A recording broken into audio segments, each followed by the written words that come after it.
aspettando Hasan.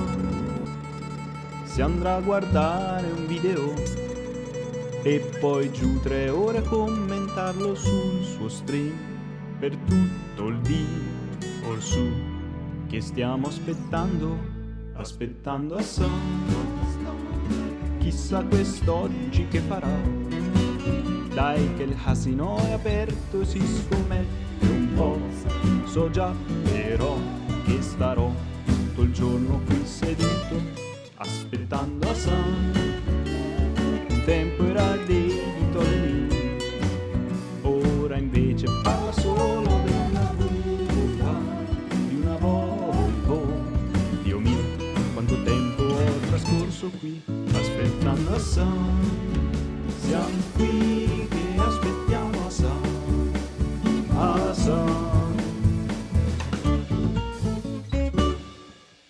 What's going on, everybody? I hope everyone's having a fantastic evening, afternoon, pre-noon, no matter where you are in the world. I'm Hasan Piker, and this is the HasanAbi broadcast coming to you live from sunny California, Los Angeles, folks. We're live and alive, and I hope all the boys, girls, and MBs are having a fantastic time because today is a beautiful day. Today is a wonderful day. Today is Sunday, ladies and gentlemen, boys, girls, and MBs. It is Sunday Funday. That's right. It's Sunday, super special, super secret. Normally we do SNL Reacts, SNL Sunday, but it's Sunday Funday, folks.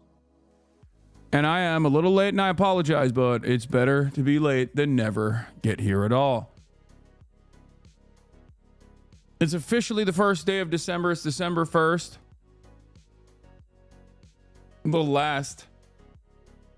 The absolute last month of the year.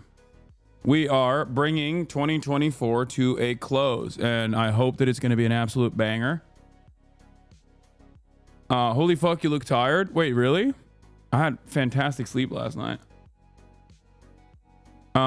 When did the Ta-Nehisi Coates interview get rescheduled to? I haven't rescheduled it yet, but I don't think I'm going to be able to do it this week.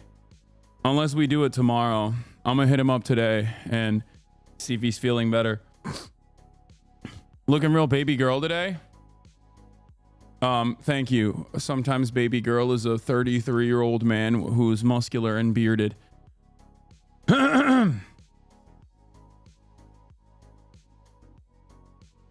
Anyway, folks, yo, when are we bringing Chad Vice back? Hopefully soon, chat. Hopefully soon. Fear not. You just look cozy. I do. I am cozy. This is a cozy fit. That's why I'm looking cozy. Because I am. But anyway, it's December 1st, 2024. It's Sunday, fun day. You already know what it is. I'm not playing Fortnite again. Okay, so everybody calm down on that front.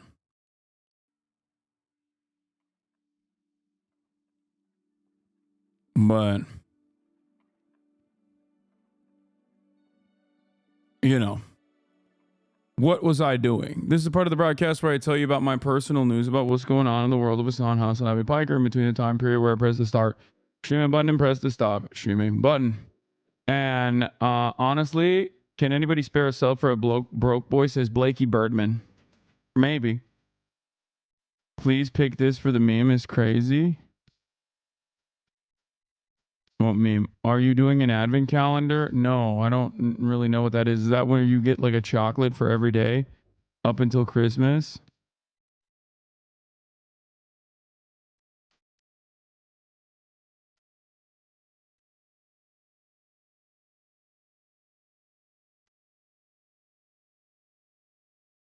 Anyway, of course, later in the month we'll do Socialismus as always. Fear not. Fear not. Is that shirt embroidered? Yeah, it is. This is a HasanAbi head. I don't know if they're a former HasanAbi head, maybe not a current one, but they like way back in the day, HasanAbi head sent the shirt to me. And I think he's a Ludbud too at the same time. He sent us both this stuff. And I wasn't able to fit into this well for a long time, and now it's like kind of big. More Azan glazing number 2. I love that. I love that. I love that.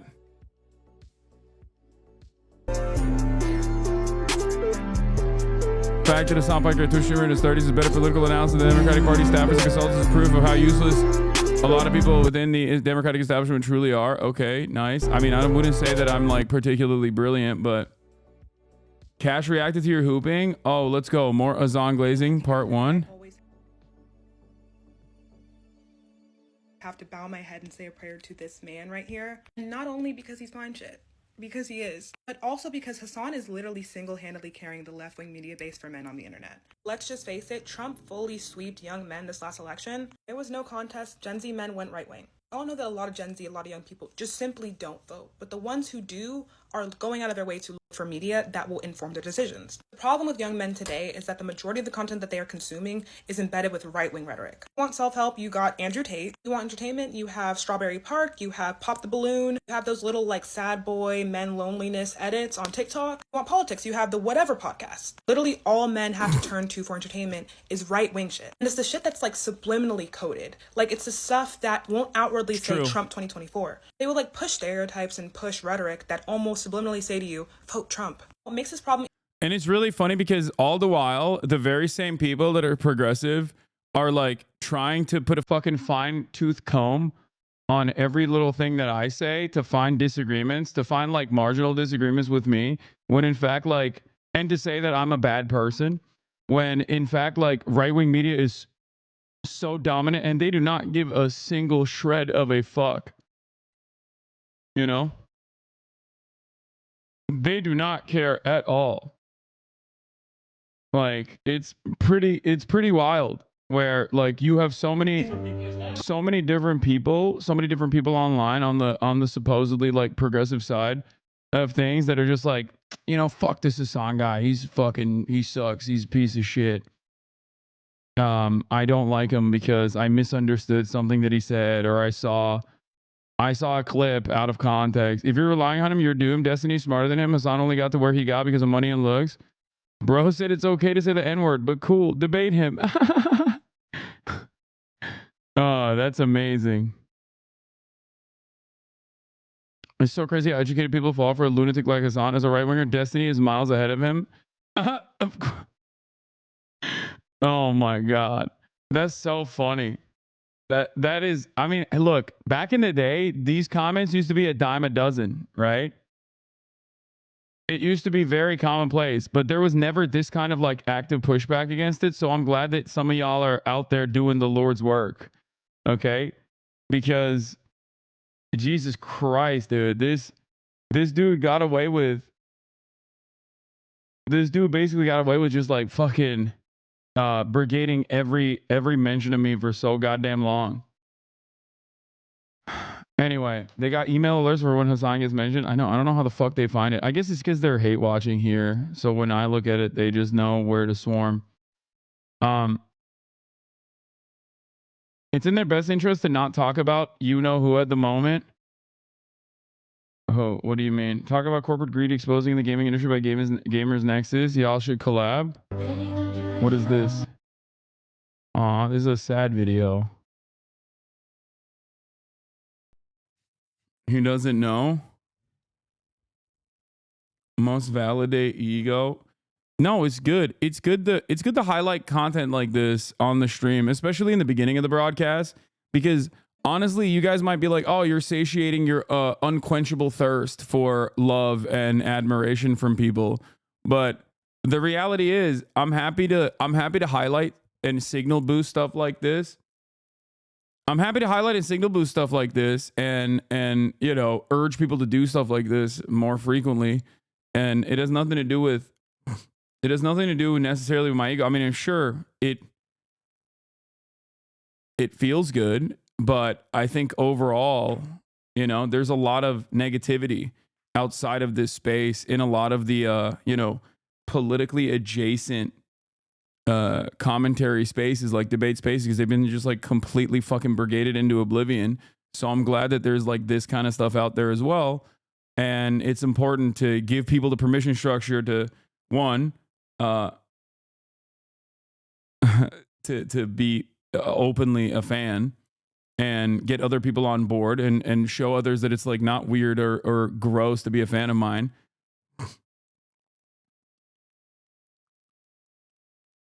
Of course it does. Don't overthink it if you don't wanna. What do you mean? No, I'm saying it like, yeah, it definitely it definitely is good for my ego for sure, but like also there is a secondary purpose to this is what I mean. Problem even worse is that because of this right-wing content and this glorification of just toxic masculinity and just being a bad person, we will have like genuinely good shows that boys watch. The Boys, for example, is a very good political satire. Men will take that show and turn it into brain rot. Men will see Homelander and be like, I'm him, because of the toxic behaviors they're taught to glorify online. Hasan is probably like one of the only personalities I can think of that are actually left-wing and like genuine about it. Not like the Destiny bullshit. We don't talk about him. I feel like it's just so easy to get information from Hasan because he puts it in a way that is so easy to consume. He throws jokes in there and he just explains his concepts to you in a way that sometimes can be condescending, but it's okay because that's bae. You can call him what you want. I honestly don't care. Call him a grifter. Call him like a rich fake communist. We need more of him. Like we need more left-wing men for other men to look up to because we know they don't like to listen to us or anyone who. This person gets it. Like they get it. This has always been my mission, which is to use the privilege that I have and use the opportunity. Use the privilege that I have. And what is this? Just paid $100 for an oil change because the mechanic looked like Hasan Piker. Okay, this is more so just glaze.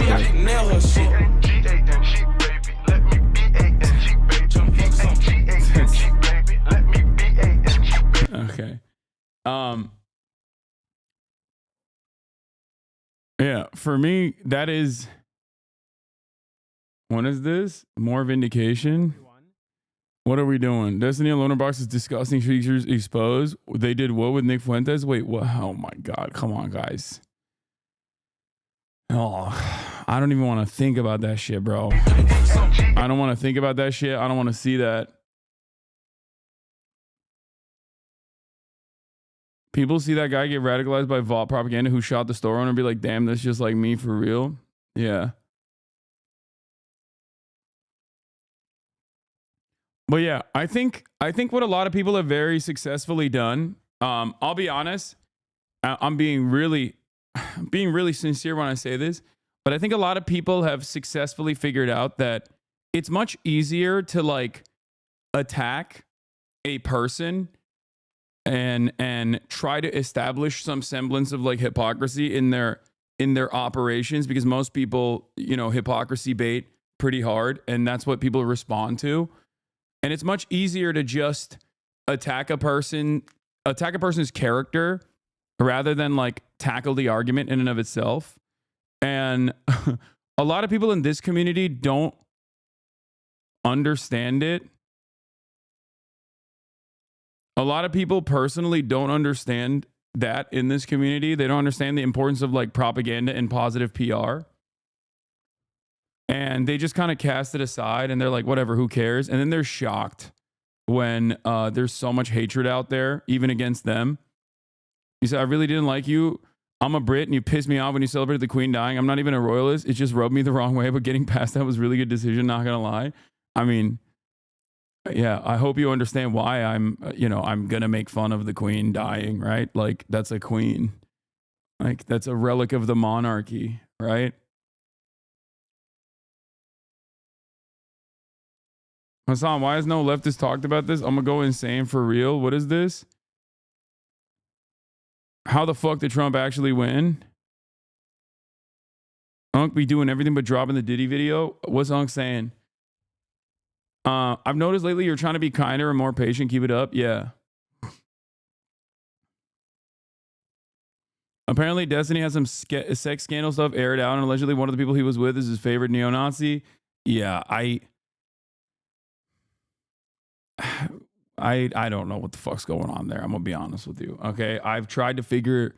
I've seen things that require me to bleach my eye hole. Okay, I've seen things that I never wanted to see. Let me tell you, I have seen things with these two eyes that, you know, should never be on Twitter and should never be on anywhere. And it's not like I was like, oh man, I'm really seeking this out. You know, the information. The information that I saw, I do not want anyone to see. I don't think you should ever see.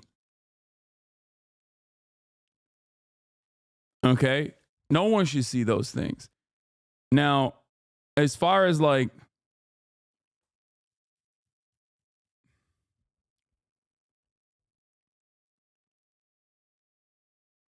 I don't know. I don't even know how to approach this. I don't even know how to talk about this. But Banger replied, I don't like a somebody as a point. Liberal proverb. I don't like a somebody as a point, but was not willing to halt aid to apply pressure, which is what Hasan is saying here. I don't like a somebody is a good point here. I don't like Hasan that much, but if you missed the point of his tweet, if you think this is a gotcha, he is implying there is corruption, not that he has a problem with taxes. I don't like Hasan, but he is right that Twitter has become a racist shithole filled with right-wing conspiracy lunatics. And he has a good point. Saying that isn't censorship. Address the Candace Owens blackface thing. It's always, wait, what? It's always used as an argument for you in misogynoir. Wait, what? What do you mean? I don't even know what you're talking about.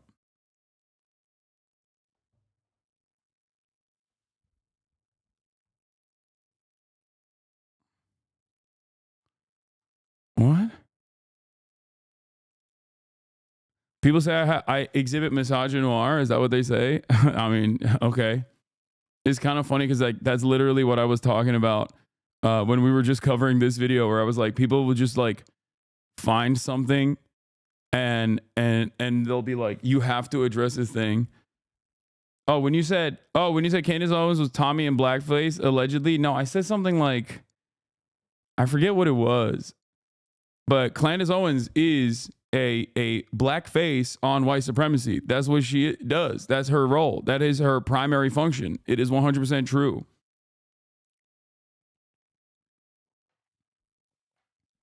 Yeah, it's just objective fact. Candace Owens. Imagine if you gave gaming frogs the same attention you give drama frogs trying to bait. Yeah, if I did that, I would be, a fucking 5K streamer, I think. I love y'all, but gaming frogs are so funny where those would be like, we are the community and you are the backbone of the community, that's for sure. But like many of you have like only one particular game that you want me to play, which by the way, today I might venture into some gaming as well. Don't worry.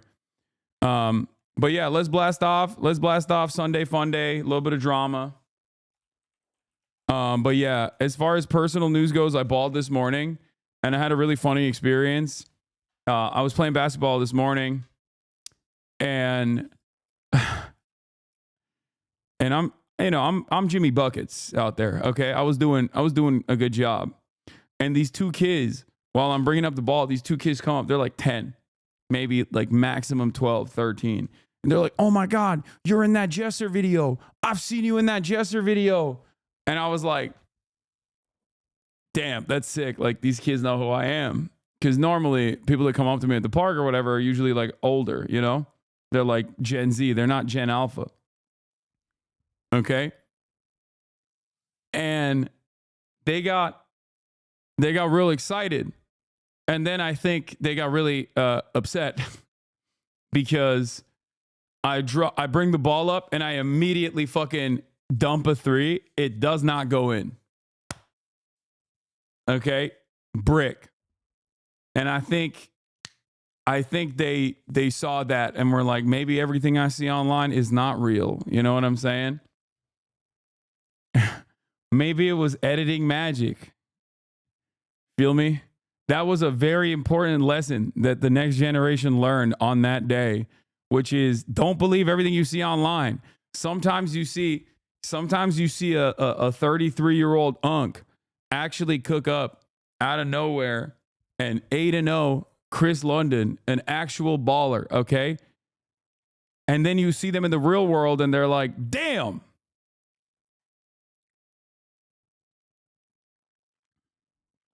Apologize for today's workout video, sir. You give Chad a boner? What are you talking about?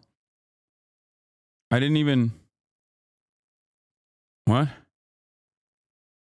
Yeah, I taught them media literacy by showing them that not everything you see online is real.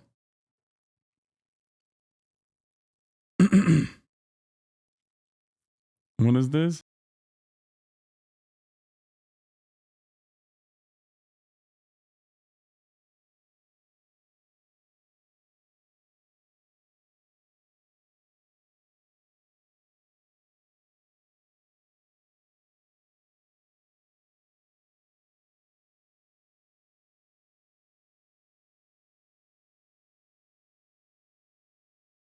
to God, this community is so good at making like sexy workout, you know, sexy fan edits. Okay. They are so bad at making like alpha male edits. Like this community has a real problem with trying to make alpha edits. Like the audio, the music is too long. I mean, the music is too loud. The video itself is kind of long. I don't know. I don't know how to describe it. Like y'all try, and I love that. I love the try. I love the effort. Okay, I think it's great. You don't have enough pop-up moments? No, there's definitely like in every stream, there's 8 to 10 hours. I'm talking about a bunch of different things. There's gonna be a fucking moment that you can clip out of context or in context to, you know, make it look alpha dog. It's just like the music is too loud, and it's not like the right music either. A lot of these young men feel it. Yes, I need to smack the out of those young men then, okay? And snap them back to reality. I need to smack the. Oh, never mind. It got better. Hold on. It's sorry, but. Oh no. Oh my god. Hold on. Hold on.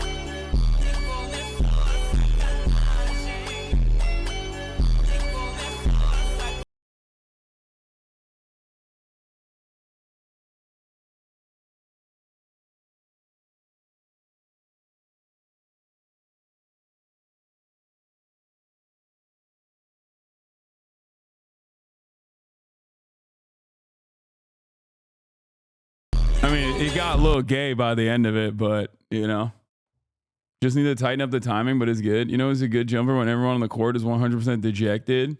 Haas is out here fighting demons. What is this? What?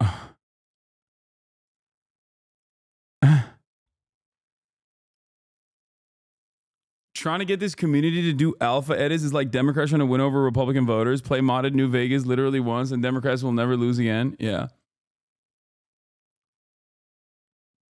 Check out the new Hitler Vera video. It's crazy. I feel like that's going to bum me out, dude.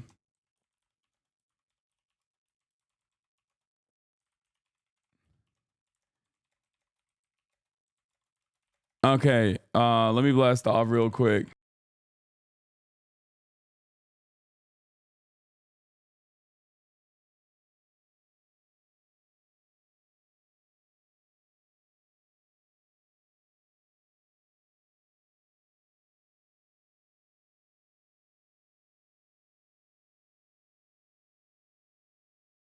I did do that. Finally, yes. We did do a lot. We did do a lot of non-political shit yesterday. Hasan has been live for 20 minutes and Chatter's been fucking hellish slop nonstop. Yeah. Yeah, we got some crime reacts done. It was kind of funny. I'm a politics enjoyer and a fun hater. Yeah, we know, man. We know. Okay, you never stop. We know. But yeah, I'll watch this. I'll watch Unc and see what Unc had to say. Speaking of Unc, what is this? Grandpa, repeat this. This is going and getting on camera. LeBron could not guard Larry Bird. And if LeBron That is crazy. No, that's sad to see, man. That's sad to see. That is sad to see, dude. How did that how does that happen? How does Unc get to that level? I mean, that's just like pure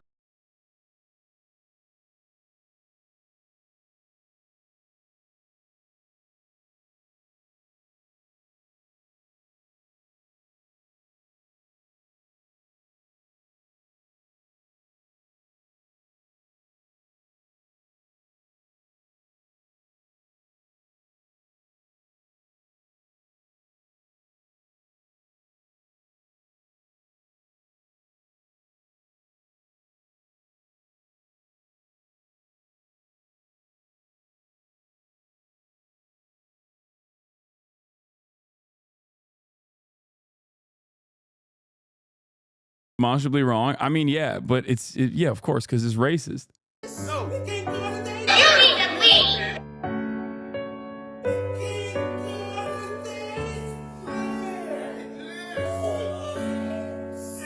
The people who say he's right watch 3 NBA games a year.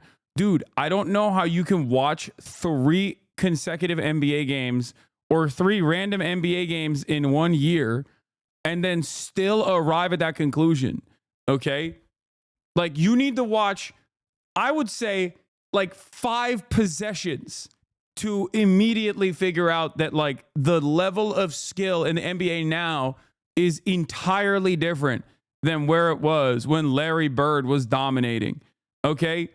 You do not have to watch an entire NBA game to immediately figure out that, like, medical science, exercise science just is so improved. What are you talking about, dude? Bro, they would have, dude.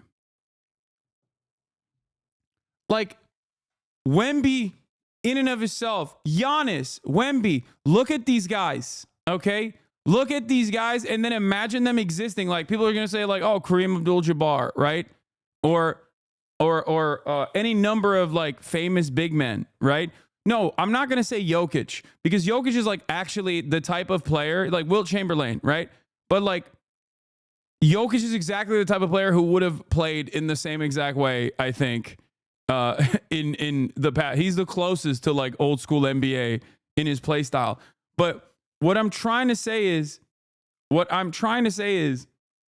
the, like, you have dudes who are like 7'14" who take threes and are wet. Like, that's insane, dude. That's crazy. So false, Lamont. No center has ever passed like he does. That's true. Okay, that's fair. That's a fair assessment, and you're right, and I'm sorry about that. But like, it's just not, like, that's just crazy. That's unimaginable, dude.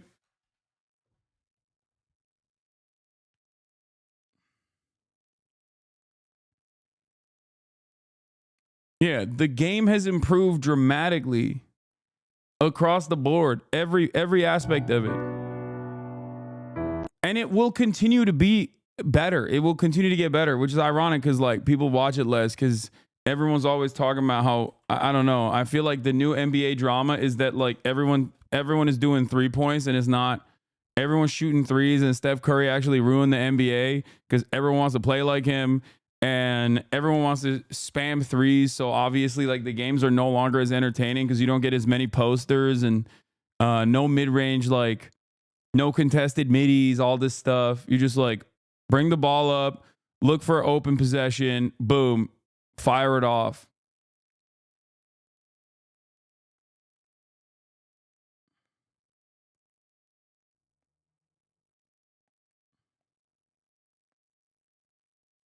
Like, you spam threes? Yeah, I know, but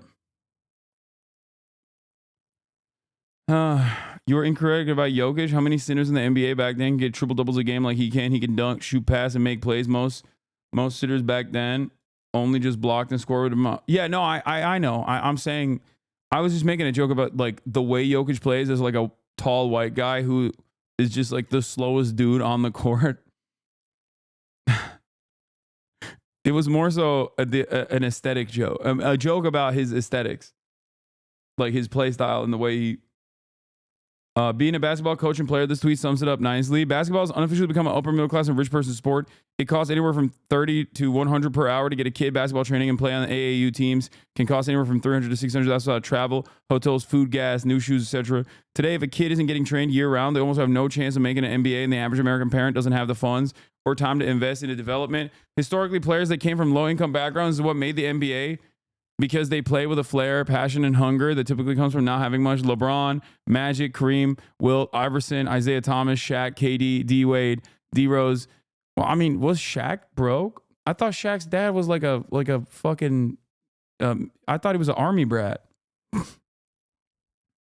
But yeah, this is all sports. This is why I say, like, meritocracy is kind of, even in that regard, like, meritocracy is kind of like falling apart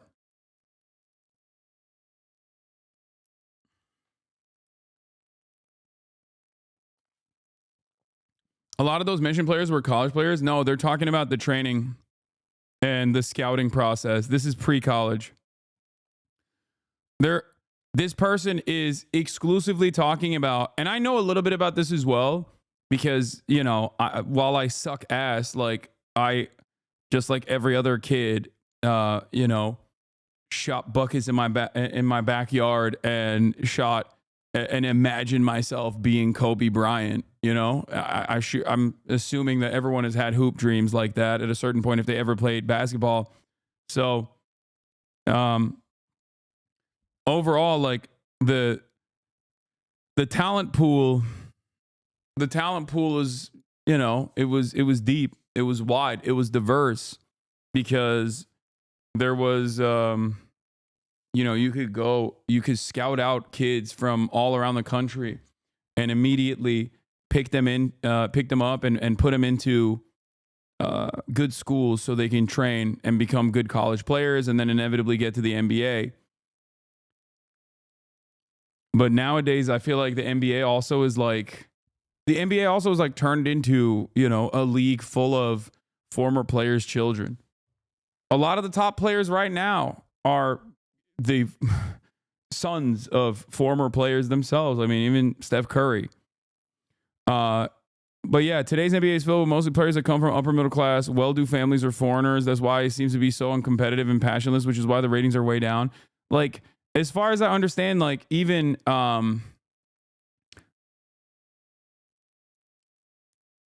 what was it? Even like LaMelo Ball, right?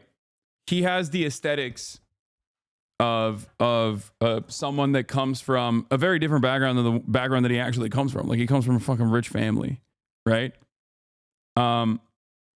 Or even what's his face? Yeah, LaMelo is a good player. He's fun to watch. I'm just saying, like, who is like a telegenic player who's charismatic? Ja Morant is another example of this. Ja Morant got into a lot of fucking trouble for, you know, having a gun and bringing it around. Okay, but like he also comes from like a middle class background. I guess like the only old school person that doesn't come from that background that is like a superstar in the NBA is like Anthony Davis.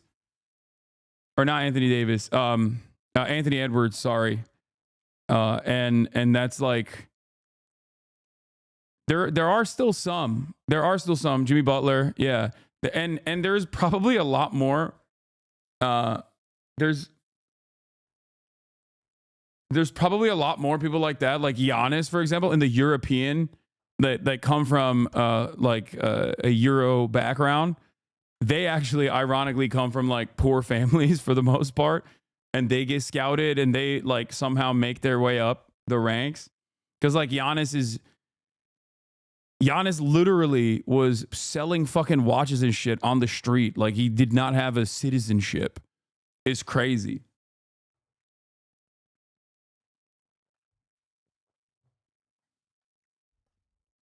Yeah, it's crazy to think that he was literally stateless, dude. It's crazy.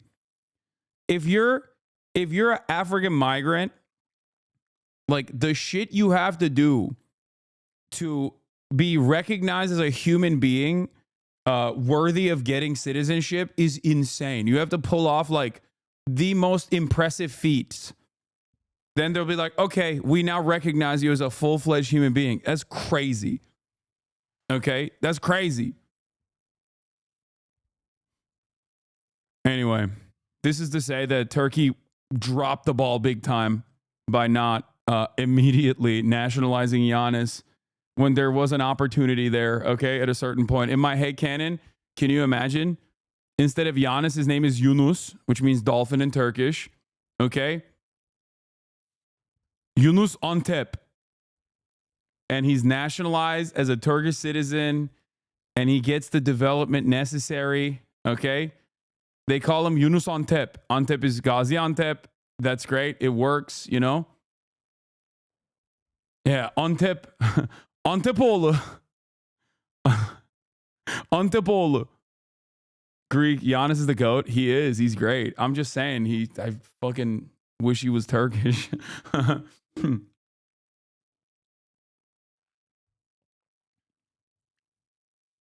Yeah, now they know him as the Greek freak.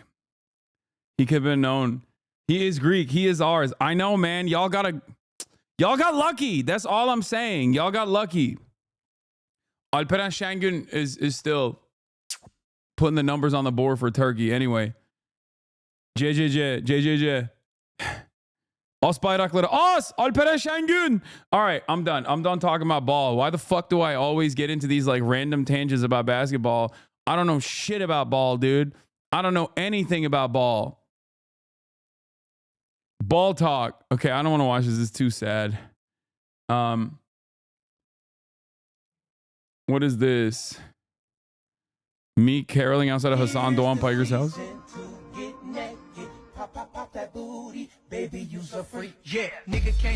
Oh my God. Dude, look at the flag. What is that flag? Hey, yo. That's crazy. That's... Oh, that's amazing. That's fire. Respect. New merch idea, please. Yeah, that seems great.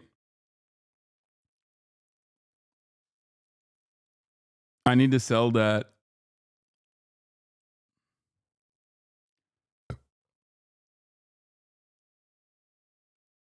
Is it Jover? What?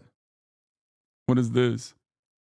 Hey, Jace, can you send me pics of Notes I Left Behind? Sure, one sec. Whoops, wrong pic.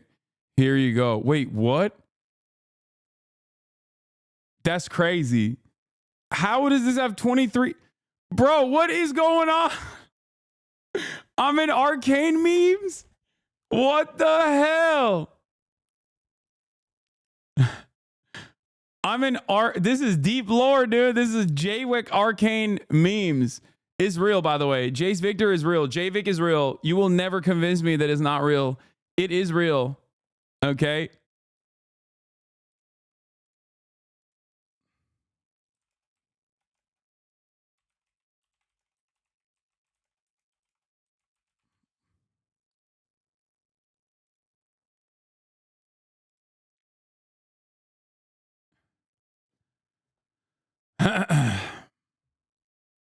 Do you think Jace is a HasanAbi head? Maybe.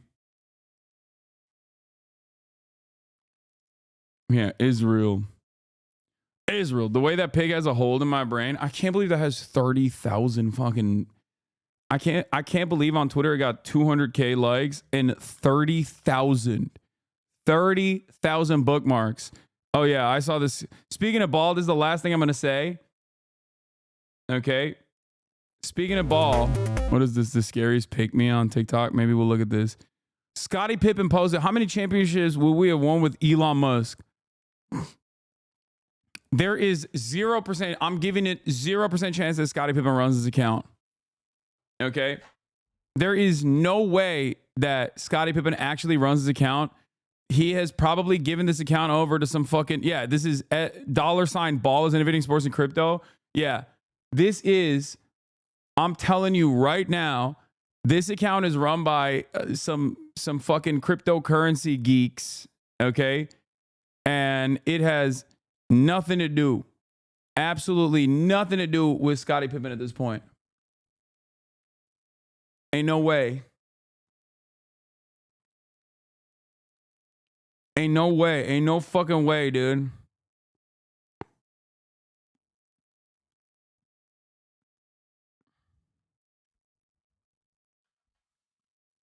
Have you seen the Chupel video? No. You coming to Oxford on the 5th? Is that talk still happening? Yes. Yes, it's still happening. Why wouldn't it happen? Oh, because you think like haters are going to fucking mass spam it to be like, don't talk. This person should not be allowed to talk. Yeah, I don't think Oxford or Cambridge gives a shit about that.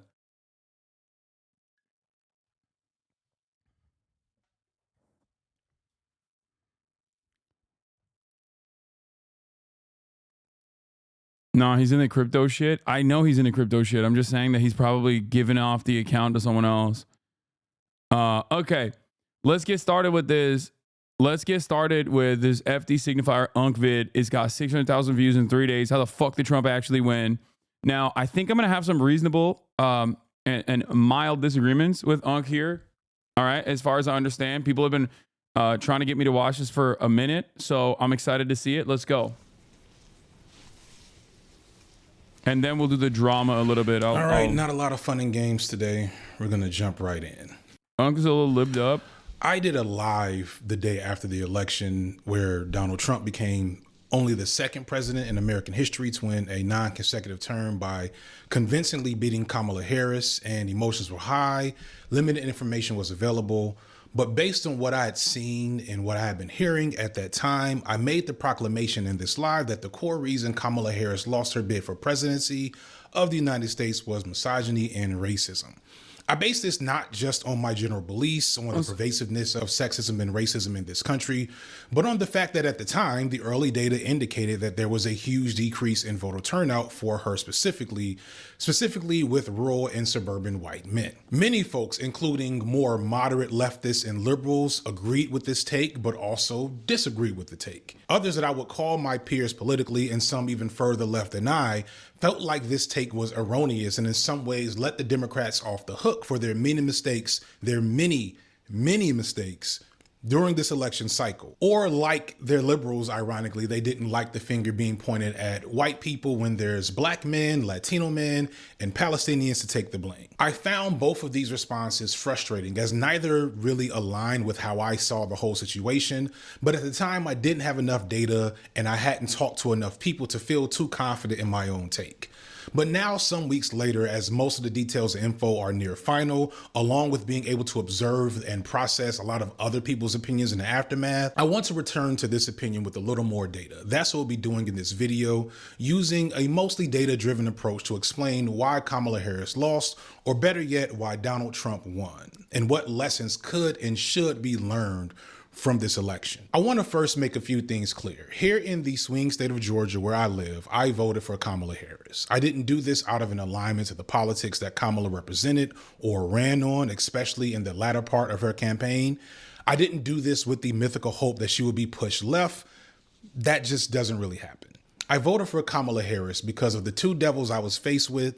I preferred her, the devil I knew.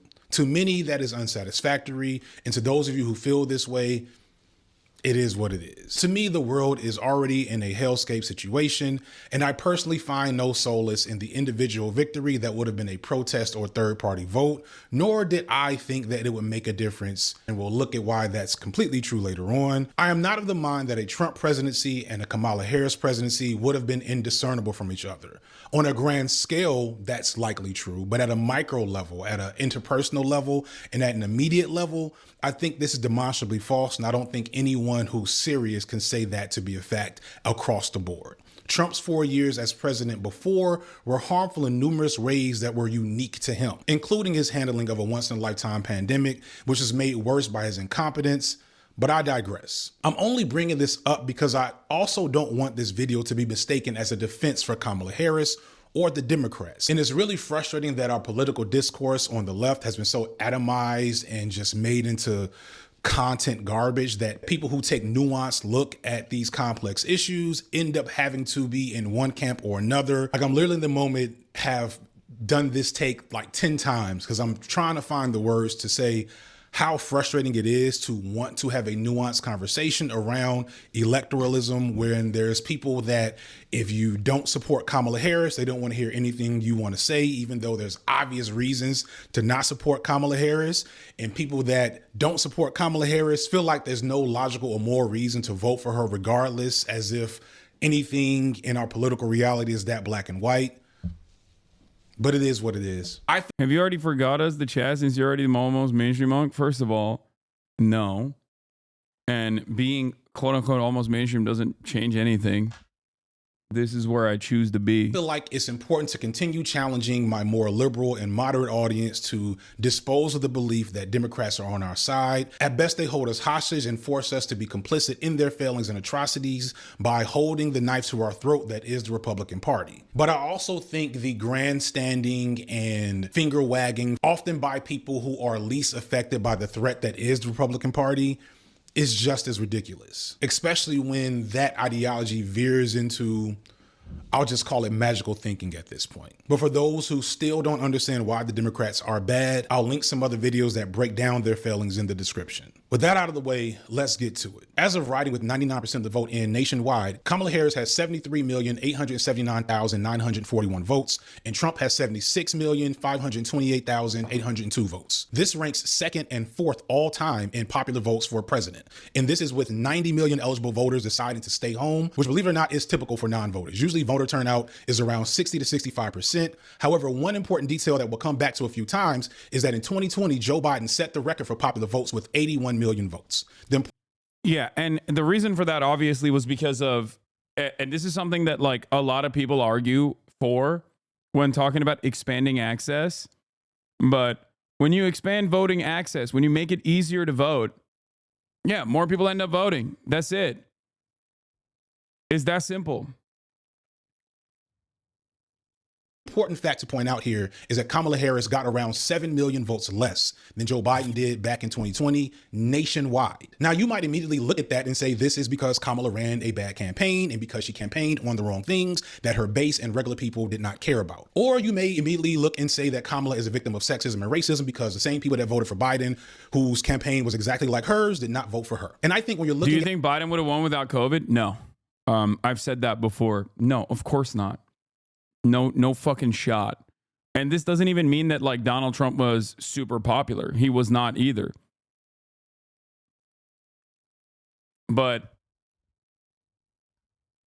the lack of examination of the way that most Americans feel about the establishment, what they think the establishment is quite literally the reason why I think the Democrats are always slated to lose. That's it. Like unless they, in my opinion, unless they change trajectory and stop being so fearful of upsetting like corporate mega donors and openly communicate their desire in an earnest way to improve people's material realities, they're just not. They're going to keep getting fucking comstered. Yeah, and it wasn't even just COVID. It was also Trump getting COVID like a week before the election, like, and reminding everybody how fucking dangerous COVID was. At it at a national level, it's hard to be definitive because we're talking about all. Why can't we pressure the AFL-CIO to start a labor third party? What are you talking about? The AFL-CIO is like basically an arm of the Democratic Party. 50 states, many with complex dynamics of how voting plays out. There's reasons to think that Kamala failed to inspire nationwide with a campaign that started late, where American people didn't get to choose her, and her campaign was not overly detailed on policy. And the stuff that was emphasized showed her to be a centrist and a moderate, which much of the base might not have been into. I would argue that much of her rhetoric at the Democratic National Convention in August was more suited for a moderate Republican than a Democrat. She talked about securing borders, having a strong military. She avoided addressing identity politics. She campaigned with Liz Cheney. One of her biggest things she would talk about was how she was supported by the Republican establishment, and most alarmingly, she refused to engage with any talk of ending the United States' role in the ongoing genocide in Palestine. In the aftermath of her loss, many pundits and insiders have came out to make accusations that her campaign wasn't very good and the groundwork strategy was flawed. Some point out that the way she got the nomination was probably. I don't even think the groundwork strategy was flawed. I compare this to like, I increase the speed. I compare Kamala. I can't even talk. I compare Kamala Harris's situation, her electoral strategy, her campaigning to a person that has a massive arsenal. Okay. You can have an army. You can have all the best weapons. But if your bullets are all duds, you're not going to succeed. That's it. Kamala Harris had a fundraising advantage. Kamala Harris had better ground game, but the message coming from the top that everyone that was door knocking was delivering was shitty and ineffective. That's it. That's it.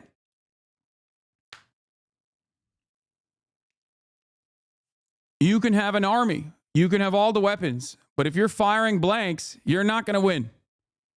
And that is precisely what happened. problematic to begin with. There's a whole lot of things to criticize about Kamala's strategy before you even begin to consider how this strategy was either informed by or was structured to deal with the fact that she was a black woman. Since the election, I've talked to a lot of black women, and one thing that's been said to me multiple times is that as a black woman in these types of spaces, it doesn't matter what you say or do or what you say you're going to do, you will always be received as woke and emotional and inherently incompetent and all these things. And one could argue that the conservatism of her campaign was an effort to counteract that natural narrative, a narrative that if you look at exit polls, she definitely seemed to stick to her despite her flawed campaign. And I'm not saying that to say that her campaign was good. I'm just saying it helps explain one of the reasons why it was the way it was.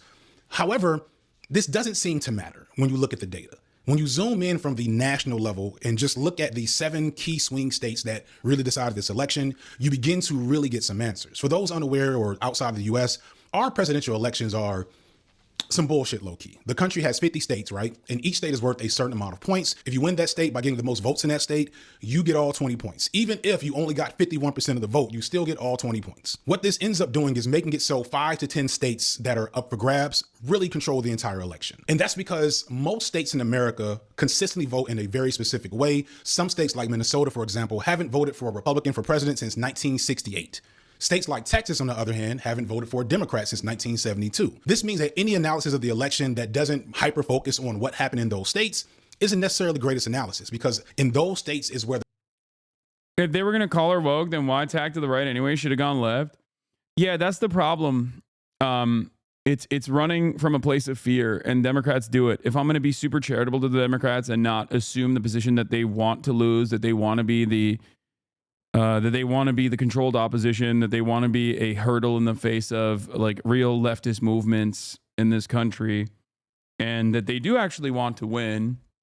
And I'm certain that there are plenty of people who do want that, right? Within the ranks of the Democratic Party, they're just bad at their jobs.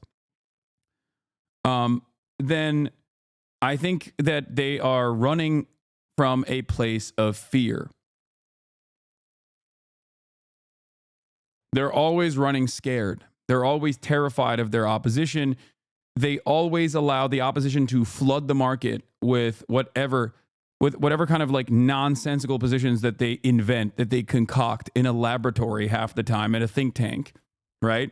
And then they always run defense.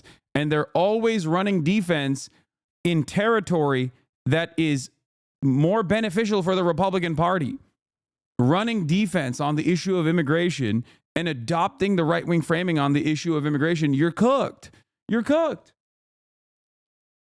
Like I've said before, it's like, you know, instead of playing one-on-one basketball with LeBron, you decide to, I don't know, play chess.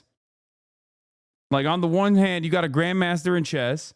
On the other hand, you have the grandmaster of basketball, LeBron James, and the Republican Party being the grandmaster of chess is like, I dictate the terms. We're playing chess. We're not playing basketball. It doesn't make sense. Just fucking play basketball. Why the fuck would you play chess?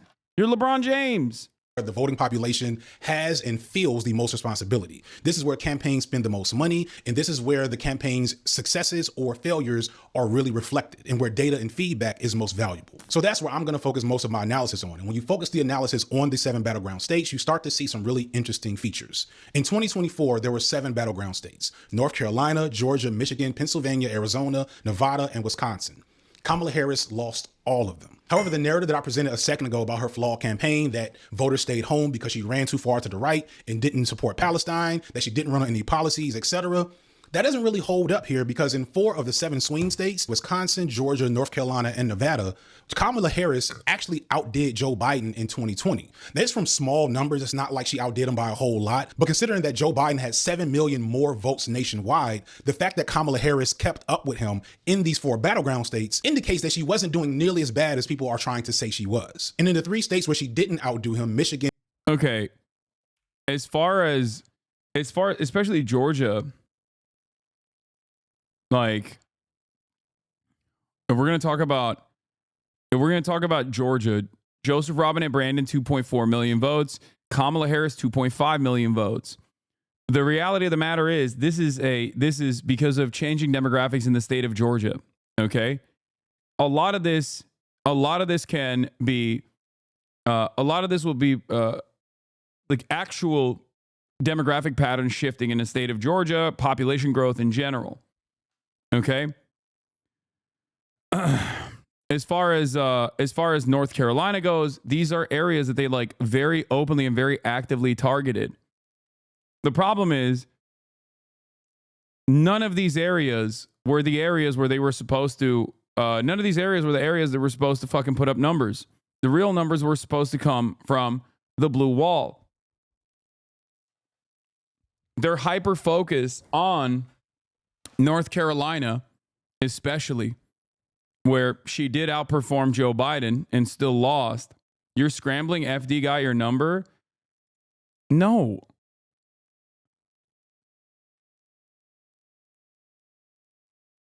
No.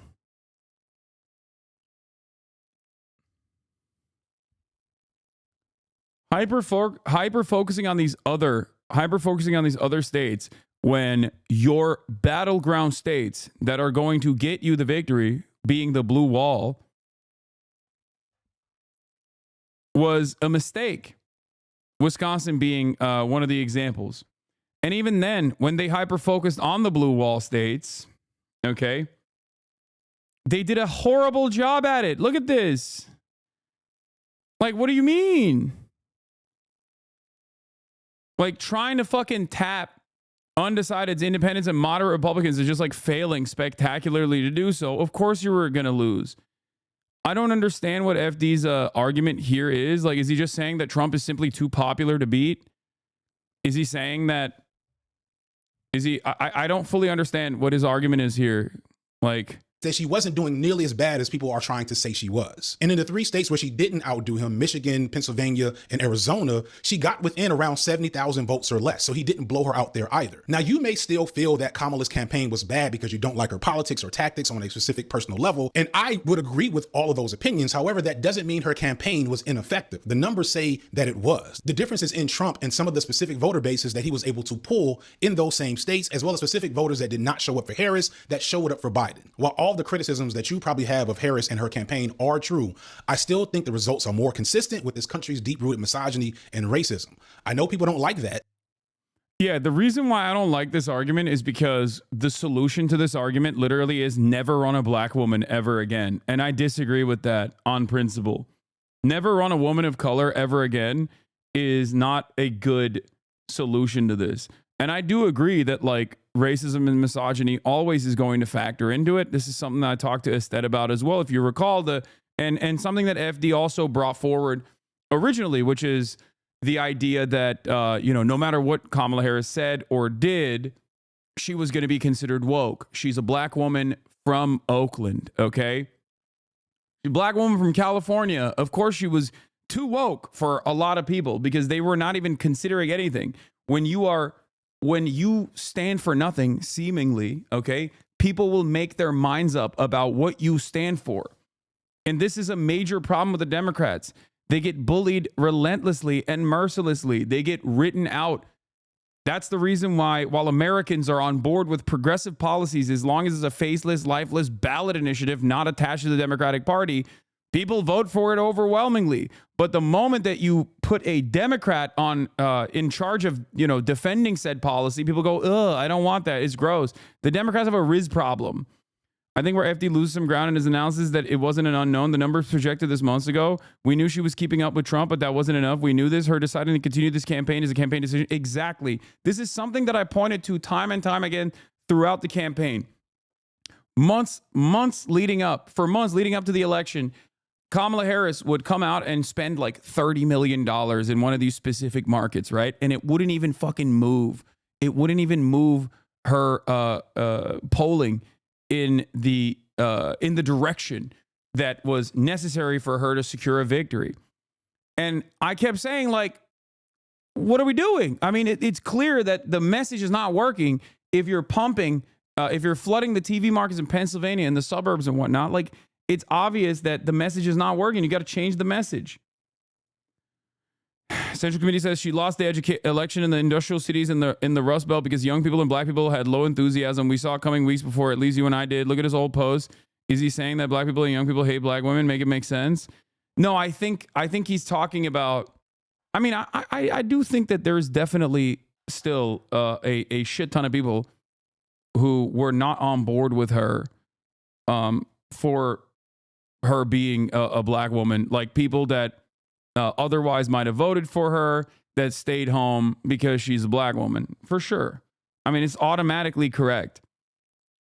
But you're also you're not wrong when you point to this. Like, there wasn't enthusiasm at the end of the day. There wasn't enough enthusiasm from a lot of working class individuals for the Democratic Party, just like there wasn't a lot of enthusiasm, in my opinion, from a lot of these blue wall states, from the normal constituencies that the Democratic Party relies on.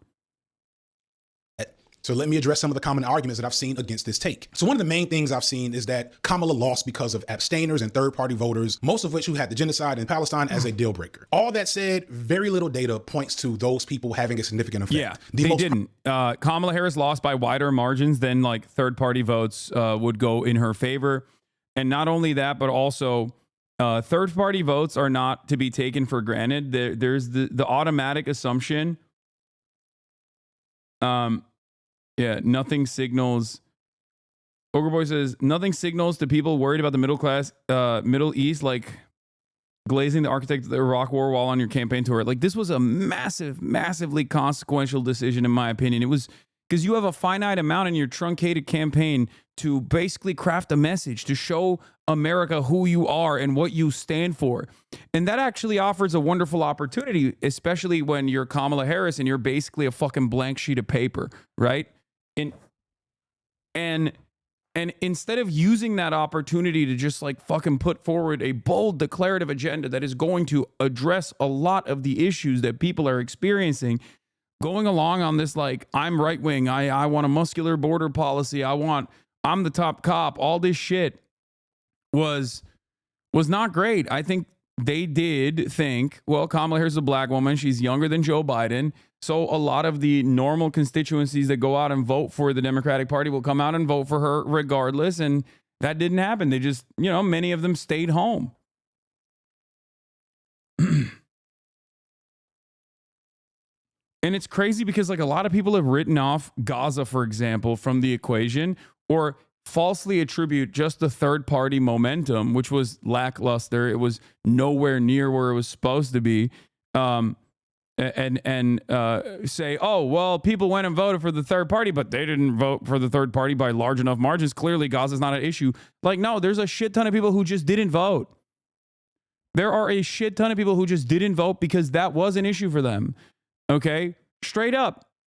And if the election is won in the Electoral College, there were plenty of people that if you had a different attitude on Gaza, if you had a different way to communicate and truly show that you were going to change trajectory on Gaza in comparison to Joe Biden, who was horrifyingly unpopular on this issue, yeah, those people could have been brought into the fold. Those people could have come out and voted for you.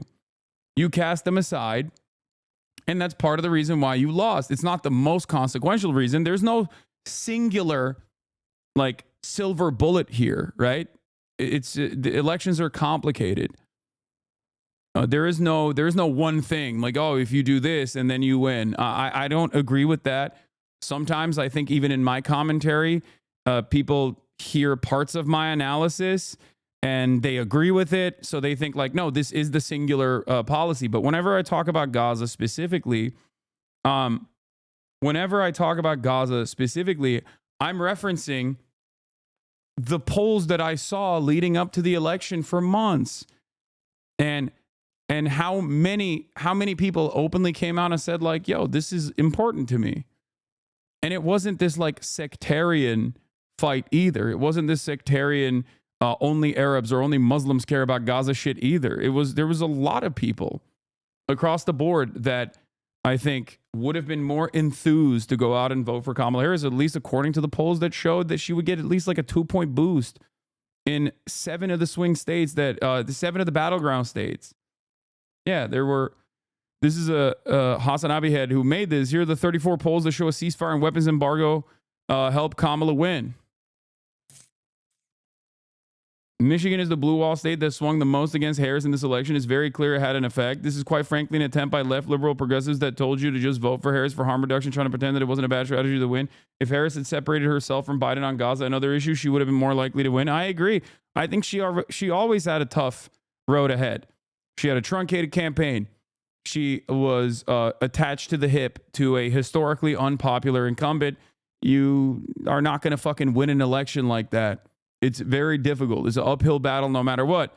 She's running for president in a country that is historically misogynistic and racist, running against a guy who is also misogynistic and racist himself. So all of these are issues, but just like when I tell a short man or an incel that they need to swing they need to recognize the issues that they have in the dating marketplace and work against those weaknesses, the structural hurdles that are placed upon them. I'm telling the Kamala Harris campaign this entire time, these are the realities that you are aware of. Work against them. Okay? Just be taller or you're an incel? No. The dichotomy is short king or a manlet. You never want to be a manlet. You always want to be a short king. There are plenty of short kings out there. The difference is confidence. The difference is the way you carry yourself. I love my short kings. You know this. As a tall lit, I am an advocate for the taller side, okay? People like me have had it far too good for far too long. All right? I'm a class traitor for the talls. Against the talls. The Taliban? I'm a height traitor. Yep, I am. But yeah, when you don't have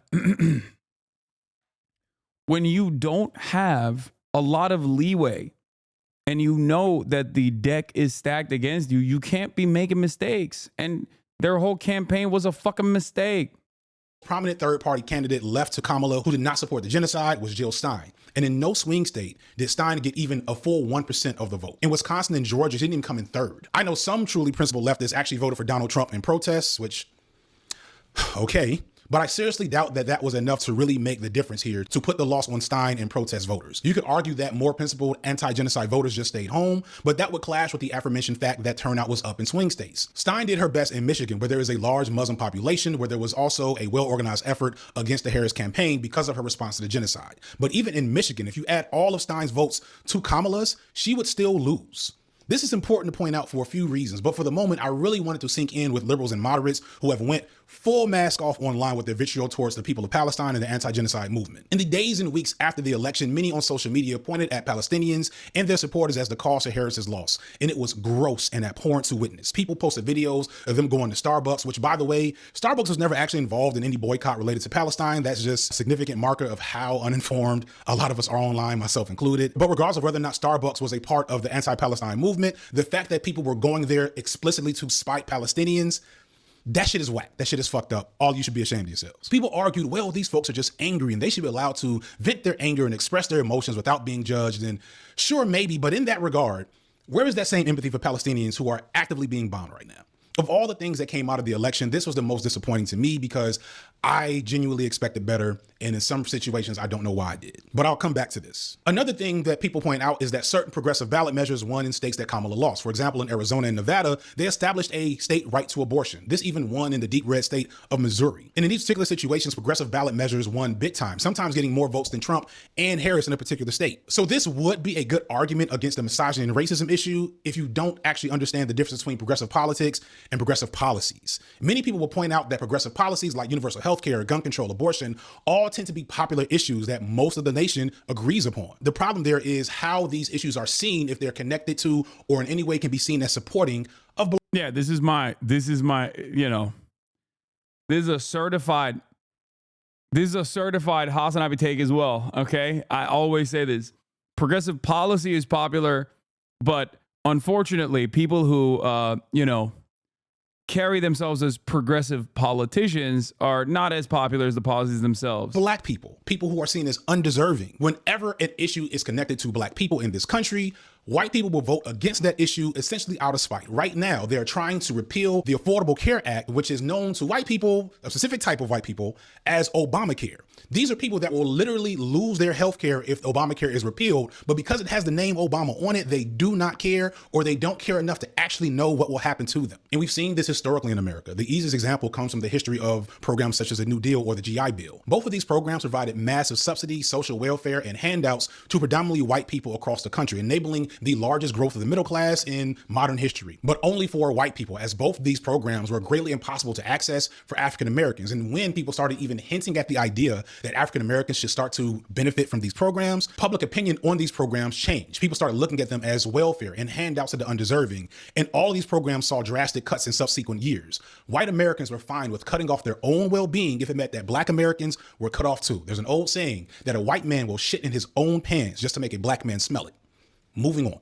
Split ticket wins for Democrats in Senate and governorship seats don't prove anything regarding Kamala Harris's candidacy and campaign. One of the more frustrating arguments I've encountered is people saying that you can't call it racism or sexism because Ilhan Omar won her election in Michigan, or these two other black women won in Maryland and Delaware. Further, Nevada, Arizona, Michigan, Wisconsin, and North Carolina had Senate or gubernatorial victories for Democrats, but those states did not go for Kamala Harris. How can you call it racism and sexism when other black women and other Democrats were supported in situations where Kamala was not? Again, this sounds like a sound argument until you go back to look at the data of what actually happened. The first one is easy. Ilhan Omar is a House representative from Minnesota's 5th District, a deep blue district in a state that, again, Everybody calm down, okay? Yeah, it's Ilhan, but it's fine. hasn't voted for a Republican for president since 1968, meaning that Kamala still won it in 2024. You can't compare Ilhan to Kamala because once Ilhan Omar won her primary, her re-election was basically a formality. There was already a world of support for her against any Republican opponent. She won with less than 300,000 votes. There's no comparing these two races on scale alone, let alone the fact that that was an easy mode win for both of them. The same can be said for the black women that ran as Democrats in Delaware and Maryland. In any situation where you're in a deep blue state, just like I explained with the Electoral College a second ago, you pretty much know who's always going to be in power in that state based off that population. Of black people elected as senators in the United States, historically, the only Democrat to win in a non-deep blue state is Raphael Warnock here in Georgia. And that's partially because he's here in Georgia. Things are changing here. The rest are either black Republicans or winning in states like Illinois, New Jersey, California, etc. And again, neither of these black women, Lisa Blunt Rochester in Maryland or Angela Alsor Brooks in Delaware, won their seats in non-deep blue states. Not to take anything away from those sisters, it's just not the same level of difficulty or scrutiny that Harris faced as president. So what about Tommy Baldwin in Wisconsin or Jackie Rosa in Nevada, two swing states that were victories for Democrats? Surely this indicates something uniquely bad about Kamala and her campaign strategy. But again, not from the data, from the way I see it. In both of those states, Kamala Harris got more votes than the senatorial candidates. She even got more votes in Michigan than Erica Slotson, who won a Senate seat there, where she had the most resistance from the left and from Muslim protesters. She did get literally a few hundred votes less than Tommy Baldwin in Wisconsin, and it does look like she won't get more votes than Ruben Gallo in Arizona, who seems like he's going to win that seat. And she also didn't beat the incumbent Democratic governor of North Carolina, but there's some very significant reasons why that was always going to be a blowout. Yeah, no, that was... I don't think you can make analysis off of like gubernatorial races, even if they're on the same ballot. You know, I've described this many times over. It's like, not only was Mark Robinson fucking insane, but I would go so far as say the Mark Robinson election is similar to the Gallego one. You know what I mean? Where it's like these people were placed against like really uniquely bad and uniquely weak candidates that were riddled with scandal, and they didn't have the same level of like riz or national prominence that Donald Trump had. Like their opposition didn't. And I think despite that, you still can't look at a gubernatorial race regardless. Plenty of examples of right-wing states, deep right states with blue governors, and plenty of deep blue states with right-wing governors. Like look at Vermont, look at Kentucky. Right? Vermont is a right-wing governor, despite being a deep blue state, and Kentucky has a liberal governor, despite being a deep red state. So people I think have a very different approach to their governor. They see it as like they don't care about like party loyalty as much. It's not uncommon to have that happen. Beat the incumbent Democratic governor of North Carolina, but there's some very significant reasons why that was always going to be a blowout win for the Dems there. But overall, in these other high-stakes elections, it doesn't point to a unique rejection of Kamala by her voter base for any reason that would align with some of the criticism I mentioned earlier. In fact, almost all of those candidates ran with the same type of policies that Kamala did. Overall, she did great in the swing states, and had she just won the states where she did outdo Joe Biden, she would be the president right now. But she didn't, because Donald Trump significantly outdid his own performance from 4 years ago. And once we get into those numbers, it forces us to face some really hard realities. So let's return to those Senate races in Wisconsin, Michigan, Nevada, and Arizona, and especially Pennsylvania, because they also tell us some other things once you look at the numbers. The voter results in these races, to me, point to the most important detail about what really happened in this election. Again, Kamala lost all of these states, but outside of Pennsylvania and Arizona, she outdid Biden's performance. Further, Wisconsin, Michigan, Nevada, and Arizona were Senate wins for Democrats. This means that not only did Trump win these states, not only did he outdo Biden's numbers in most of them in 2020, but he also outdid his own Republican running mates in these same states, because Trump would win the state, but Democrats would win the Senate. And the gaps here are pretty significant margins. As of writing, in Wisconsin, Trump got 1,697,769 votes and won the state. The Republican senatorial candidate got 1,641,181 votes, a significant but not so wide margin akin to how Kamala did in similar situations. In Michigan, Trump got 2,814,316 votes. The Republican candidate got 2,691,621 votes, a pretty significant gap. In Arizona, Trump got 1,764,862 votes. The Republican candidate got 1,591,318. Yeah. Sean the Black says, so if Trump captured non-voters while Kamala didn't, it's not a campaign issue. That's what I'm saying. If you draw turnout from low and mid propensity voters and that secures you an electoral W, then yeah, it's a campaign failure. It's a communications failure. It is an ideological failure from the tippy top of the Democratic establishment. The very fact that there was even any sort of question that Donald Trump could potentially win the popular vote, and I kept repeating this over and over again throughout the campaign, and everyone was like, I don't know about that, man. That's crazy. Like, that, to me, spells chaos for the future of the Democratic Party at a time when the Republican Party should be in a state of disarray. 18 votes, again, another significant gap. In Nevada, Trump got 751,205 votes. The Republican candidate there got 677,046 votes, a significant gap considering the size of the state. And in Pennsylvania, the one place where a Republican actually won their race on a split ticket, Trump got 3,538,989 votes, and the Republican senatorial candidate got 3,395,274 votes. Again, a large gap in a state where the Republican actually won. This pattern is replete nationwide with Trump in solid red states. There are millions of people nationwide that went into a voting booth on election day with no interest in voting for any other candidate on their ballot other than Donald Trump. They check one box and then turn their ballot in. Now, this isn't something that never happens. Federal elections always have higher turnout, but it's significant to see the scale at which the nation, or more explicitly, people in these swing states, showed up for the old racist, adulterous, treasonous, rapist felon, as opposed to the black woman district attorney who branded herself as a cop. So who are these people? You already fucking know. Like, why? Well, I shouldn't have to make this fucking video.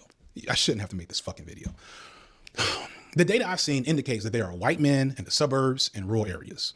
I even had Nicholas Nameless help me out by doing a spreadsheet of all the counties in these swing states just to make sure this was true.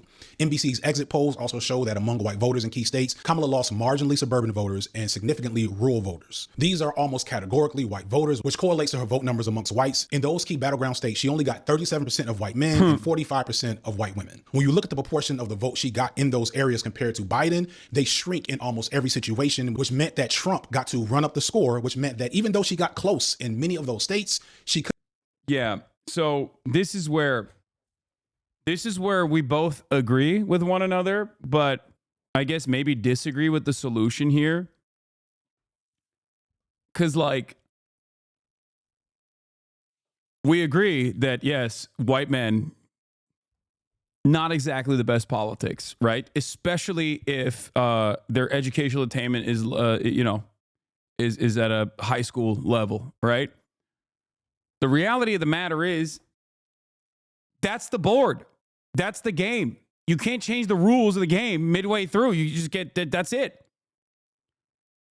a Democrat, a liberal, and not saying FD is one, but a liberal looks at that and goes, we got to be more racist. I look at that and go, we got to offer them shit. Okay? One side is at least recognizing the anger and frustration that they have and constantly pulling on it and saying, you're mad because black people have a seat at the table. You're mad because trans people exist. You're mad because the Democrats only care about these people. Okay? And the Democrats look to that and turn around and say, yeah, they're kind of right, actually. Oopsie, we got caught. We do care a lot about trans people, but no, we don't anymore. I promise. Okay? I promise we don't care about these people any longer. And it's like, that doesn't change anything. The Republicans already dominate that space. They already have captured their attention. They've already fucking used their anger and weaponized it against minorities. That's why they keep winning over these people.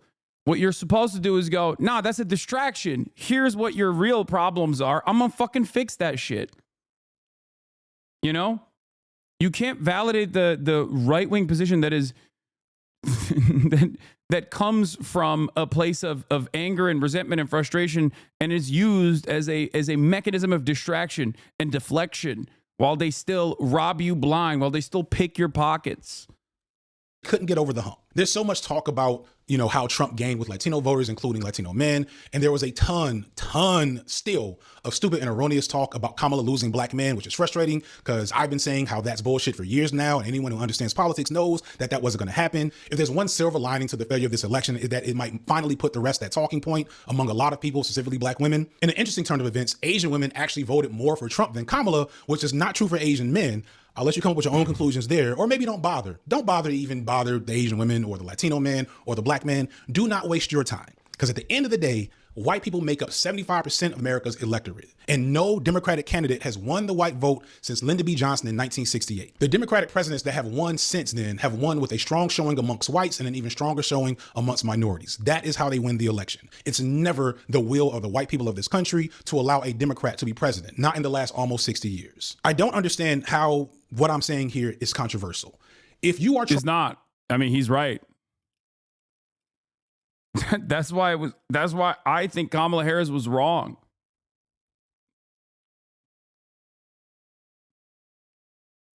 I think the reason why I think Kamala Harris was wrong was because she weirdly enough thought like she could, capture the attention of the white vote for some fucking odd reason. And did that by parading the fucking Cheneys around when white people don't fuck with the Cheneys either. They don't fuck with the Cheneys. They hate Dick Cheney. Dick Cheney's approval ratings were fucking dog shit by the time he got out of office. They remember him as the architect of the Iraq War, understandably, because he was. Americans have moved on. They hate the Iraq War. They think it sucks. Donald Trump won, presenting himself as anti-Iraq war and portraying Hillary Clinton as a pro-war candidate in 2016. Trying to understand the political reality of the United States of America, then all you're really doing is trying to understand the politics of what motivates white people to vote and be politically active. And I can only guess as to why a large portion of 76 million people who are white voted for Donald Trump. But more significantly, why in those swing states that won him the election, where he got more votes than his Republican counterparts by a wide margin from people who are not politically engaged, I can only assume that they felt something specific for Donald Trump that they didn't feel for Kamala Harris. And considering that this is a president who accused Haitian immigrants of eating people's pets and is threatening to use the American military on American soil to contribute to mass deportation, I don't know what motivated the motherfuckers at all. You tell me. If you can't tell, I'm really frustrated with how people are so dismissive of the role that racism and misogyny played here. Trump made incremental gains with almost every minority category. I think this is the reason why people are dismissive of racism as well. He's not wrong. Of course, racism played a role. Like, of course, that's the only thing they have. But my point is, if the Democrats don't actually present an argument that the Republicans have to oppose, then they're going to run the table with racism. They're going to hit that vein over and over again. That's their one. They're going to keep spamming, okay? They're going to keep spamming racism. You have to give them something to fight against. And the Democrats and their refusal to give the Republicans something to fight against is part of the reason why the racism button works so well. is part of the reason why the trans shit even is like somewhat effective, even though it's not, right? Like it's not a thing that was a demonstrable success in the election, but a lot of Democrats seem to think so because they're like, oh, they made us look silly. They made us look bad. They made us look terrible. They made us look like we only care about the one policy that we care about is like doing bottom surgery on undocumented migrants or whatever the fuck. And it's like, that would never be a point of contention if you had a bold declarative agenda that is something that the Republicans have to present themselves as against. I want to point that out, right? Black men, black women, Latinos, Asians, and so many other folks, small gains for Trump. That probably is significant in terms of the margins for which he won. But for the most part, in those swing states where Kamala did nearly as well or better than Biden, the big change here is that her voter base in suburban and rural areas actually drops compared to Biden. The percentage difference between Trump versus Biden and Trump versus Harris in rural and suburban counties widens. Harris only doesn't get blown out because she was able to turn out large numbers of voters in urban areas, aka black people and white liberals, the same voter base that many on the left are accusing of her not inspiring. Now, of course, I would argue that those voters are probably more inspired to vote against Trump than to vote for Kamala. I know that's what it was like with Biden. But again, we're talking about the difference between a bad campaign and an effective one. And the only difference between her and Biden on paper is her skin color and her sex organs. Is there a version of Kamala's campaign where she ran as a change candidate, promised? I don't even fully agree with this. Like, she had benefits on that front too. She was younger than Biden. So I think like, while yes, her being a black woman as opposed to Biden being a white man, was definitely consequential. But her being younger and more vibrant and able to communicate was a benefit. Also, Biden would have lost harder than Kamala Harris. Age doesn't matter as much. No, with Biden, it did. It became the only thing that mattered, I think. Universal health care and to save the environment and give stimulus packages to workers that wins her the election? Maybe. I doubt it, but maybe. But when you look at the exit poll data, 92% of voters that voted for Trump said Kamala was too extreme as a leftist. They called her a communist even as she ran a center-right campaign. It's because, once again, if you have no North Star that you can point to in terms of easily identifiable policies, okay, bold, universal policies, then you can be made a mockery. You can turn into a clown by your opposition. This is a major problem with the Democratic Party's attitude whenever they run scared. That's it. That's it. Oh, Kamala Harris is a communist. She's too fucking radical or whatever. Okay. Missouri voted to increase minimum wage by to $15 an hour and emergency leave or paid family leave.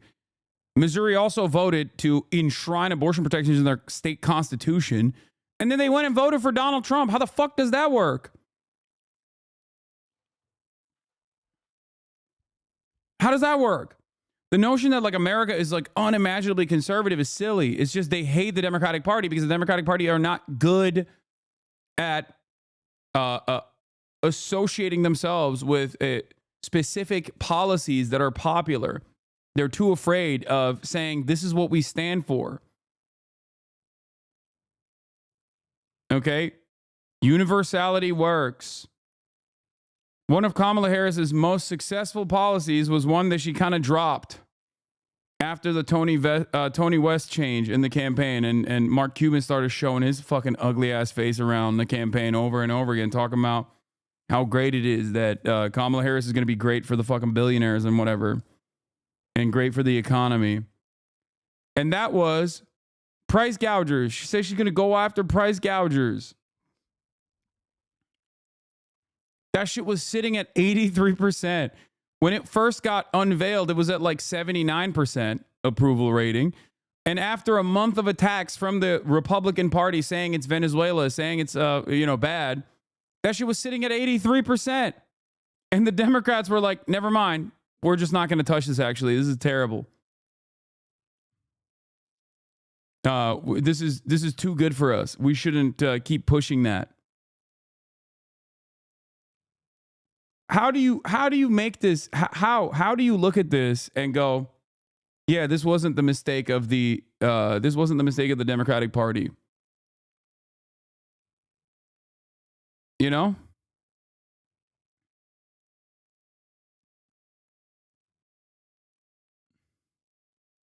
I said earlier about people not actually believing the things that black women say or do, only attributing them a set of woke features. No one in this election ran on policies. Trump said on the debate stage when they asked him about repealing Obamacare, which some Trump voters didn't even know was the same thing as the Affordable Care Act, that he had thoughts of a plan. He doesn't, of course. No Republicans have a plan to replace Obamacare, but they know that talking about replacing Obamacare gets those people in their base to vote. What are they voting for? There's truth to this for sure. Republicans don't know what the fuck they're voting for. They literally, when the impact of the legislative agenda is brought forward to them, they just don't believe it. They're like, nah, that's not what I'm voting for.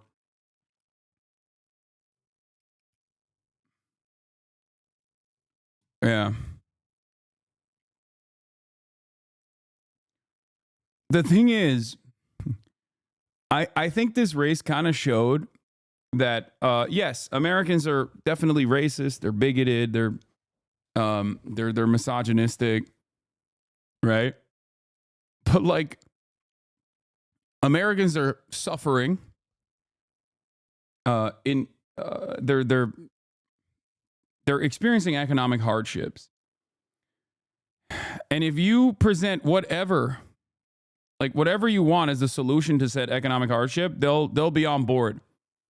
Now, if there's already there's already a resilient underlying white supremacist attitude, Republicans can look to that and go, yeah, you're suffering economic hardships. Oh, housing market is fucked up.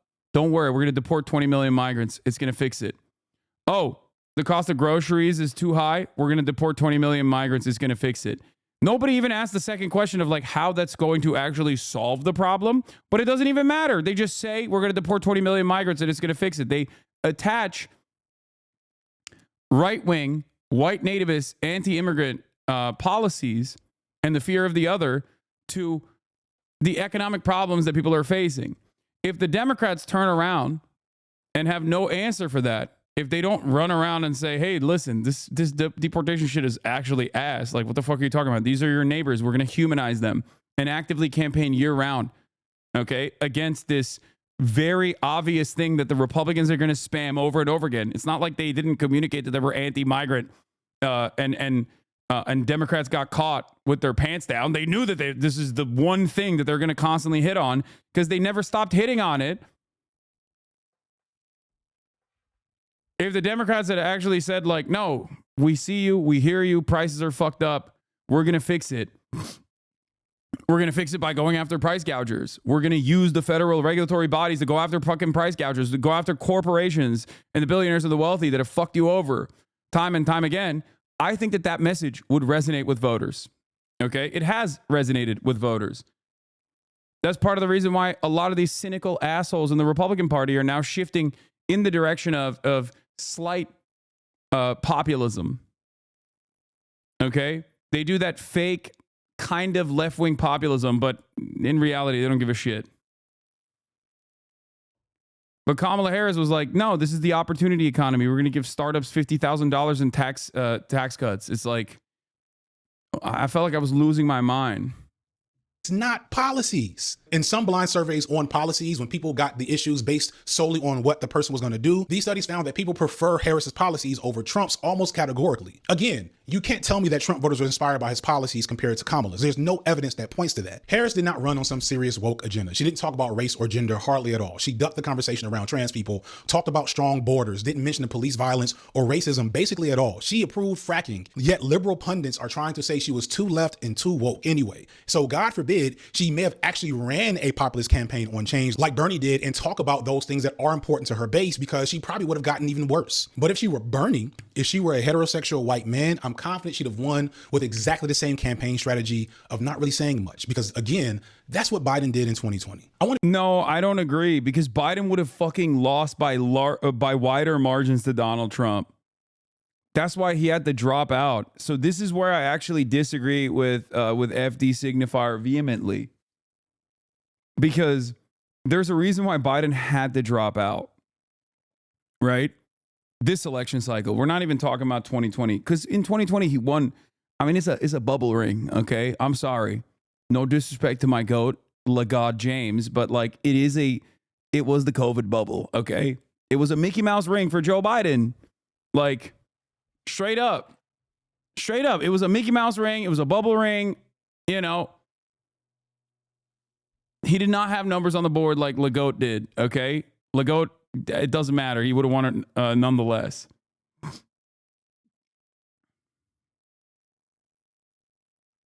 Yeah, the internal polling was looking like Biden was going to lose New York, okay? It's not even a thing. Like, it's not even... Oh, I mean, this doesn't make any sense.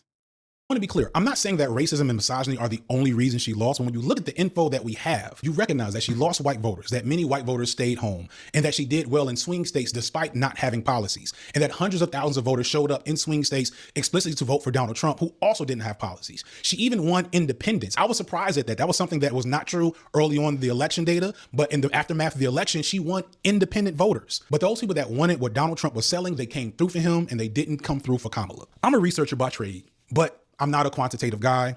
I didn't do the most rigorous analysis here. I didn't run any regression tables.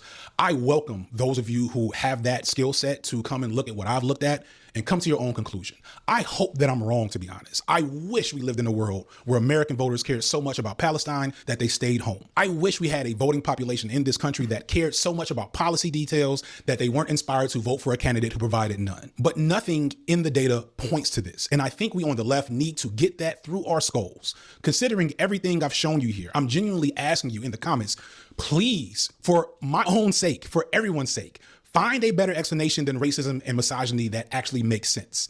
I'm begging you to prove me wrong with something more than willful ignorance and vibes, because the data points.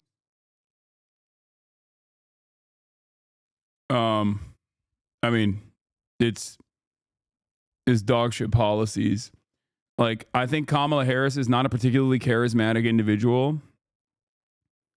And I think on top of, you either have to have like, you know, ultra instinct charisma to make it work and to be able to like make shitty third way neoliberalism come across sexy, which is very difficult to begin with.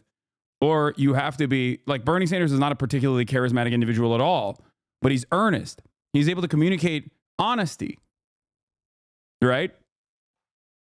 And on top of that, he has great policies, popular policies. Kamala Harris had neither. She was not particularly charismatic. And on top of that, she was running the most dog shit third way neoliberalism agenda. Nah, Bernie is super charismatic. Is the accent? Yeah, okay, you're out of your mind.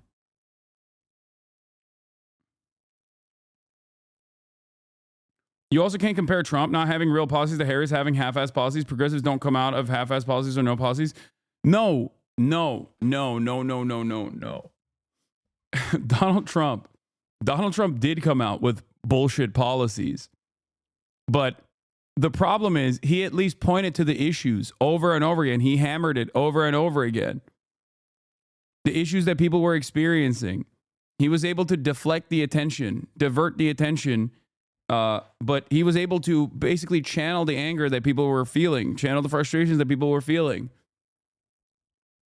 And then he would just go, you're angry. You're right to be angry. You know why you should be angry? Immigrants.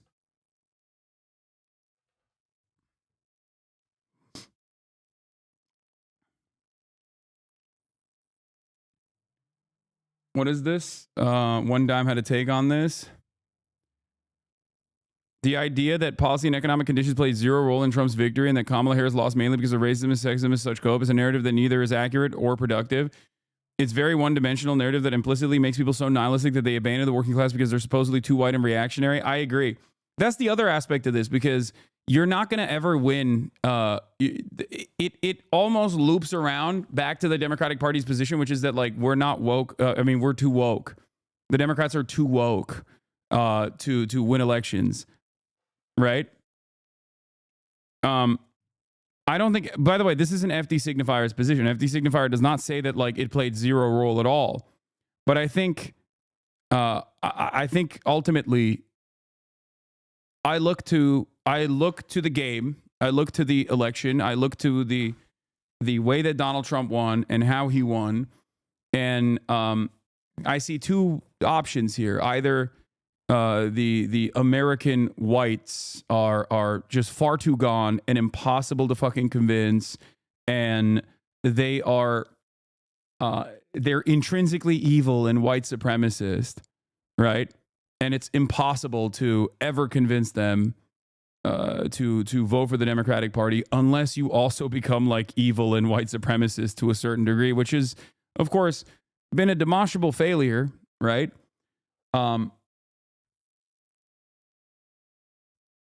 Or you have to try something different. Try something that the Democrats haven't really done, which is go out and push for bold, universal policies that help, universal policies that help everybody, including the white working class.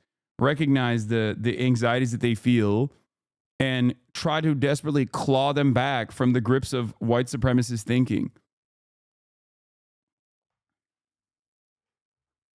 Thanks to Trump uniquely motivating a specific type of voter that shows up only for him, only for his unique brand of racist, sexist, authoritarian posturing. He gets rural America voting in a way they traditionally do not. Trump could have... Yeah, I mean, AMLO and Claudia Sheinbaum is right there. Mexican society is not more progressive across the board than America, right? They're not. Mexico has real problems with femicide.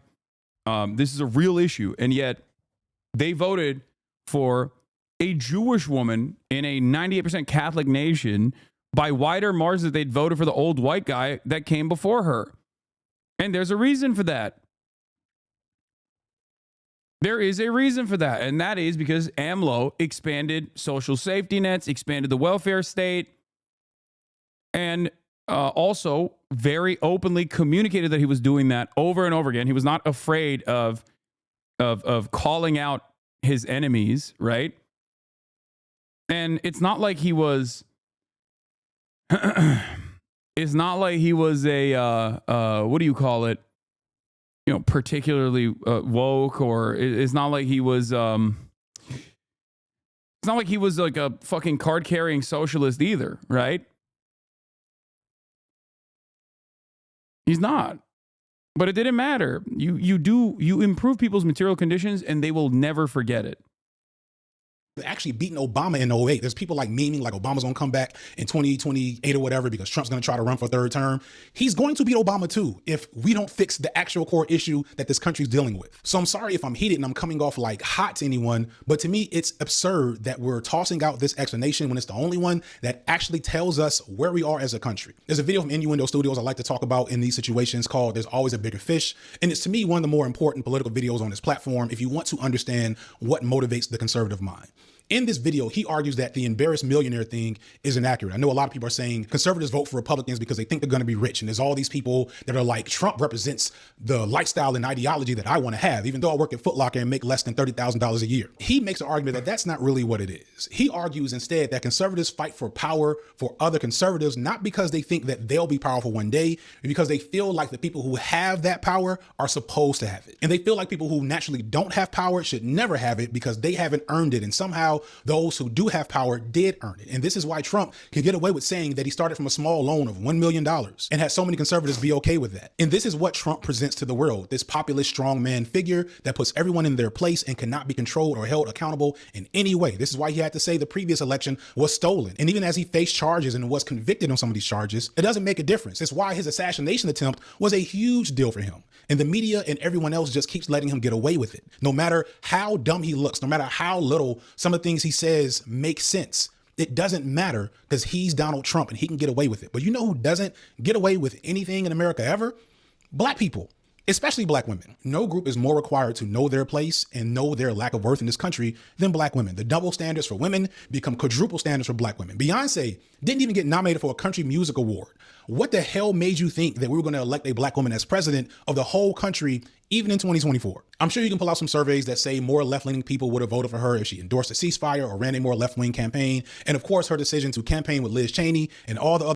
I don't even personally think that like it's about left-wing candidates left-wing voters. Like this is also in part our failure to communicate on the left. Like I don't think Tim Walz is a socialist champion. Okay?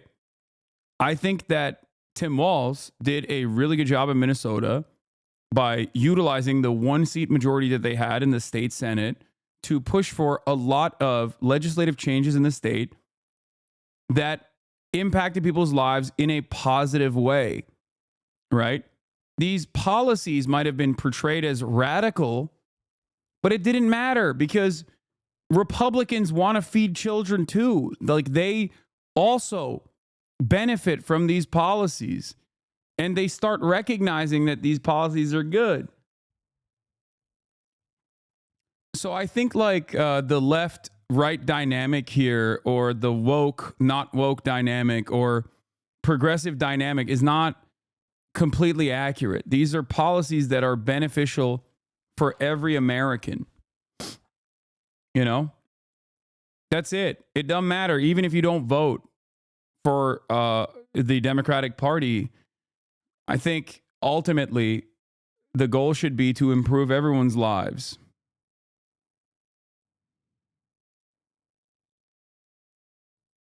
If he's conceding that she never could have won, why isn't he way more pissed that she was a candidate to begin with? I think there's like somewhat of a stink associated with progressivism. That's the other side of this. Like a lot of people consider it to be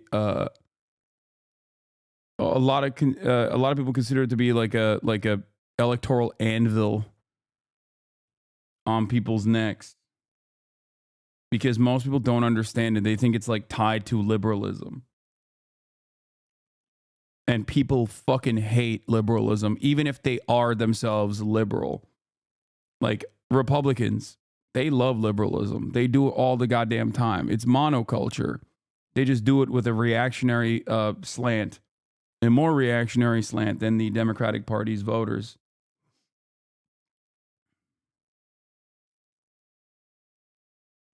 Other bullshit wasn't good. And I want to again be clear. Kamala wasn't that great of a candidate to begin with. In 2020, she was the first candidate to drop out. Do y'all remember that? For 4 years as vice president, she didn't do much to impress or inspire. And if the Democrats had a primary this time around, she probably would have lost to Amy Klobuchar or her own running mate, Tim Walz, or likely the next Democratic winner, if you want to put money on it, the American Psycho himself, Gavin Newsom. All of this is true. I think Gavin Newsom gets comstered. I mean, it entirely depends. I think if the Democratic Party still go for like a Pete Buttigieg or a Gavin Newsom or a Josh Shapiro, especially Gavin Newsom, oh my God. I think if they do any of these guys, okay, but especially Gavin Newsom with that California stink on him too,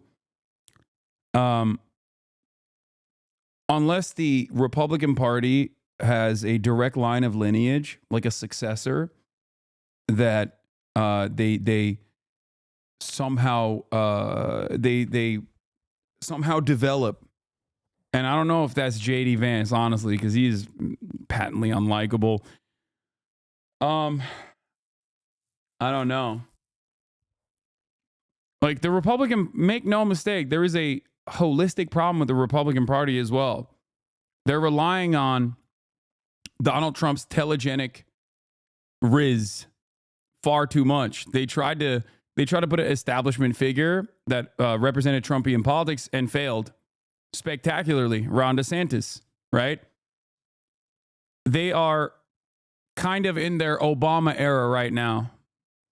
In the same way that the Democratic Party was in its Obama wave from 2008 onward, and were never really able to recreate that same charisma and that's part of the reason why they keep losing. I think the Republican Party is going to experience a similar problem unless they find like a way out of this.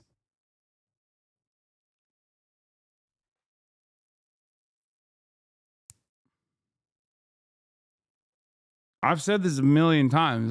Donald Trump is Obama for white people, like a specific kind of white person, if you know what I mean. But that's not what happened. What happened is she ran and she almost won 4 swing states, and she lost because Trump brought out his squad. And his squad are rural Americans greatly unified behind some very, very specific interests. The reason I bothered to do this work is because I really need those to the right of me to stop blaming the far left for this loss. The numbers show we didn't do much. You're showing your own true colors with the way you're responding to this loss. You're proving everything we say about you to be true by pointing the finger at Palestinians, Latinos, and black men instead of some of your own cousins and husbands who have the real. What is going on in this screen here, bro? Academics crashes out on Kendrick Lamar on stream. What is this chaotic ass first picture here? Kamala Harris, Kendrick Lamar, Donald Trump, me in a dress. Destiny, what the fuck is this? What the fuck's this man looking at?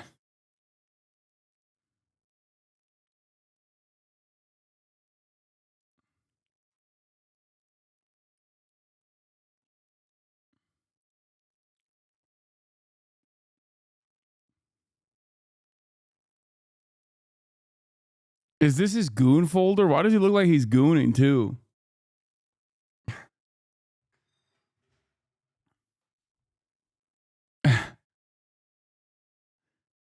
He's like, oops, my goon folder leaked.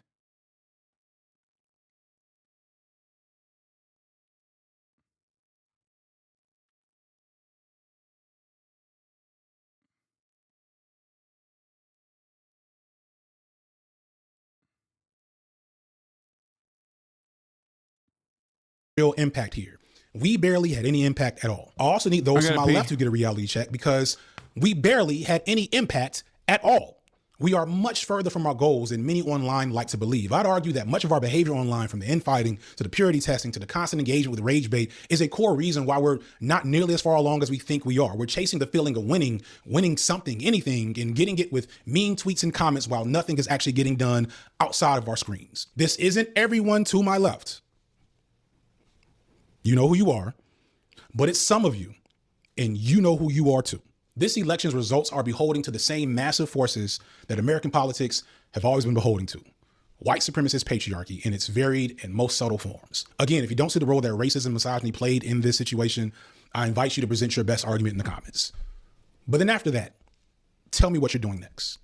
One of the reasons I voted for Kamala is because I wanted to avoid making a video like this, because I knew as soon as she started losing that I was probably going to have to make something like this. Because while Kamala represents a horrible status quo that I've been talking about from jump, again, be clear where I stand, to me, there's value in not resetting the meta of what resistance looks like to the institutions that both Trump and Harris really work for. I might be wrong about this. This is not a hill I'll die on. In fact, if you look at like the person that Trump just appointed as his board czar, that same guy that people are crying about worked for Barack Obama. Like, people that say that you can't compare the two, you're lying to yourselves. But anyway, in the aftermath of this election, the whole game has been reset. We're putting effort into settling down foaming at the mouth liberals who are going full mask off with Zionism, imperialism. We're also dealing with charged up conservatives preparing for the Christo-fascist regime that Trump is trying to put in place. Resources that may have went to further resistance for Palestine are going to be used to fight under the Muslim ban here in the United States. Bad immigrant policy that we already had is going to be leveled up to militarized mass deportation.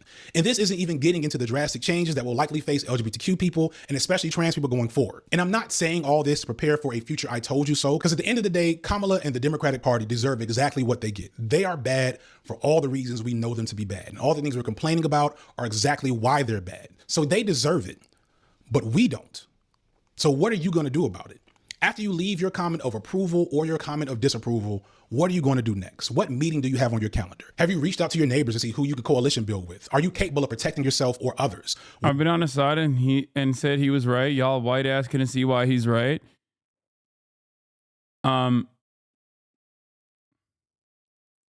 Isn't this just blaming everyone except liberals? I mean, he's blaming the Democratic Party, I think. like the only issue I had with it was that go back, he soft calls you out. I think the only issue I had with his analysis was when he was talking about like Joe Biden would have won almost, like, or Joe Biden would have performed better than Kamala Harris, but like that wasn't correct. I think Joe Biden had to drop out because he was spectacularly bad because how old he was. And not only that, but also I just don't, I mean, I think that it was bad campaigning overall, which I don't even think FD disagrees with. Like, I don't think FD disagrees with the fact that like policies played a role. I think I guess the disagreements that we kind of have are like how much of a factor Kamala's race and sex plays. I do think that it certainly played a role, of course. But I think that you can overcome those odds, and a good politician should be able to overcome those odds. And the only way to overcome those odds is with charisma. And more importantly than that is with good policies.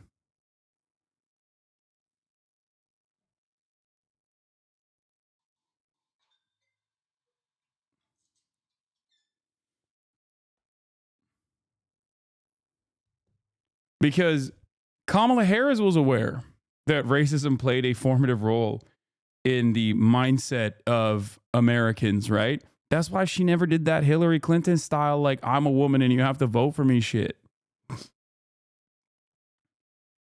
You know what I mean? She knew. And maybe even focused a little bit too much on the whites in the suburbs because of that, where she was like, oh, well, it's because I'm a black woman, they're never going to like me, so I have to do my very best to like get them to like me so that we can win.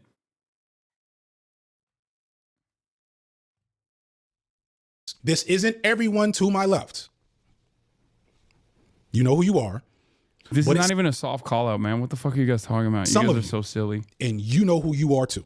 This election's results are beholding to the same massive forces that American politics have always been beholden to. White supremacist patriarchy in its varied and most subtle forms. Again, if you don't see the role that racism and misogyny played in this situation, I invite you to present your best argument in the comments. But then after that, tell me what you're doing next.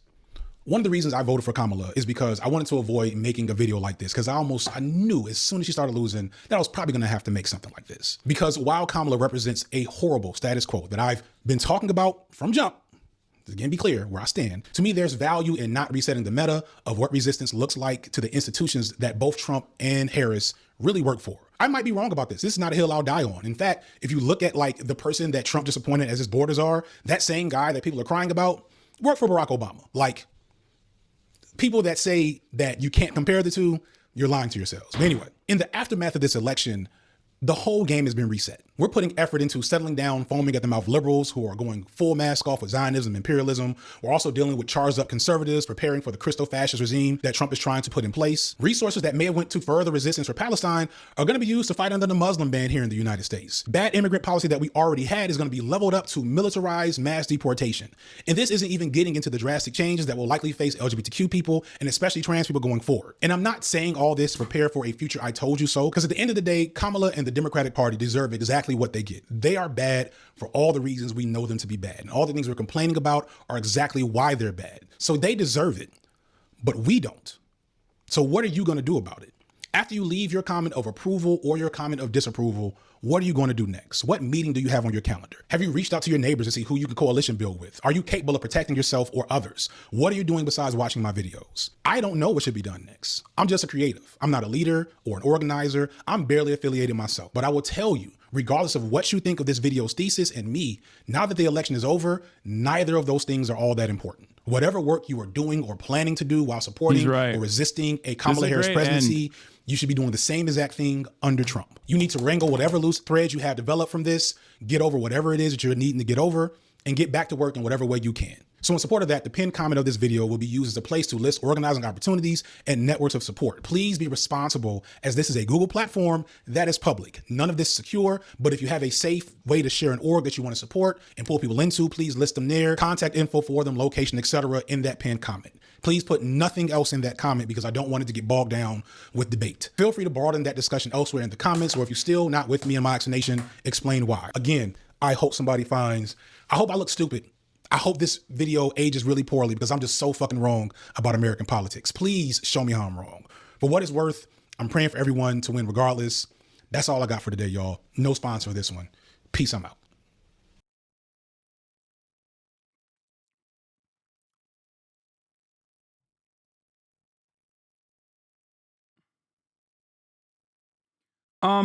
I agree with FD Signifier that that racism plays a major role in this stuff in elections.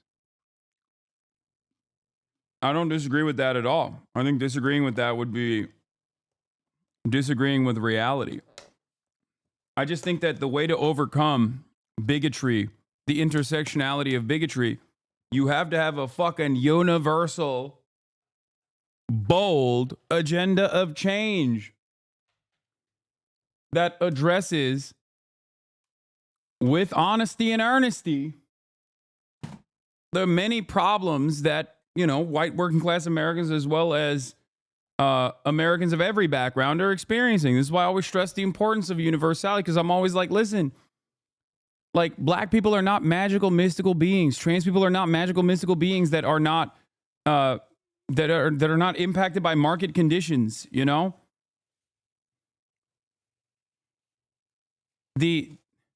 In some ways, I think the Democratic Party has so successfully created this narrative that, like, they weaponize against Bernie Sanders, for example, with like cynical identity politics, where they were like, oh, Bernie is bad on black issues because he doesn't talk about criminal justice enough. It's like, first of all, he does. And secondly,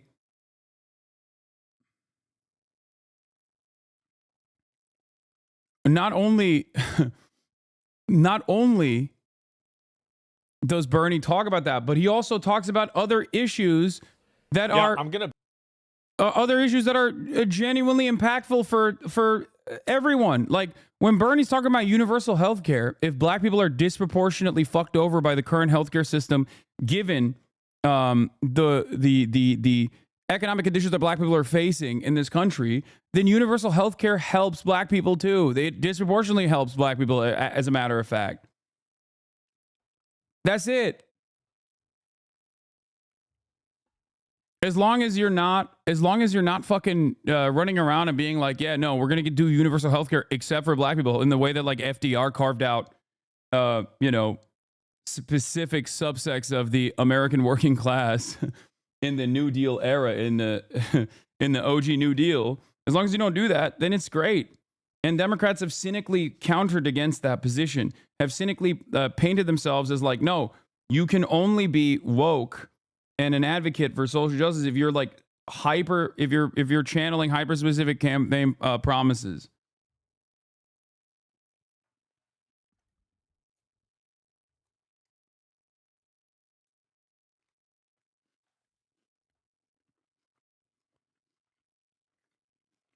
Anyway, I want to watch this Jimmy the Giant video about how he escaped the alt-right, and apparently he actually gives a shout out to Destiny in here somewhere, but I still want to watch it. It is brought to you by Squarespace. Yes, my brothers, my brodies, my woadies. I'm going to do another one of these little talk to cams. You might have noticed, through some of my videos, I officially joined the woke brigade. It's unfortunate, I didn't really want to, but I'm going to talk how we got here. My political arc has been pretty insane. At one point, I was in a Nico Malama video supporting Trump. That's me. I'll admit it. Blurry boy. Trauma Reporters UK. I'm here. Look at my hat. I love Donald Trump. So today we're going to talk about how I managed to escape the alt-right pipeline. Up yours, woke moralists. How big is Luton? It's 200,000 population. And how many mosques? 45. There will never be peace on this earth so long as we have this book. It's a violent and cursed book. Attacks on mosques. Other minority communities singled out. Wanton violence alongside racist rhetoric. seems Jimmy the Giant was a real Brexit geezer. What the fuck happened? What the fuck happened, Jimmy? You were on the right side of history, mate. Lad! You were a proper bloke. A proper Brexit geezer. The woke got you, eh? When I was a young gangster, a YG, I was a little bruh, right? A little bruh. I'm about 13 years old. Damn, this motherfucker looked like JonTron. We're invited into school. It was mandatory, we weren't invited. And we had to do a speech. So, you know, my mate goes up and he does the history of Chelsea Football Club. A girl goes up and she does about horse riding. I go up with my little thumb drive, plug it in, 9/11. So I basically proceed to radicalise a classroom of young, impressionable 13-year-olds as to why the American government did 9/11. Who do you believe was behind 9/11? Criminal elements of the military-industrial complex, the same ones that staged Gulf of Tonkin, the same ones that staged the mass shootings of Operation Gladio. Right. Ooh, I was in this kind of like early conspiracy theory bubble. But what I want to say is it was interesting, right? Because at that time, being a conspiracy theorist wasn't left and right. It was just anti-establishment. And so whilst I was listening to Alex Jones, I'd also be listening to the Young Turks and listening about Occupy Wall Street. So when I was young, I was just a sort of contrarian hipster. I'm not like a communist, but I'm definitely not a capitalist, and I'm definitely left-wing, and I definitely voted to remain in the EU referendum. And so time goes by, I grow up, and I remember I got, you know, I had a few jobs working like fucking Sainsbury's or B&Q, and that was further fueling my sort of anti-capitalist feelings. But I remember I got one job, and I met this geezer, and he was a proper right-winger. Capitalism is good because capitalism is freedom. Socialism is bad because socialism is tyranny. It was like a right-winger in the flesh. I'd never seen one before. I was like, what the fuck hell is this? Capitalism good? Welfare state bad? NHS bad? But you see, although I deeply disagreed with all of his views at the beginning, you gotta remember 13-year-old contrarian Jimmy. He's still in there somewhere. And what he's hearing is contrarian views, you say. Anti-establishment, non-mainstream. Little old hipster Jimmy lapped up this sort of right-wing rhetoric because I realised it was different to everyone else, and that would make me interesting if I believed all these things, right? And like when I say right-wing, it's not, you know, we don't like foreigners. It's stuff like this. The people who get on welfare lose their human independence and feeling of dignity. They become subject to the dictates and whims of their welfare. It's really funny because the presentation of this stuff is considered anti-establishment, but it is the most establishment you can get. That's what's hilarious about it. When you have a guy like Milton Friedman being portrayed as an anti-establishment figure, like I'm not, you know, shitting on current Jimmy, right? But I'm saying that like there are a lot of people who probably have had this exact same experience where they think liberalism is woke video games or whatever the fuck, right? And it's anti-establishment to be conservative because everything is liberal and woke video games. When this guy is the most established right-winger you can get, like as established as you can get. His worldview is the neoliberal uniparty. Like people, this is it. He is I mean, yeah, he was a Reagan advisor personally. His writings, his academic literature played a formative role in undermining the global South. It does not get more establishment than that. Just like it doesn't get more like your dad's point of view than Ben Shapiro. Fair supervisor who can tell them whether they can live here or there, whether they may put in a telephone, what they may do with their lives. They're treated like children. So now I'm at the doors of the alt-right pipeline, right? I pick up my hat with the light, turn the torch on, grab my pickaxe, and I head in. And the first stop is Jordan Peterson. And then if I'd said to you, please, I'd rather go by she, how would you respond to that on a personal level? How would The way I have responded to that, because I've had a number of conversations with transgendered individuals, is that I use whatever pronoun seems to go along with the persona that they're projecting publicly. How can I describe the fact that someone who was once a woman, and really still is, had her breasts cut off because she, he, they, their, them had fallen prey to a viciously harmful fad? So bear in mind, I didn't go to university. I went and just tried to make little businesses. I did a parkour brand, I ran a vegan food store, I did lots of little things. And very importantly, I was not academic. This motherfucker was all over the place, bro, politically. Jordan Peterson, to young Jimmy, sounded like how I imagine smart people sound. So even if you do happen to be that avatar of moral purity that you claim implicitly, the probability that you'd get to act out your goodness in relationship to those possessed by your ideology is zero. He would use big words, he would do this with his hands, he would think and contemplate. Like, he was the sort of caricature of a smart person. And it was very interesting because all of his views tended to be quite contrarian.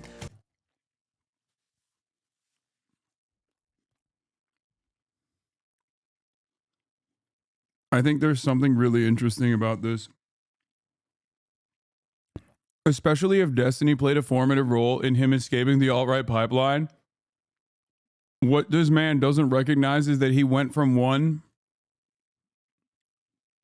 contrarian figurehead to the other, who also falsely presents themselves as like an intellectual giant.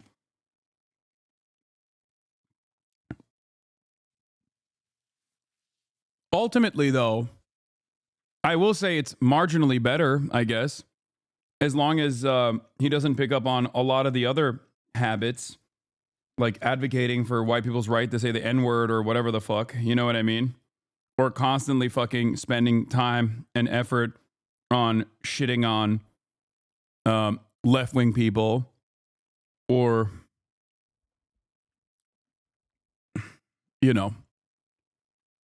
getting a little too close and personal with neo-Nazis and white nationalists. Two sort of mainstream views. And he would, again, like my friend, he would talk about the benefits of capitalism. He would talk about natural hierarchies and that it wasn't capitalism's fault for hierarchies, but hierarchies are natural. And so it's very interesting because if you think about what Jordan Peterson is and what he thinks and his words now, back in 2016, it was very different, right? As a matter of respect, in fact, would you refer to a trans person who asked you to use they, them pronouns, a pronoun which has a several hundred-year historical... But that's not what we're talking about. He rises to fame on what he is portraying as a free speech battle. The Canadian government are trying to make it so that if you say the wrong pronouns to a transgender person, you will go to jail. And Jordan Peterson never says something like, I don't... By the way, that's not even true. I think we always forget to factor in how much of right-wing sentiment is just a lie. And how effective just simply lying from a biased perspective is. I know he doesn't have these opinions, by the way. Now, I'm saying that, like, I'm talking to old Jimmy, right? Old Jimmy the Giant, Jimmy the Little, before he became Jimmy the Giant. It's pretty interesting that an expansion of pre-existing hate crime statutes factored in misgendering, like intentional and deliberate routine misgendering, got so much pickup all around the planet, and it got so bad that the Canadian Bar Association had to basically write out statements over and over again, being like, this is not true. Like what Jordan Peterson is saying is just a lie, and nobody cared. Everyone got swept away. Don't believe in trans people, and so I don't believe I should say their pronouns. He's not saying that people who do transgender surgeries are butchers. He is saying that by law, I shouldn't be forced to say anything. Difference between saying that there's something you can't say and saying that there are things that you have to say. And I regard these made-up pronouns, all of them, as the neologisms of radical PC authoritarians. As I grew up, I kind of realized he misrepresented this bill and he was blowing things out of proportion. But if we just take it on face value and believe what he was saying, then yeah, it seemed illogical to oppose what he was saying. And so whilst I'm going through Jordan Peterson's books, his podcasts, his speeches, etc., I'm getting this feeling that there's this sort of crazy, indoctrinated Marxist left who are trying to suppress your freedom and usher in communism. And so all this is happening all the way in Canada where no one gives a fuck about. But what about here in Britain, right? In Britain, we have a sort of similar scenario. And it involves a man, a very controversial man by the name of Tommy Robinson. Before we go any further, I want to give a massive shout out to today's sponsor, Squarespace. Squarespace is undoubtedly the best, I'm not kidding, the best platform when it comes to making websites. Beautiful websites, ones that are perfectly tailored to you. With their new design intelligence, which combines the newest AI technology, plus their years of understanding and crafting beautiful website templates, you can now literally type in prompts to the AI and it will create a bespoke website to you and your brand. As well as that, their payment system. So if you're selling goods online and people, maybe you have customers all around the world, Squarespace takes so many different types of payments, it's now easier than ever. From Klarna to ACH direct debit, Apple Pay, and you can even do buy now, pay later with Afterpay and Clear. Wait, what is this? Hard to understand Wagwan with Jank. My Steelman take is maybe he's big braining to influence Trump by pandering. I'm gonna be honest with you, I don't think this guy likes me much. I think we see the world in very similar ways, but I think he's been primed into not liking me too much, but maybe it'll change. We'll see. And also, the laborious job of writing product descriptions got a whole world easier with Squarespace's Blueprint AI. You can just bang in a prompt, it will shoot out some text, you can tweak it and change it, and it will save you time and it's very good quality. So Oh shit. Fuck. Oh, fucking hell, mate. Fucking hell, Jimmy. Seems reasonable and open-minded, so never say never. Oh yeah, no, for sure. I think that he has a really good message overall, and I like it. And I'm gonna. He's followed too many debate lords over time. That doesn't matter. A lot of people, I think, arrive at certain conclusions about the world, and whichever way they get there, I don't really fault them for it. It's great as long as they're like moving away from right-wing reactionary thinking. He retweeted you recently and loves Owen Jones. Oh, nice. Yeah.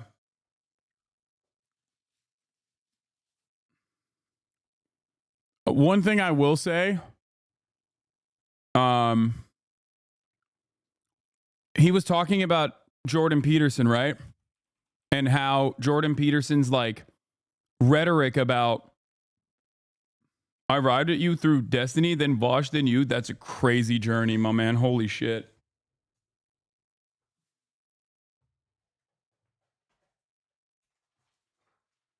That's a wild journey. And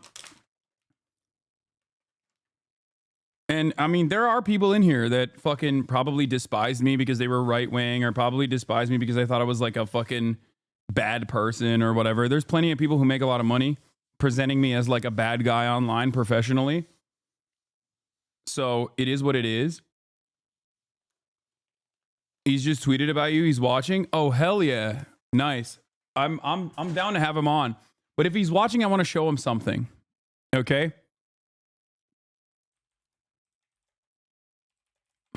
I wonder if he ever watched this video, because he said he was a fan of the Young Turks. And I wonder if he actually ended up watching this video called Jordan Peterson is not a conservative transphobe. This is from December 30th, 2018, right? And here's the thing. Back then, I understood that Jordan Peterson was a conservative transphobe. This is a clickbait title, chat. And I wanted to get people exactly like Jimmy the Giant to click on this video and watch this video where I portrayed the exact same arguments that I have maintained for a very long time. Let's take a look. That people, and I'm especially thinking of your opponents, get wrong about you. Their basic proposition is that, you know, first of all, that I'm a right-winger of some sort, and that's just not the case. Hi guys, just want to remind you all that Jordan Peterson is not a socially conservative lifestyle guru, and he certainly isn't white Deepak Chopra taking advantage of men who feel alienated in our increasingly divided hell world. And you know what? In this short video essay, I will prove that to you. There are plenty of other things I'd love to talk about Peterson, but it would never fit in the format of just one video. So if you have any additional questions or tell me how much I suck, you can direct them to me directly at twitch.tv/HasanAbi, where I'm live every day, or on my Instagram at HasanDPiker, or my Twitter at HasanTheHun. Damn, bro, I had 100,000 fucking followers on Twitter and 200,000 on Instagram back then. That's crazy. 5 years ago. All right, let's continue. Let's listen to some of the things Jordan Peterson said in this Breitbart exclusive from a conference where he was the guest speaker alongside many of these other non-ideologue individuals like Sebastian Gorka and Dennis Prager and Tucker Carlson. For the record, I was already shitting on Jordan Peterson being transphobic a long time ago, even far before this, because some of the clips that I pull out, some of the clips that I bring in here, right? This is, you know, December 30th, 2018, okay? December 30th, 2018. It's 6 fucking years ago. But even before then, I kept trying to get people to understand that Jordan Peterson was just like faking the you know, self-help nonsense to push for a lot of dangerous right-wing reactionary ideas, and he was doing so with genuine success. And a lot of people fucking hated me for it back then. Let's watch. Here he is with Charlie Kirk, Donald Trump Jr., Kimberly Guilfoyle, and even Jack Pizzagate Posobiec. Not a conservative, by the way. Just not a conservative. I think it's partly also a consequence of the fact that we haven't adapted to the birth control pill yet. You know, it was a major technological revolution, the birth control pill, and it's only been 50 years.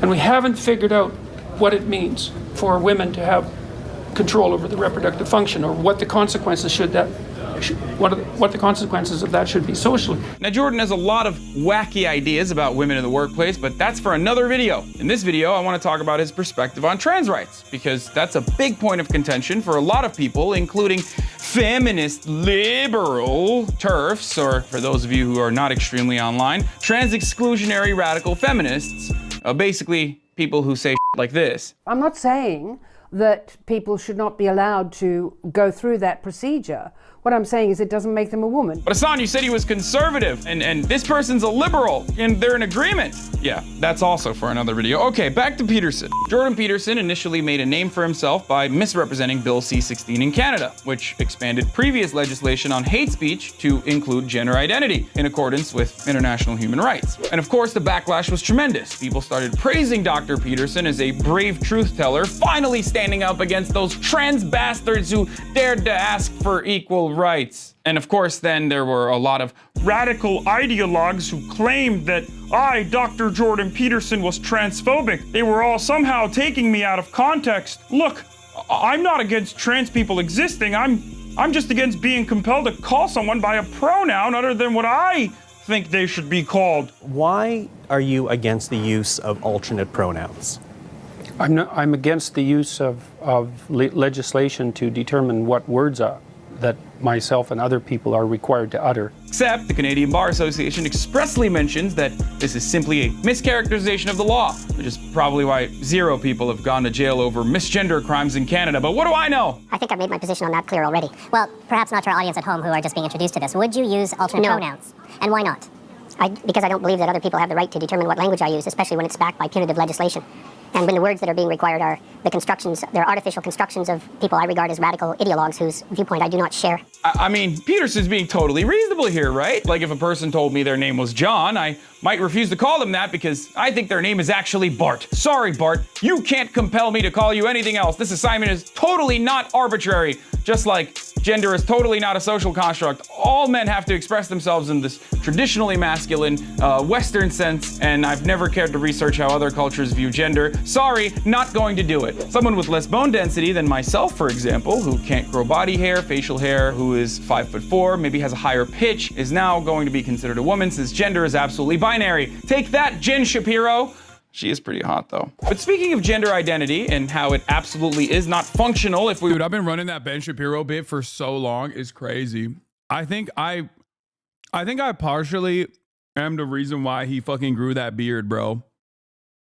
Like, I kept saying he can't grow a beard, and I think that motherfucker started putting Rogaine on his face to try and grow a beard. Or maybe because they, like, invented Jen Shapiro in a fucking vacuum, in a vat, Brett Cooper.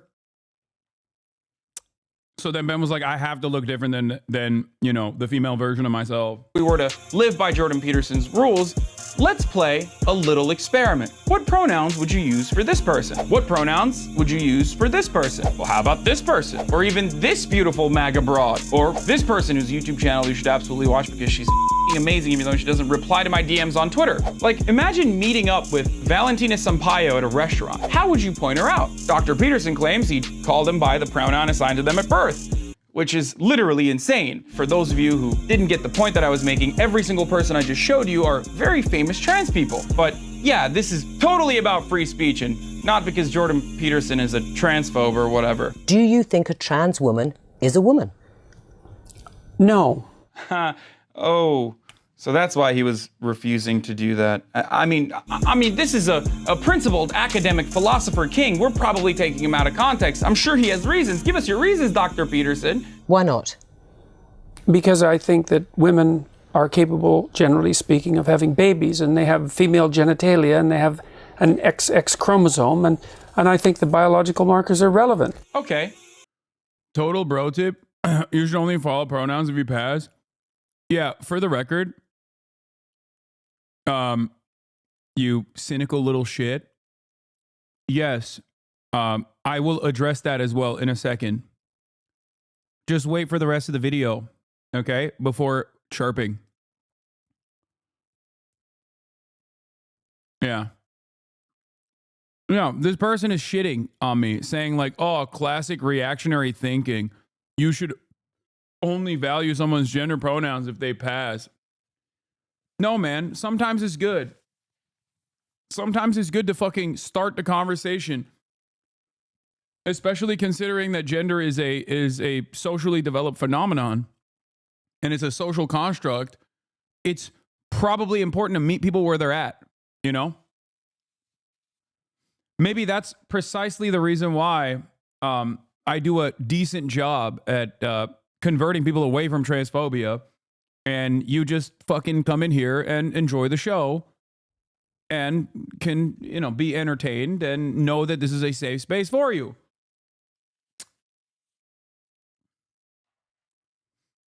First off, Buck Angel has XX chromosomes and female genitalia, so I'd be hard-pressed for Dr. Peterson to point out to him in a crowd and try to get others to identify him as a woman since all of those standards apply to old Buck.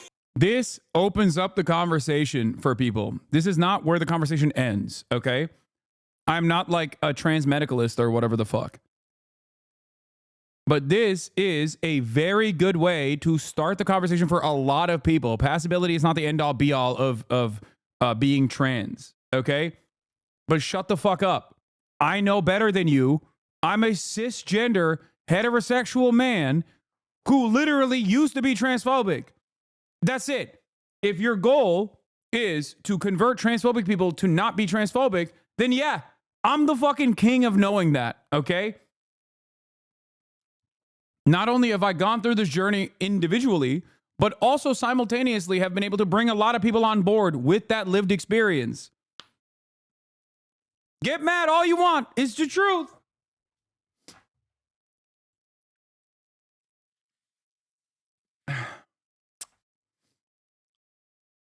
And it's kind of funny because like I literally am about to bring this part up as well in terms of passability not being the end all be all. Like it's coming. Yeah. Standpoint theory for transphobia. Exactly. I'm going to start libbing the fuck up, dude. Hey, it's called Bodies in Spaces, okay? As a former transphobic person, I'm doing a Bodies in Spaces.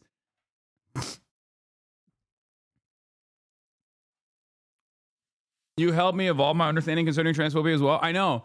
This is why I always, bro, this is why I always fucking tell people like, listen, if I'm talking about black issues, okay, and you're a black person, you're a black chatter, It's not for you. You're black. You already know. You already know this shit. Okay? You live it. If I'm talking about trans issues, you're trans. You know this already. Okay? I'm talking to transphobes. I'm talking to fucking black, not black chatters, but white chatters who are anti-black racists. You know? So don't fucking come at me and be like, I don't really like the way you didn't utilize academic language. Anyway. Also, are we no longer considering girls who haven't had their first periods women? What about women who have gone through menopause? Sorry, Ruth Bader Ginsburg, you're no longer a woman. I will be referring to you as a male now. Do you see my point? Socially speaking, the reality is that we make assumptions about gender from visual cues and not off of chromosomes. Yet the leading champion of the scientific argument constantly conflates biological gender with the contextual assignment of gender we apply socially every day. But even on the biological front, Peterson's principled analysis falls short, since there are plenty of people who would be considered intersex, specifically 1.7% of the world's population. In context, by the way, if you want to say that, well, that's a tiny minority of people who gives a well, you're a douchebag. Also, that number is higher than the number of Jewish people on this planet. Okay, have you made it up to this point? Now, here are some personal opinions that I have that will most likely piss off some people who considered me an ally up to this point. So if you're deep into gender theory, this might upset you, and if you're a trans person, you might think I'm excusing transphobia, so there it is, I'm issuing a trigger warning. Are we alone yet? Okay, I get why this concept is terrifyingly alien to so many people, okay? This is partially due to centuries of oppression, lack of medical advances, the Nazis setting back trans research by centuries with their book burnings, and in this day and age, a lack of representation in media. I get it. It's already difficult enough to defend your worldview on things that you barely understand, like complex political theories, but changing your mind on something as concrete as gender that you've been conditioned into thinking about in a binary way requires tremendous amounts of introspection. So here is my olive branch to those who haven't had to think about this until now. Trans women are women, and trans men are men. So while I understand that your only introduction to trans folk has probably been hysterical college freshmen on YouTube compilations screaming at your intellectual daddy, there's more to it than that. There are plenty of brilliant trans men and women who are more informed on this subject than myself, and I highly suggest you take a look at their work, especially ones that immediately come to mind right now are ContraPoints, and I already mentioned her in the video, and my esteemed moderator is Twitch at twitch.tv. Going to TYT. UID Network is now available on. So, bring back the breakdown for the TikTok era. Yeah. My point is, my arguments haven't really changed. You're so much more articulate when you aren't in front of the scrutiny machine. Oh, you mean chatters? You mean chat? A sea of conflicting opinions, all primed against me, constantly doing the same thing that they hate when my enemies, my ideological enemies, do it.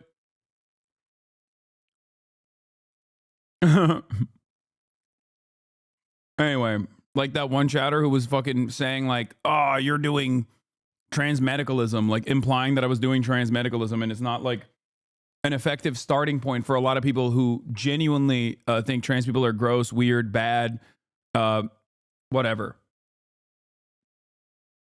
So be sure to head over to squarespace.com/Jimmy the Giant, and to get 10% off your first purchase of a website or a domain, use the code Jimmy the Giant. Anyway, back to the video. This the Quran around in your hand book is in the reason, disgraceful manner. This book is outrageous. This book is the reason we are in such a mess. Tommy Robinson, the fucking ADO lad. Boys, I'm not proud of this, but I'm just being an honest person. I'm trying to explain where I was at, how I got to where I was, and how I am where I am now. And so I come across Tommy Robinson in this period of time where he goes to jail for, as he's presenting it to the audience online, trying to report on Muslim grooming gangs. He goes to jail. And I see this as a suppression of journalism, a suppression of free speech by a tyrannical government. With justice, do you regret you know, and I ignored the fact that it was contempt of court, and he knew exactly it was contempt of court, and he did it deliberately to provoke this reaction. But the way it was being presented was very clever. Again, it was all about free speech. It wasn't about the underlying issue of Islam, etc., but it was just about free speech. And so when you're already primed to be sort of libertarian, pro-free speech, and you're perceiving these attacks on free speech, you start to wonder, why are they attacking these people for their speech? And it unfortunately has this effect of making you think that the person is a truth teller and the government are trying to suppress them. And it reinforces your belief in what they're saying must have some truth to it, if they want to hide it so bad. And these people, these what I would now consider grifters, they know that. They know that that's the response and the feeling it's going to create in people. They want to be martyrs because then people will follow them even more ardently. It's so important for the establishment because they know I've reached the people. They know Free Tommy Robinson and free him now. Gert Wilders. Just the peanut gallery of some of the worst scumbags, dude. Holy shit.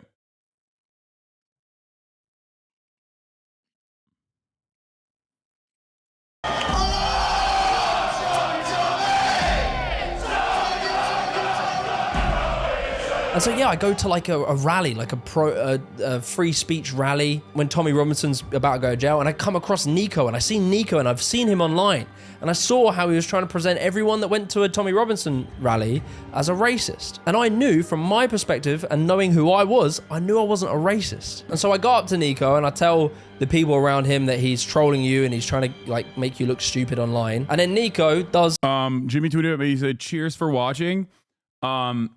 I'm gonna have him on the stream if he wants to after we're done watching this video. Misrepresent me in the video, and he says that I went up to the police and told them to get rid of Nico. The police then came over and surprise, he started crying to them as well. When in reality, I was actually saying to the police that Nico has his free speech, because, you know, I'm fucking obsessed with free speech in this period of time. I don't know why. I think it's the single most important thing on earth. But either way, like, as much as I disagree with myself for being at that rally and supporting Tommy Robinson in that time, I still stand by the fact that I don't think these people understood why people were presenting them as racist, right? And I just want to touch on that. Tell me a Trump policy right now. I support... Fake, waffle. You're waffling, man. Yeah, answer the question. I support his trade policy. How dare you fake this? How dare you? This... You know, now, from, you know, the view I have now, I understand there are sort of two types of racism. There's like overt racism, which is like, you know, I fucking hate migrants when you send them back, they're the worst. And then you have this kind of more like subconscious racism, or like in effect racism. And what I mean by that is, like, I knew I wasn't racist because I grew up... Oh my God. This is literally, he's talking about the permission structure. Permissible bigotry versus that masquerades as common sense versus out and about racism that even racist people go, over. Now, the interesting part about this is something I talk about quite frequently, as you guys know. The interesting part about this also is that depending on where you're at on the reactionary spectrum, like going to a literal EDL rally, you could still assume that you're not a fucking racist person. And I think ultimately that's because no matter how much we yell at people and say society is racist or whatever, even racists understand that racism is bad up to a certain point, which is why they always subconsciously, or sometimes deliberately and consciously, try to hide their true perspective. Some people might not even recognize that this is their true perspective. And I believe Jimmy when he says he didn't understand why people were saying he was racist. Like, I just care about free speech. That was the entry point for him. People making convincing arguments. People telling him like, oh no, this is common sense and this is free speech. And I think that there are a lot of people out there who are rudderless, who are fragile, who are vulnerable, and people like Jordan Peterson open up the floodgates and move them in the direction of the likes of Tommy Robinson. It's a perfect ideological journey. I mean, it's obvious. He went from watching Jordan Peterson videos and thinking that Jordan Peterson is not like right wing at all. He's just like some woke Canadian professor who is using neutral language, using objective language, and is just simply saying it like it is to a guy like Tommy fucking Robinson. And Douglas Murray, I hate this piece of shit. Very multiculturally. And I liked people of different races. I had lots of friendships with them and I got along with them very well. So I never in my heart felt anything bad towards people of different races. But what can happen from there is when you think you're like immune to racism, you sometimes are more susceptible to it in a way, but just a different type of racism. These grifters know they can't just say that, I don't know, black people are inferior genetically, although some of them have started doing that again. They've found sneakier ways of wrapping it, often by hiding behind culture. These pundits will lie and say stuff like 84% of grooming gangs are Asian Pakistani, which has been endlessly disproven. It is white people who make up the majority of grooming gangs. But all this misinformation can lead you to believe that their culture is inferior to ours, and therefore we can't mix. And with the Tommy Robinson thing, it's kind of the same when it comes to Islam, right? You didn't hate people for being like... This guy's awesome. I love this video. Holy shit. Amazing. Having brown skin. You were simply critiquing their ideology, their beliefs. You wouldn't do that with Sir William Gladstone. Would you do that with the Bible? Show some respect. Show some respect. Show some respect. Have you read this for people? Have you read this? Piers Morgan, the fucking woke Quran defender, by the way.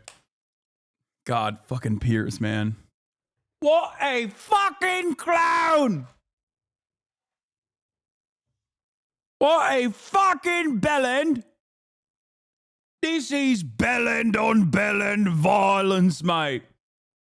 There are over a billion people. So, you know, I'm listening to the greatest hits, right? I'm listening to Ben Shapiro debate some 12-year-old feminist. I'm listening to Jordan Peterson, Matt Walsh, I'm Joe Rogan till I fucking die. And I find myself accepting that I must be right-wing now. And, you know, little hipster Jimmy, that's cool because now I'm different to everyone. I'm the contrarian, right? I have all the different opinions. Oh no, the sky isn't blue. Actually, no, it's a shade of maroon. And like when you're listening to all this stuff, you get this sort of impression of the left. Like what you're perceiving the left to be like, basically the worst of the left. You know you're a millennial when you question whether or not it's ethical to bring children into this world. Because of climate change. We don't really know whether or not the world's going to be habitable in 30 years. And so you just get pushed further and further right from more of a reactionary position rather than some actual ideological and maybe academic understanding of economies and politics. It just sort of is a feeling.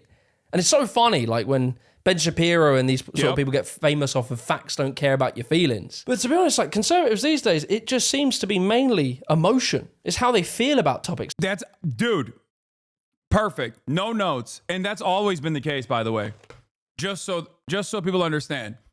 Conservative argumentation has never been around facts. Ben Shapiro actually marketed himself as like the facts-based champion. But I have hours upon hours of video dedicated specifically to how not facts-based Ben Shapiro's arguments are. Like, they've only been able to successfully market themselves as quote-unquote facts-based. But in fact, most of it is just, and this is unfortunately a common trait for all debate lords in general,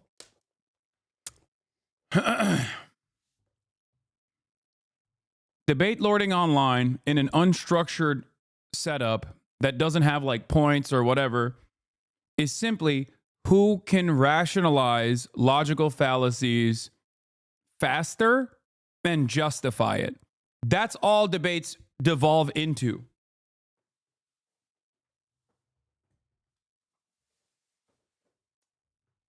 And I say this as someone who is also, you know, partaken in this. I have done it myself, and I still continue to do it myself because I understand like hypocrisy baiting and logical fallacies are actually a very quick way to win points in this conversation, to win people over to your side.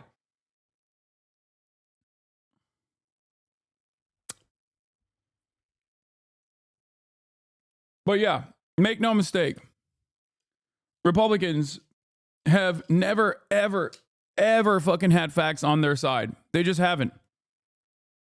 They do, however, massage the data. They do a very good job of that, but lately they haven't even tried to massage the data because it doesn't really matter. There's no need for them to massage the data because there is a fucking faucet of right-wing media out there that just reinforces this false notion over and over and over again. And many people don't even fucking want the truth. There's no more intellectual curiosity. Okay? We've gotten to a point where people just want someone who agrees with them to tell them they're right. Okay? It's all fucking vibes based. Yeah. Like, yeah, they went from 1350 shit to simply saying blacks eat cats. Thank you. That's a fantastic example. 1350 still is not actually data. It's a false interpretation of data. We've talked about it quite a bit. 13% of black people cause 50% of crimes is the catch-all for that. It's FBI crime statistics, but specifically it's FBI arrest statistics that they're falsely claiming is, leading to convictions, when the only thing that the 1350 data actually shows is that, especially when paired up with additional data that you understand that the American criminal justice system actually over-prosecutes and over-arrests black people for the same proclivity to do crime as white people, that the 1350 statistic only shows that reality, which is that black people are prosecuted harder, black people get longer sentences, and more importantly, they are over-policed. So if you don't fully comprehend the data in and of itself, you could just say catch-all 1350. That's actually still cherry-picked, right? Having said that, however, now they've moved on from that. They don't even do the cherry-pick data shit no more. They just simply go, Haitians are eating cats. Black people eat cats and dogs. We have to deport them. Something to remember. They hate when you bring up academic papers and actual facts, and they don't trust any of that. In Springfield, they're eating the dogs, the people that came in. They're eating the cats. They're eating the pets of the people that live there. And ABC News did reach out to the city manager there. He told us there have been no credible reports of specific claims of pets being harmed, injured, or abused by individuals within the immigrant community. Well, I've seen people on television. And either way, I find myself as a right-winger. I have not descended into overtly racist beliefs or overtly transphobic beliefs, misogynistic beliefs. I haven't gone that far, but I probably do house some sort of unconscious discriminatory beliefs in maybe trans people. Bro, first of all, you're British. That's just given. It's just a part of the territory. Secondly, I think the very fact that you acknowledge that is an incredibly healthy step. Okay? Like awareness, self-awareness of the sort is so fucking good, dude. Holy shit. It's fantastic. And people will say, he's a right-winger. No, he used to be a former right-winger. And he's saying he still has some subconscious biases. Right? And it's great. It's fantastic to recognize that and work against them. You know what I mean? And learn and go on your journey of understanding the truth about the world. People, perhaps even women to a degree, again, often wrapping their push for equality and better rights as some kind of Marxist revolution. But I believe in the typical sort of right-wing viewpoint that the state should be smaller, that people are responsible for themselves, and probably that like poor people are just lazy and they need to fix their own shit, and that billionaires and corporations are really good and like, you know, sort of, unless he's saying that was his former position. They're the ones that, I don't know, Russell Brand says is bad, and then all of a sudden they're bad because they're tied to, I don't know, George Soros. George Soros business, bad. Bill Gates business, bad. But Elon Musk buying Twitter, good. Very good. Anyway, I'm deep in the pipeline, right? I'm deep. COVID happens. Obviously, I don't get vaxxed. I don't wear the mask. I'm sorry if I killed anyone. And, you know, again, I regret that position now. I literally didn't want to get vaxxed, not because I thought it had 5G in it or something, but just because I was so sort of libertarian right wing that I didn't like the fact the government were telling me to do it. And like, I don't know, I'm here today, I'm vaccinated, and the woke police haven't come to my door yet, so probably I was overreacting. Vaccine passports. While we've been looking in other directions, they are being slowly yet deliberately introduced. Are they the linchpin in a global surveillance network? So you might be wondering, like, what was the moment? Like, when did it all change? When did the dam break? And there was a moment, right? And I can kind of point to it specifically. And it was through making my videos. Now, as you know, you guys watching, you're probably really into all the social political stuff I do. But originally, I was a parkour YouTuber. And then I become like an extreme sports YouTuber. And when I got to the end of this period in 2022, I wanted to diversify my content, right? And I remember genuinely, I thought I was probably even going to make like those sort of right-wing documentary series, like things like Jen or like some of Moon's stuff, you know, that kind of thing. I thought I'd end up in that ilk. But you see, because I was a smart bruh and I could read the room, I knew that I couldn't make a video why Jordan Peterson's the best man alive. I knew I had to take my time to kind of meander. So I made a video on a very specific topic. Bro, this dude is literally talking about Tyler Hitler Vera's like origination point.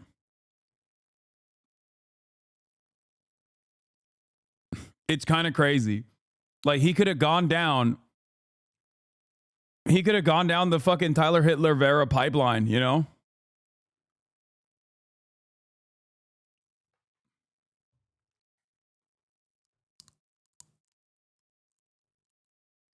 Crazy. About chavs. Clothing brands that you didn't like were called chavvy. Rough neighborhoods were considered chav infested. But what exactly is a chav? And most importantly, where did they all go? And so I made this video. It's really interesting if you rewatch it, because my biases and all of my thinking going into this video is that chavs are bad because they were dickheads and they chose to be bad. But whilst making the video and wanting to address the question, like, where did chavs go? Why did they disappear? I stumbled across a geezer called Owen Jones.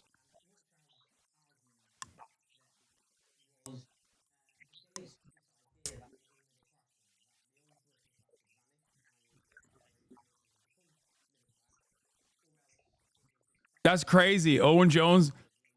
That's amazing that Owen Jones flipped him, dude. That's amazing. Wait, what? What happened to the audio? Wait, I can hear it. Why can't you guys hear it? Did my... You guys can hear this, right? Can you hear me?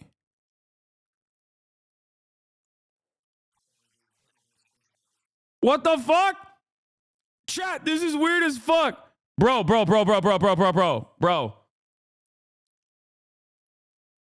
When I play the video, OBS does not have sound.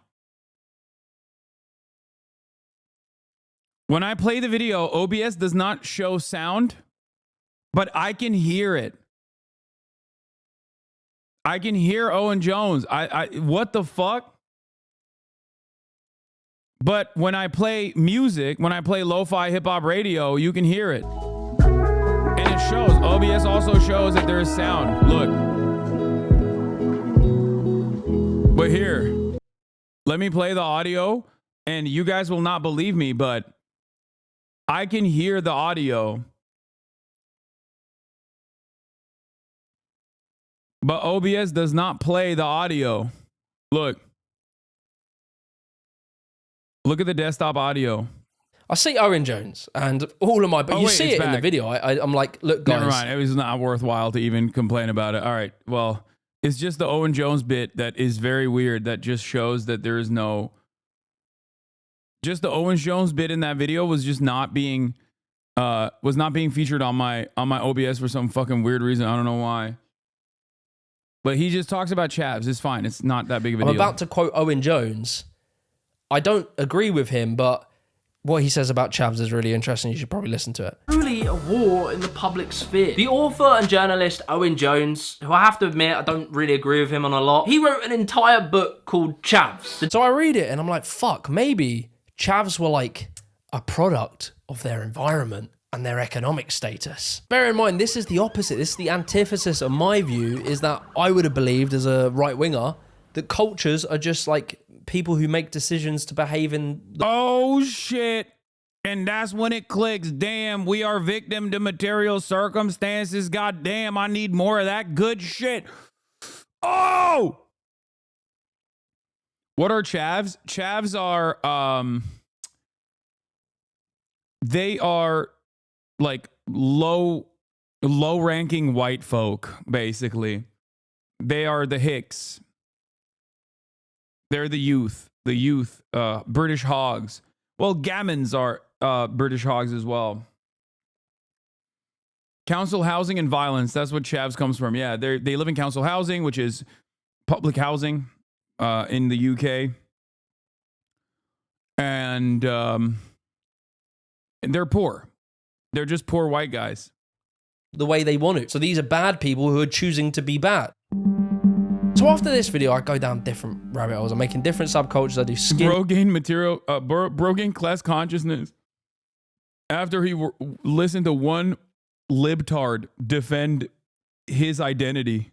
I love that. Heads, and I do football hooligans, which are both in a very interesting period of time, which is the Thatcher era. And the more I research into Thatcher... Oh, to be fair, this also does make sense, because like, I think a lot of... It's really interesting when you see it, like a lot of the Reform Party people just like despise Thatcher and despise neoliberalism and don't even fucking understand that like it is continued through the Tories that they voted for over and over again. And then they got frustrated by it. And they're like now looking for a right-wing reactionary movement outside of the Labor-Tory dynamic. So I think that I would say working class British people are definitely more class conscious than working class American people are. It's weird. But then also at the same time, like there is, it's less mystified. Class is less mystified, but also Tories have successfully been able to shit on the working class. Whereas in America, historically speaking, since the Thatcher era, like they have lordships, right? In the UK, like they have people who are lords. They have something that transcends beyond Marxian class dynamics, where they literally have a monarchy and they have remnants of said monarchy in the form of lordship, right? Like you literally have lords, and they're Tories. There are plenty of Tories and even fucking Labour Party members as well, but like certainly a big chunk of Tories that are straight up a part of this old feudal dynamic. And on top of that, there is like open, overt disdain for the working class in the UK by, dare I say, liberal, neoliberal media outlets. And it's really interesting because the dynamic is very different in America, where there's no class consciousness. But that is precisely the reason why American right-wing politicians, especially from the Ronald Reagan era. Ronald Reagan is the Margaret Thatcher of America, by the way. Neoliberals. One is a Tory, the other one's a Republican.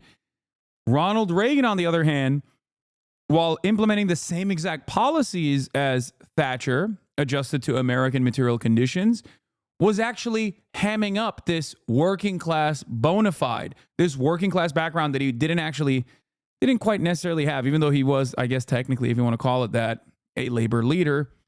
He was, the president of I think he was president of SAG, right? Is this before they SAG-AFTRA joined together? Anyway, whatever, it doesn't matter. He was a red baiting piece of shit and actually outed communists within SAG, but Screen Actors Guild, for those of you who don't know. But he basically portrayed himself as like this, as an actor, portrayed himself as a fake working class hero.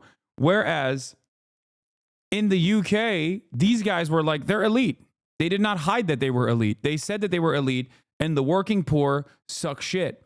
So the working poor that now actually identify as like Reform Party members, weirdly enough, still hate Margaret Thatcher, not realizing that Reform is a modified version of Margaret Thatcher. So they looped back around with reactionary politics and white identitarian principles, for example, the anti-immigrant shit. They looped back around into believing that like Reform demonstrates a change from these austerity politics of the neoliberal Tory past. It's very interesting.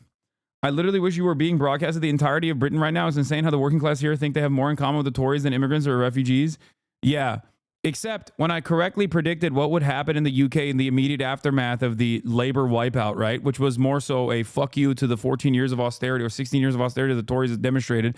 And the incumbent disadvantage had gotten far, the global incumbency disadvantage that we saw in many of the Western world got to a point where it was impossible to reckon with. Many of the liberal Labour Party defenders in my comments were telling me, Hasan, you're out of your element. You just don't simply understand British politics. Turns out I was right. Will those people actually recognize that I was right? I don't know. We'll see.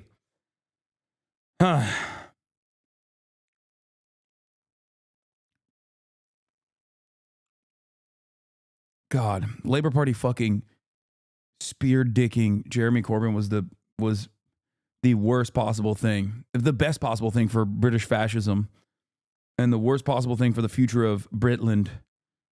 And see how she completely flipped this country on its head. She completely radicalized Britain into being extreme neoliberal capitalists. And it's kind of become just assumed that that's how the world has always worked. That's how we are. But then I discovered that at some point in society, we weren't fucking insane capitalists that we are right now. I've discovered this because there was a period of time called the post-war consensus, which I talk about fucking endlessly on this channel. But in that period of time, we followed a style of economics that was called Keynesianism. This is, by the way, the British version of New Deal. This is the British New Deal Democrat era. Which meant that the government's job was to make sure everyone was employed and to tax the wealthy at higher rates, use that money to build infrastructure that benefited the people. And by the way, the shortcomings of Keynesian economics and the shortcomings of social democracy is that it inevitably opens up the floodgates, because it is always going to simply extend capitalism, and that same dynamic, that same class dynamic that exists in capitalism, the inherent contradictions, are always going to create a society that is susceptible to the same economic factors, and inevitably the capital owners will overcome any sort of socially democratic changes that former governance has implemented. And this comes in the form of austerity. This comes in the form of clawing back social safety nets and rampant privatization, which creates instability, which creates economic volatility.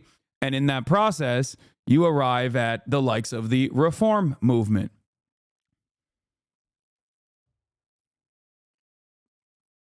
Bear in mind, you know, I'm listening to Donald Trump saying, make America great again, and everyone's harping on about how the world was better back in like the 60s and 50s. And then I find out the reason why it was better was because we had mass public investment. This investment led to the greatest economic boom in history, raised many of the working class into the middle class, which created a whole host of new industries, new products, basically, it was good shit. What we did then was good. And you know, you got to bear in mind that I am being told the only answer to life's problems is dog eat dog, free market capitalism. Get the government out of everything. The government can do nothing right. Only the geniuses of commerce can do anything. Like, it's funny because it's like these guys always go with the real capitalism hasn't worked. You know? How do you learn any of this shit? No, I don't know. I was just born with this information beamed into my dome. No, man, you just read. Do anything. Like our water supply that has no piss and poo in it. Or like our really quick and definitely on time and affordable train system. Or like our really affordable housing that people definitely aren't speculating on and shrinking the middle class. Private water companies are dumping huge amounts of raw sewage in Britain's rivers and off its coastlines. They're doing so to save money, to ensure returns for shareholders, and by extension, to guarantee massive salaries for bosses at the top. And so yeah, time's going past, man, and I'm learning this shit, and I'm like, fuck, and I'm starting to realise, like, I don't know if I believe all the things that I believe about right-wing politics, but I hadn't accepted it, right? I was becoming more and more distrustful. Things like this, right? 1 month I went on holiday. What did you read to learn about the permission structure with racism? Okay, that was just observation. I don't think, or I'm sure things that I've read on it, things that I've read about like white supremacy here and there have played a role in this, but I think the permission structure, like the permissible boundaries of racist sentiment is just something that I've observed over the past 10 years of fucking, of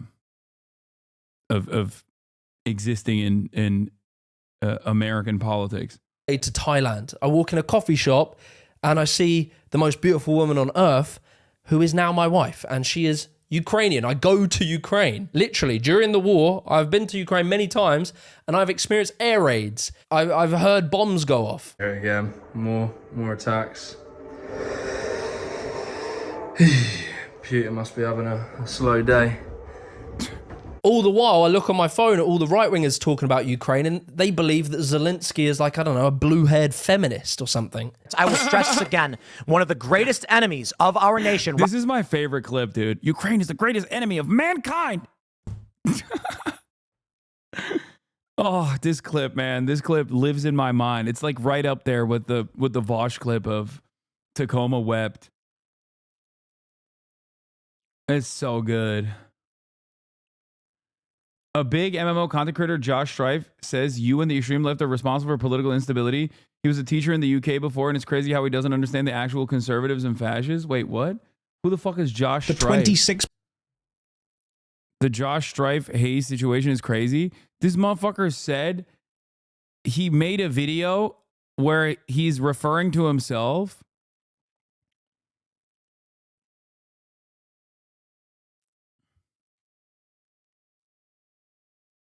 Wait, what is he? Where does he bring me up? I would love to see this. I would love to see what he had to say. Another very famous clip is that doesn't work for me either. Steven Crowder yelling at his pregnant wife. That's an Asman orbiter. They actually had beef years ago. Oh damn! I would love to hear what his takes are. God, gamers just so bad at politics. It's kind of shocking that he's like a teacher in the UK. American Revolution at all. Like the fact that you have a teacher in the UK saying this kind of shit is wild. Same shelf system. I know. We have so much in common.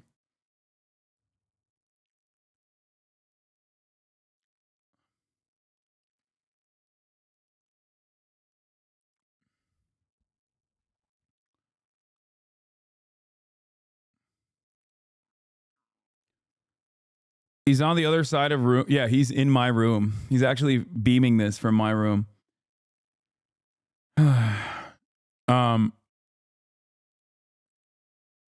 Right now is Ukraine. And they're trying to say that it's actually NATO, and NATO are the bad guys, and America's bad, even though we're pro-America. Okay, well, I found one disagreement. I mean, I am not in the pro-Russia camp at all. I'm definitely in the fuck Vladimir Putin camp, but I also am not exactly fond of NATO either. So there it is. This makes sense as to why he would be maybe pro-Destiny. He really jumped on the fucking pro-NATO. Second disagreement is coming. America is bad. And, you know, I'm learning more about the Ukrainian conflict and all the history of how it came to be and why we defend them and why we can't allow Russia to just go and take over sovereign nations. And so you learn more and more about this. But then there was two people I come across that really, like, cemented the change, right? So I'm becoming distrustful of the right. I'm starting to see, like, you know, their takes on Ukraine as being ridiculous. And then I come across a streamer.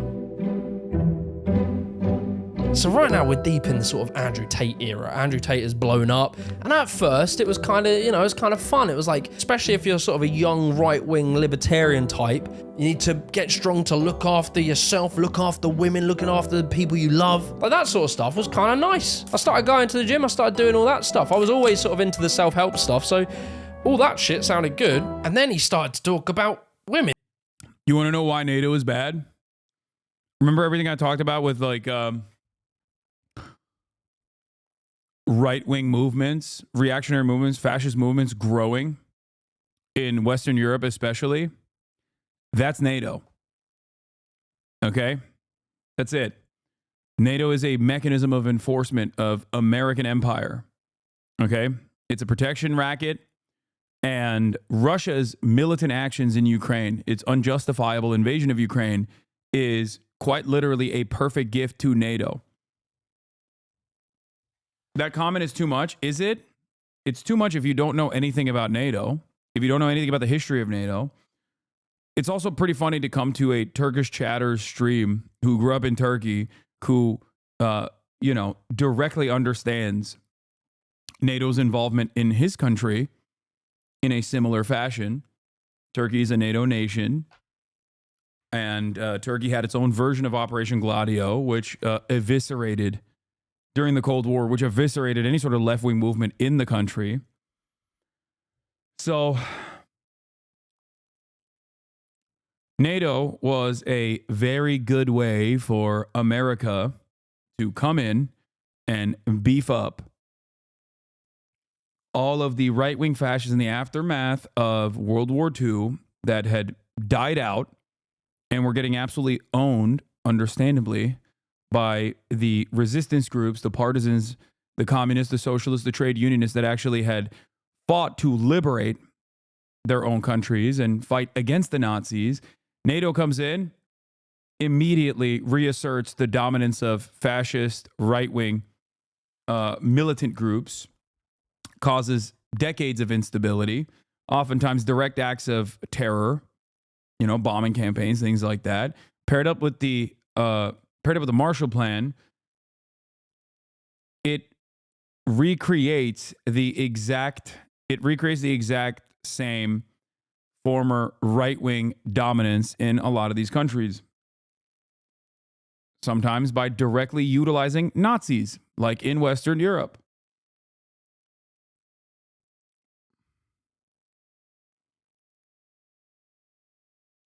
What's crazy is being anti-NATO was a mainstream left position in the West like a few decades ago. Modern SOCDEM NAFO freaks are like a recent invention. Yeah, I think part of it is because of Vladimir Putin's irredentist actions in Ukraine. I think that is a major role in this. A lot of people were like, what the fuck? This is completely unacceptable. And I think a lot of people, especially when they have like nascent Western chauvinist perspectives, see a bad guy that's a foreign adversary do bad shit, and they go, oh, we can feel good for once about something that we're doing at the global stage. Because as I've reiterated over and over again, Ukraine has a right to emancipation. They have every right to purge Russian invaders from their boundaries. It's a perfectly moral and justifiable act. The problem, however, is that America has no real interest in Ukrainian emancipation or to stop the pain or stop the bloodshed, and every interest in offloading their old weapons and basically picking apart formerly state-owned industries in Ukraine for pennies on the dollar with a massive loan scheme that they've created. Anyway. To some degree, as a man, you have to instill drama in the relationship, because if you don't, she's going to get bored. No. Lol, what left-wing movement was in Turkey that NATO crushed? You had destruction of the last caliphate because of hyper-nationalism law. Who would you consider the left-wing that NATO got rid within Turkey? Any sort of fucking Kurdish socialist movement, any sort of working-class movement was completely gutted by ultra-nationalist Nazi fucking Turkish freaks that are now in the governing coalition. What the fuck do you mean the caliphate?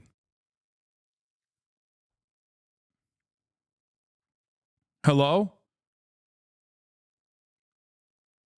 Why did Turkey play an important role in the Cold War against the USSR? I'm personally anti-NATO, but what are your thoughts on the approval rating of NATO being very high in countries on Russia's doorstep? Is 90% in Poland? Can't they just say the same? That like your anti-NATO sentiments are made from the comfort of your own home and away from the reaches of Russia? Yeah, of course they can say that. But I'm also saying that from the perspective of a person who also lived in a NATO country and understands its history, understands NATO's involvement in Turkish affairs. So it would be akin to talking to, I guess, like a Polish socialist or a Polish communist, I don't know, who might have a different perspective on NATO. I'm not saying that my perspective on NATO is commonly held by Turkish people, even though I think that Turkey is less fond of America than maybe Poland is.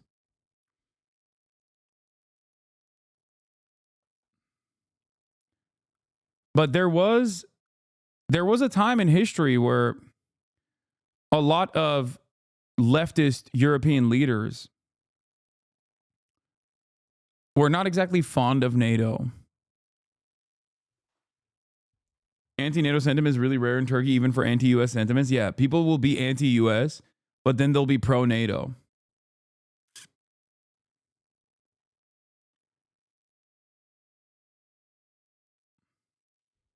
Yeah, İncirlik and its effects on Turkish politics. Yep. Never forget whenever Turkey does some shit, everyone's always like, whoa, that's crazy. I can't believe they're going against American imperialism. It's like they have nukes. We in Turkey have American nukes in a Turkish-American base, okay? We have nukes. We have American nukes that we house in Turkey. Whenever people forget that reality and think like, Turkey's doing this, Turkey's doing that, they're going to be fucking really, they're really showing everybody what's what. It's like,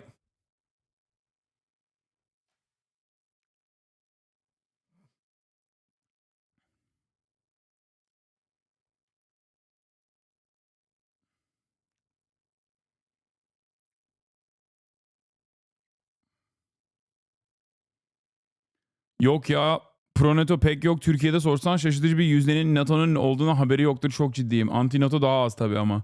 Yeah, this Turkish chatter says there isn't like a pro-NATO attitude in Turkey because they just like don't even understand what NATO is. However, the anti-NATO coalition is even smaller than the people who would be like pro-NATO.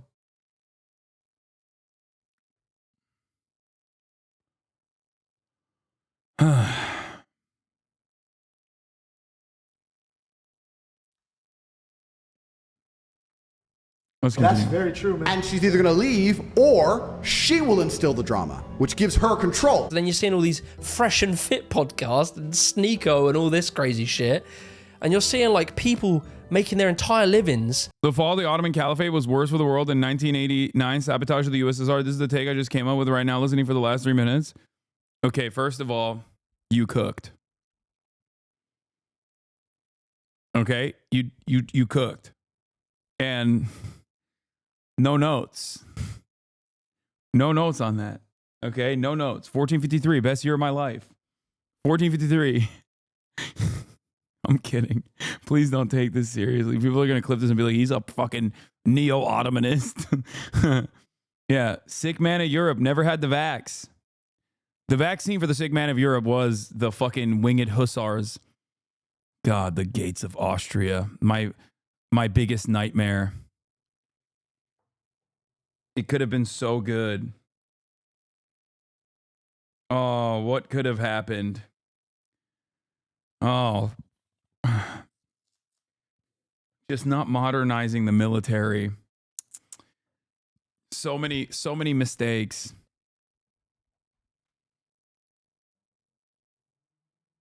Abi Viyana kuşatmasını kaybetmemize sebep olan battle 11 Eylül'de olmuş. Another national tragedy.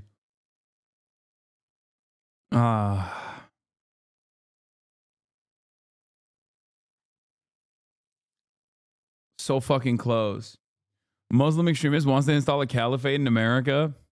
Yeah, it's so funny because like the Ottoman understanding of Islam and its like maintenance of the caliphate is ironically directly at odds with like Wahhabi movements and the Salafists that you see that America both arms and radicalizes on a regular fucking frequency and was known for its tolerance in comparison to its European counterparts at the same time. European empire and their centuries of colonialization was marked with far worse violence and complete re-education of people's like religions and whatnot and their way of existence, as opposed to the Ottoman Empire at the time. But that is a fun little thing that Western supremacists, Western chauvinists refuse to ever reckon with. And how the fuck did we get here is the real question. Oh my God. Yeah. It's no different than when people say it's no different than when people say that anti-Semitism is like a ancient Muslim thing. It's like, bro, I didn't know the Holocaust was carried out by the Muslims, dude. That's crazy. Like, it's so obviously deflecting away from personal responsibility that like Western nations want to, the Western nations that don't want to reckon with their horrifyingly violent past. Is pretty funny.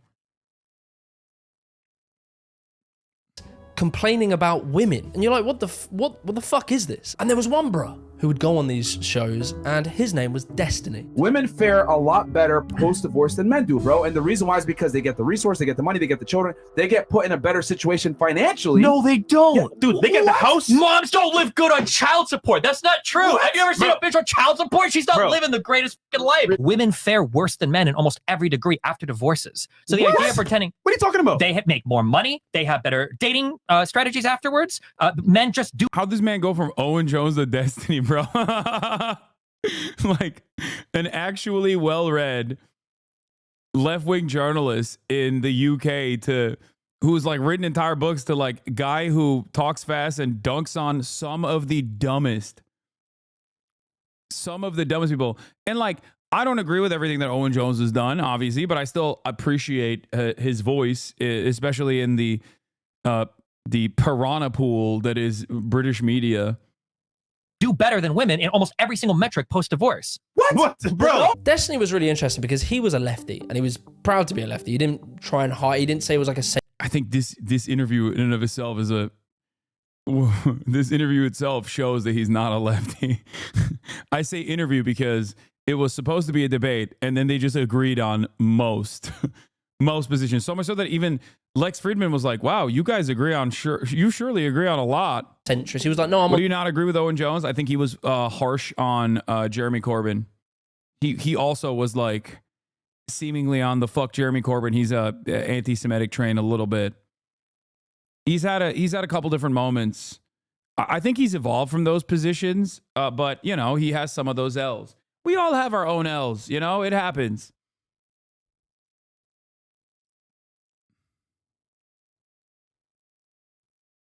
On the left, but he didn't play into like the left-wing woke crazy stereotype. He was just a normal dude who presented left-wing ideas but was really good at debating. Now remember, debating the left up until this point was Ben Shapiro debating a 4-year-old. But now you're seeing someone who's actually quite well versed in the beliefs of the right wing, debating them. Yeah, he's well versed on the belief of right wing, all right.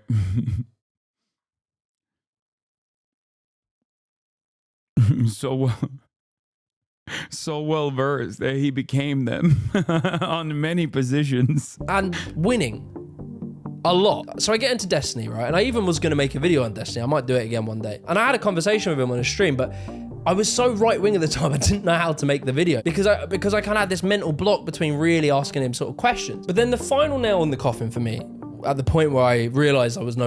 Maybe sometimes a little too intimate with the right wing.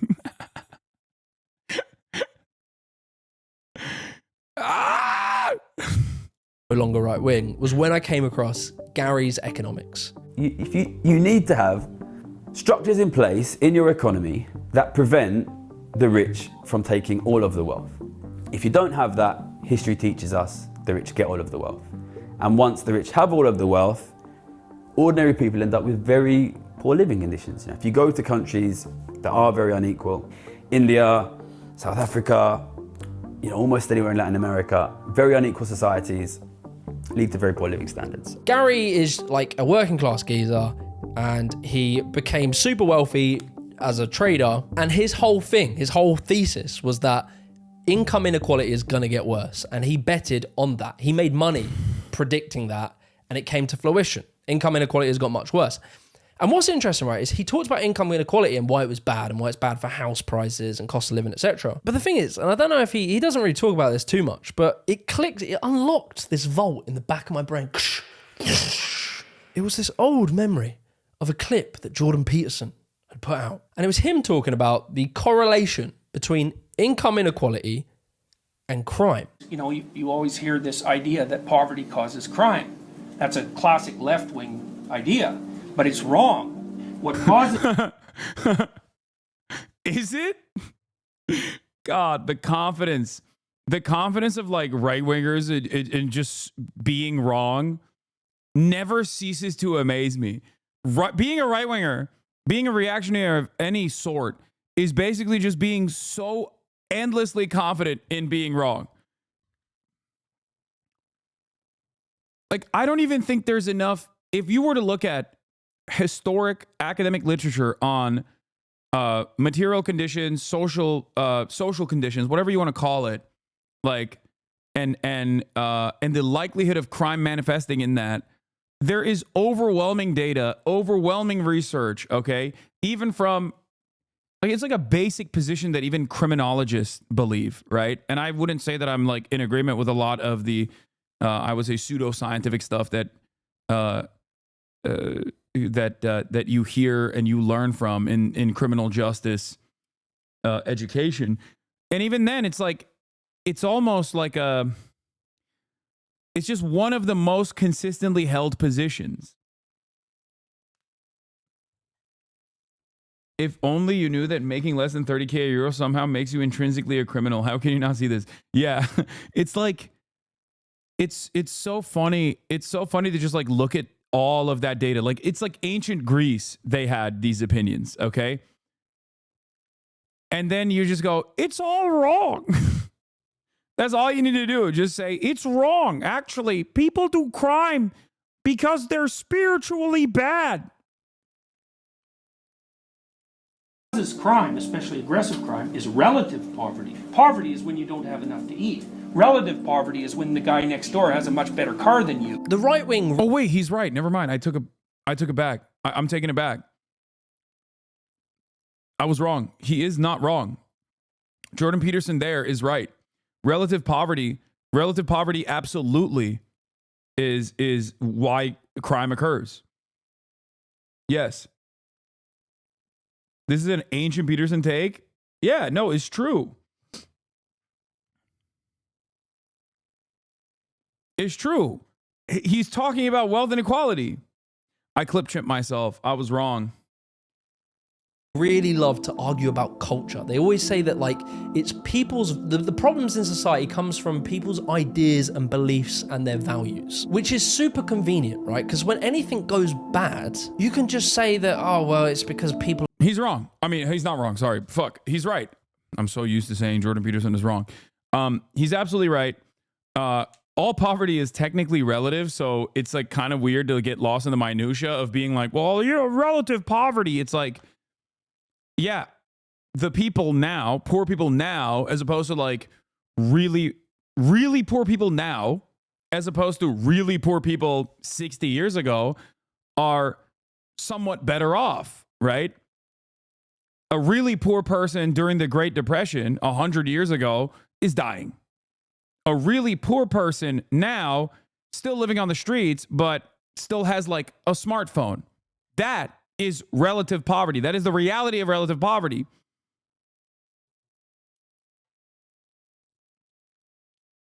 But I don't make that distinction because relative poverty is just poverty. That's how poverty manifests. That's why it's really silly when you go, excuse me, sweetie, there are starving children in Africa. Why are you worrying about your own shit? It's like, that's an idiotic argument to make, right? Most people understand that that's a stupid thing to say. Because you're matching poverty to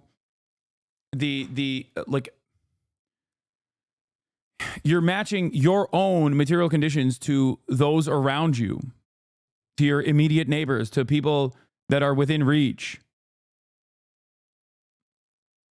It's fucking ridiculous.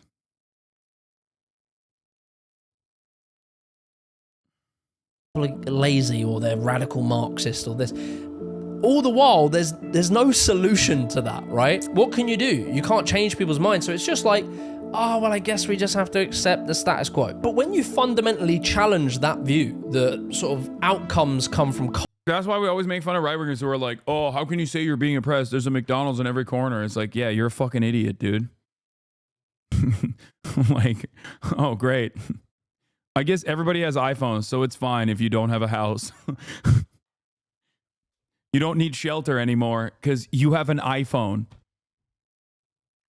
Culture and people's individual decisions. And you start to realize that outcomes, you know, like negative outcomes, crime, poverty, people having less families, having less kids, that maybe doesn't come from culture. Maybe the reason that men and women aren't having kids and getting married isn't because they're no longer Christian and they don't believe in families and the nuclear family. Maybe it's because no one can fucking afford to have families. Maybe it's because most people in their 20s still haven't moved out of their parents' house. Maybe it's because they don't make enough money between two people to afford to have a child. There's all these things that are happening, and you realize that probably the economic system is causing this. And it isn't just that the testosterone levels in men have dropped because, I don't know, they've fucking touched receipts or something. And so yeah, the sort of like the needle drop, is that the expression? The pin drop? It all sort of made sense. I realized that I actually don't think everything is culture, and I think mainly things come from economics. I think most culture. I DM'd Jimmy the Giant and said I'd love to have him on to talk about this video and his like radicalization cycles if he would like to come on to talk about it. Culture comes from economics. And like, yeah, of course, attitudes, values, beliefs, they also have an impact, but I think you can. When I watched the video for the first time, I wrote this video off because of the Destiny stuff, but you being more charitable to him has helped me do the same. Definitely can't hurt to have another guy like this here in the UK. Yeah, I think the UK political sphere is like a cesspit for the most part, with some obvious exceptions. So I'll take any fucking guy who fights back against like the Tommy Robinsons of the world, and especially has like a level of charitability and is using his own personal journey of like unlearning certain positions that they previously took for granted. I'll always be on board with dudes like that, even if I have disagreements with them at certain points. I cannot understate economics. And so from there, as I've had my fucking left-wing epiphany, my left-wiffany, I start to really realize like kind of the woke stuff. Yeah, it's annoying. Do we need to argue about if there's an egg in a salad emoji? Is that really that important? And you start seeing like, I don't know, Matt Walsh, where he's done this whole documentary, What is a Woman? And he's the expert in this. Going on Joe Rogan, being asked how many kids are on puberty blockers because this is real fucking moral panic. How many people have had this done? Depends on what. I don't think we have exact numbers, but if we're talking about the drugs, millions. It's a very small number, if that's right. It says over the last 5 years, there were at least 4,780 adolescents who started puberty blockers and had a prior gender dysphoria diagnosis. If your politics spends more time talking about, I don't know, what toilet a transgendered person is going to piss in, or the woke brigade, if it spends more time on that than the cost of living, the housing crisis, rising inequality, things that, you know, are actually important and actually affect your lives, if you're more focused on the former, then I hate to say it, but you've been bamboozled. Google react to radical vegans screaming away by removing the egg from their salad emoji. So what? What about my rights as somebody who loves eggs to have the egg in the emoji? I mean, I'm sorry, you're like a deeply unserious person. The moment that you fucking say that, the moment that you allow those words to like escape your mouth, I don't give a fuck if there's like plenty of people in your hug box that are going around being like, no, this is actually a proper geezer. Okay. You are like a pathetically unserious person. What the fuck are you doing? You're pissing and shitting in your diapers over this shit. This comes from a place of privilege. Okay. That's it. It comes from a place of just like having so much privilege that you are seeking out random things to be upset about. Like everything else is so set for you that you have to be like, oh, society is under fire because of this issue. Now, this is obviously like the most inconsequential and most idiotic one. The more devastating versions of this are when people like Piers Morgan or reactionary propagandists will capture the attention of a lot of working class people by channeling their anger at a visible target and claim that minority is actually responsible for all of the pain that they're experiencing. It's an endless trope. These sort of moral panics, these clutching of pearls over social issues tend to seemingly always happen when there's economic problems. Like I think it was in the 70s where they tried to ban Dungeons and Dragons, the board game, because it was satanic and demonic. It just so happened that the 70s was like a massive economic crisis. And so, yeah, the more I made these videos... This guy's awesome. I mean, he has solid fundamentals. Like, I don't give a shit that like Destiny played a role in him understanding that like a lot of these dumbasses on the right are just stupid.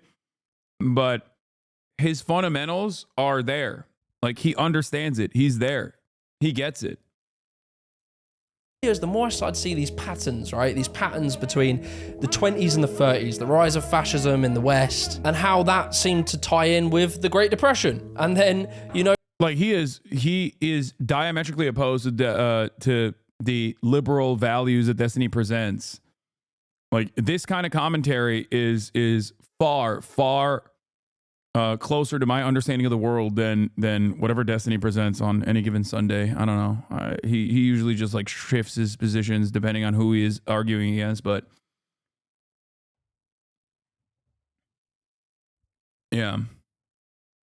Notice that in the 70s and the 80s, you see the rise of the National Front, the racists and all this sort of stuff. That just happened to be the same time as stagflation. I don't like D, but isn't ultimately good that he can pull reactionaries over, like D in some sense, meeting them where they're at? No, because if you fucking pull reactionaries over and then you keep them in your cult and you also exhibit a lot of reactionary tendencies and you don't give them the tools to actually move away from reactionary ways of thinking, you're not actually de-radicalizing them. Because like the way I think about it is like, if your goal overall is to just like bring them to your side of the conversation, bring them to whatever your team is, with the express purpose of like maintaining the same toxic culture of like going after people and you know, doxing them, harassing them, mass brigading them, whatever your enemies are. Many of them happen to be on the left, by the way. Then ultimately you're not, you know, you're not a part of this movement. You're saying, I want to pull you away from the right, and I want to make you I want to make you a loyal soldier for me, and whatever I happen to be in favor of.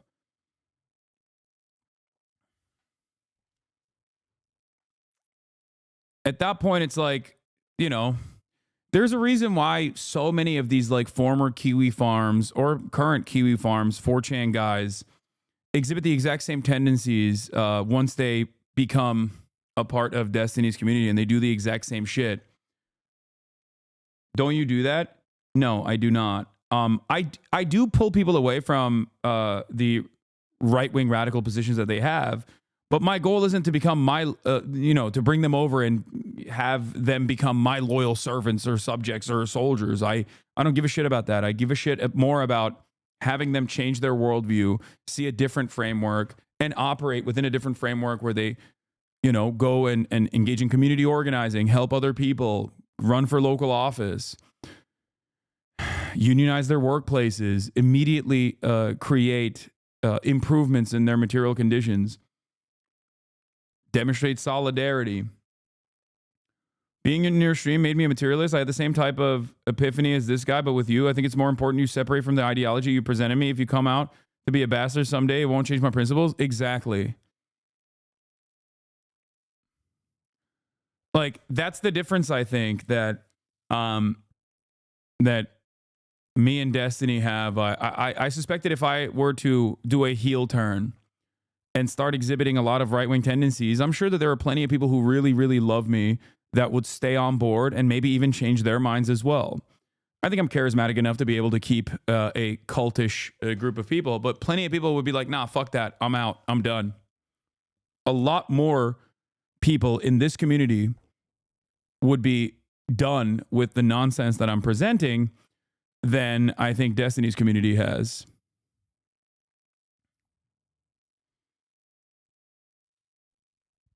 That's it. Case in point, H3H3. Yeah. I mean, that is a decent point.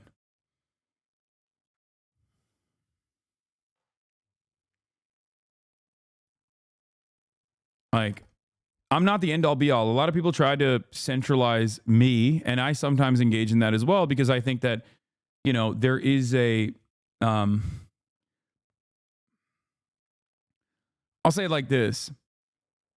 When I engage in drama content or when I do collaborations, there is a secondary purpose behind it. A lot of my naysayers will say, oh, it's because he wants clout. He's just clout driven. He's clout hungry. And to a certain degree, they're not wrong. Okay. But my goal there is to try and get others to maintain a charitable position to the way I see the world. Okay. I see myself as simply a vehicle for that change. It's not about people liking me. I mean, it feels good when people like me. I'll always be honest about that, right? But my goal isn't for you to simply come in here and become fans of mine. I want you to be a fan of thinkers that came before me, that I try to explain their worldview to you in the most palatable way possible.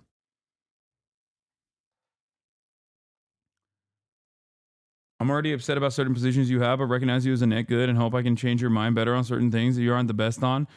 I'd rather our whole Congress be you than the bare minimum is how I see it. That's awesome. I mean, that's a healthy attitude to have.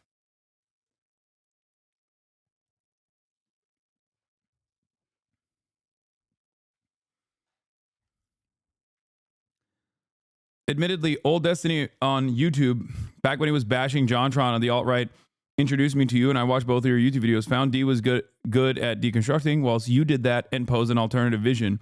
I still remember you and him advocating for socialism and Marx against train wrecks on Scuffed. Yeah.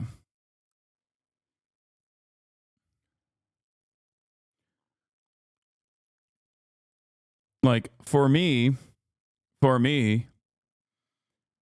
the drama content I use as a vehicle to get people, to catch people's attentions, but there's an ultimate goal there. Many people will say it's disingenuous, but I'm very open about it. There is a much more important goal there. And that isn't for you to become a loyal servant of mine, to go and like attack, dox, harass random content creators at my behest, which is what usually Destiny does. My goal there is for you to see the world in the way that I see it, or at least open your eyes to a different perspective that you were not privy to prior, and then take the steps in your own life to be the change that you want to see in the world.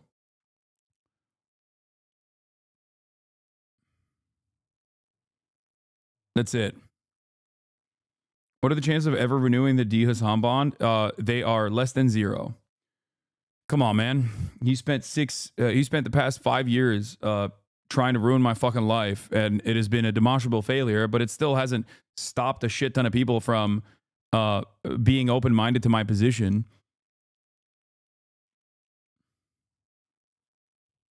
Like, it's just not... If he had not spent the last 5 years aligning himself with neo-Nazis, white nationalists, and the like to engage his very cultish community to actively cyberstalk me, and they're literally hate watching right now, clip shit out of context, and brigade it, put it all over LSF, all over subreddits, all over Twitter. If he hadn't done that, maybe. If he wasn't so adamant about his right to be able to say the N-word as a white guy, maybe.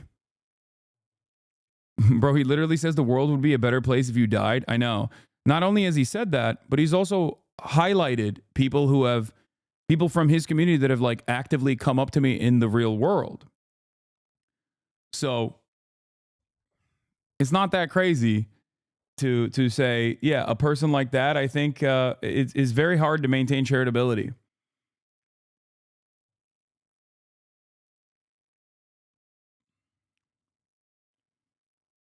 Very, very, very hard to maintain charitability with a guy like that.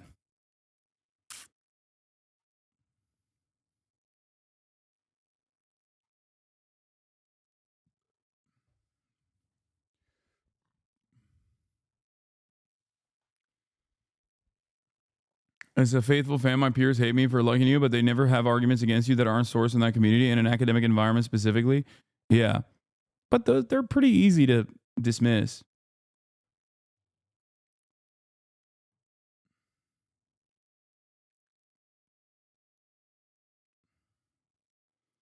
Yeah, said the same thing about Michael Brooks after his passing too.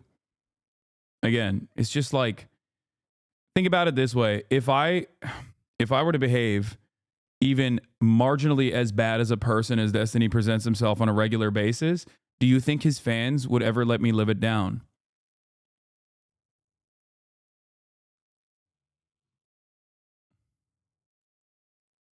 Come on.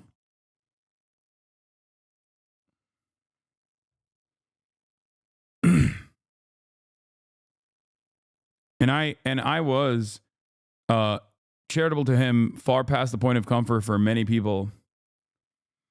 because I thought he was genuinely someone who had changed his framework, changed his attitude, changed his worldview.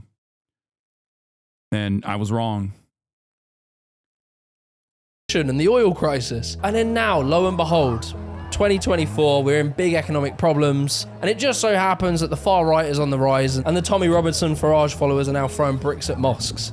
It's a repeatable story. And like when I've made these videos, you start seeing these patterns and you start seeing how it plays out. And it always comes back to economics. And like, look, I have no hatred towards people who are on the right. I actually feel a lot of sympathy to most right wingers because being where they were, I understand that they've kind of just been manipulated. Typically, they've trusted people who present information that try and rile them up, that make a lot of money from doing so, and they distract them from real issues. And the thing is, they're feeling the real issues. The real issues are affecting them and they're trying to work out why, what is it? And the right will always try and find scapegoats to point at. It always does it. And like, as I've learned more, as I've read the book from George Monbois, The Hidden Ideology of Neoliberalism, Yanis, I can never say his name, Vokoris or whatever, his book, Techno-Feudalism.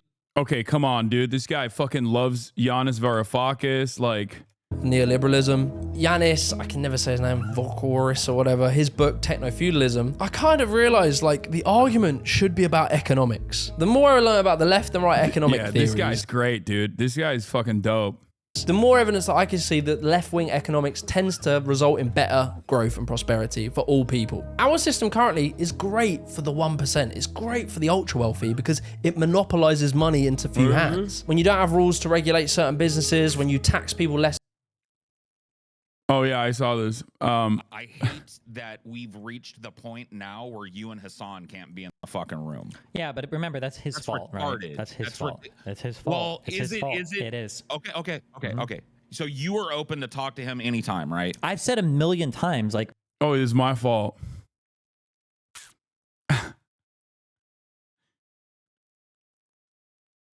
me and Hasan and Vosh could, even if we were doing antagonistic content, it would be amazing content. These are 1,000,000 view videos every single debate. It would be crazy. And if we were doing synergistic content, bro, we would save the left. We would save the left if we got together. Yeah, dude, we're going to save the left by fucking... If debate lord content were to save the left, all the Jubilee videos, like people who did his Jubilee video would have fucking saved Kamala Harris, okay? And also, he's looking at this from the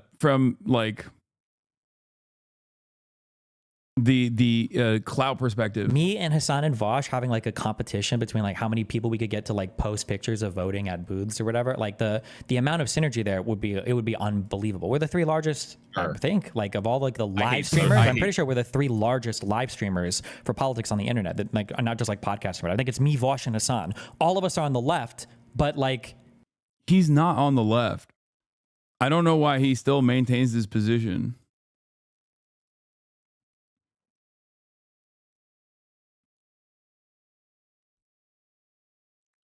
We are not on the same fucking moral compass at all. Yeah, China and Albania together are the biggest army in the world. Between us and China, we are 1 billion strong. we don't do any content together. None of us do. That's yeah. I wonder why, dude. Yeah. This is on par with a jealous ex who cyberstalks you crying into his beer because you won't visit anymore during the holidays. Insane.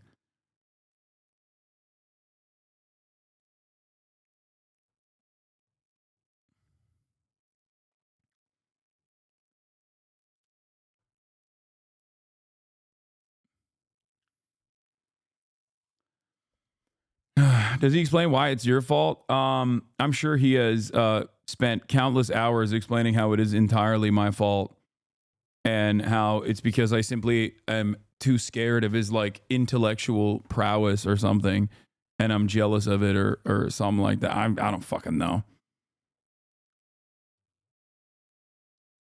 Yeah, is he admitting that he would be open to platforming a known anti-Semitic terrorist, kind of morally bankrupt, except he has platformed actual known anti-Semitic terrorists in the past?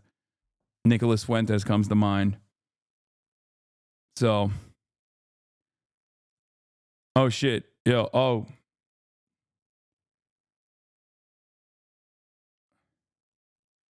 Hold on. I'm gonna have Jimmy the Giant on now.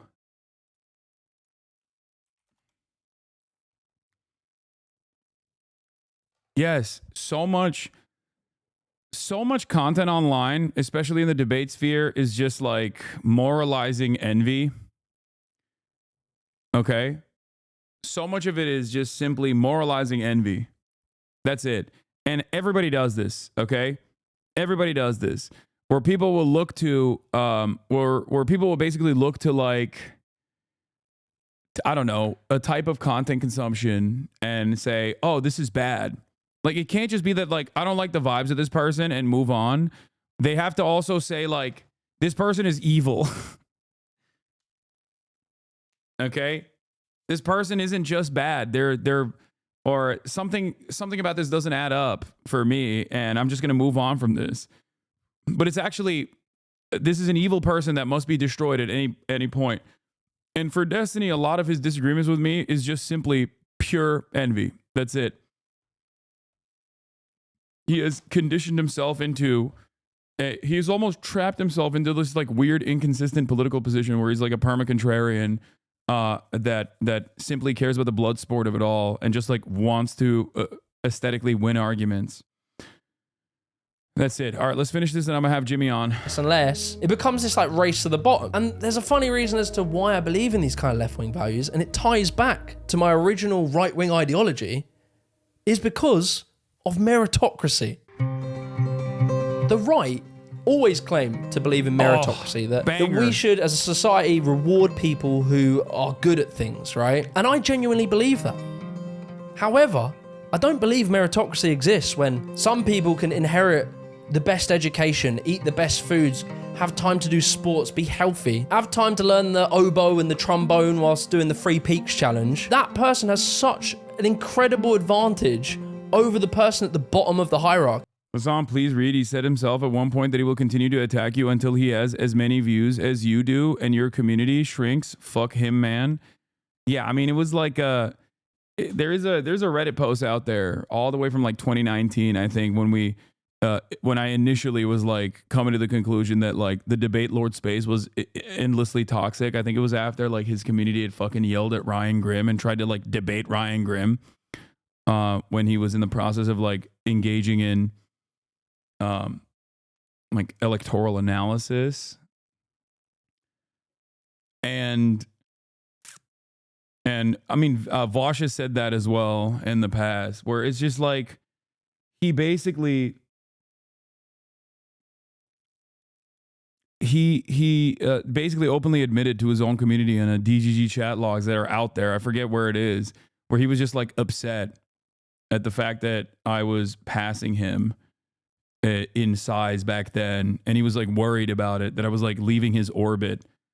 And he has never seemingly given up on that because he sees everything from like a winner-loser dynamic. Like there's no grander political project. Even the fact that like he does these initiatives to do door knocking and stuff, I think is just simply not because he like loves the Democratic Party per se, but I think he simply wants to at least like channel, at least try and channel like all of that initiative into something. You know what I mean? So it's like, it's not just like him winning debates. The person who grew up in poverty, whose dad's in jail, whose mum has to work 3 jobs, that person who then has to leave home at 16 to pay rent and they can't afford to save a single penny. And the fact that this group of people that are living like this is growing, child poverty is growing, I think it's utterly insane to pretend that there is a meritocracy. But the right wing, through a very concerted effort, has brainwashed most of society to believe that this is inevitable. We can't fix this. There's nothing we can do about this. But we know we can. We have in the past. Countries do right now. And so that is where I land. If it means that I now have to wear a badge to show I'm part of the woke brigade, so be it. I've accepted that through actually delving into this stuff, looking into social economic problems, reading papers from academics, not listening to Jordan Peterson tell me that the academia world is overrun by Marxists. I've learned some stuff and I've challenged my way of viewing the world and had to challenge my ego at the same time. So I want to know you guys' evolution. Like, have you always believed in? Yeah. By the way, this is what Destiny's 50-year-old virgin and friend of Destiny, Dan Diddy Saltman, seen here threatening to continue taking DJ Clancy and Twitch support. No strategy too brutal. No weapons off limits. Sorry, airplane Wi-Fi. Just received this from an anonymous account. What's this, guys? Don't worry. Kind of hard to do a good puff piece when Hasan is labeled anti-Semite of the year. Lol. Like, he really thinks that the stop anti-Semitism thing has motion. He also wants to take credit for things that failed demonstrably. Like, this level of investment is pathological. All out R-word war. I'm still flying back home soon. I'm going to virtually molest Twitch so fucking hard. We're going to do some biblical streams. I will tell you that. I had a brief chat with Mr. Richard Lewis. Got a lot of my ducks in a row, as the cool kids say. I got like 200 emails to respond to. Faith havers will be eating good. Disbelievers will be eating burgers with nothing in them. This is going to sound R-worded, but I realize if I let Twitch try to stand up a little bit, I can knock them over again versus just kicking an R-word on the ground. Anyways, another alt, you're pathetic. How's my dictates? Keep coming back to me. You have my poster on your wall, homie. You're a fan. No weapon is off limits. No strategy too brutal. Victory at all costs. I'm going to become a super soldier. I will be nice. That depends on you.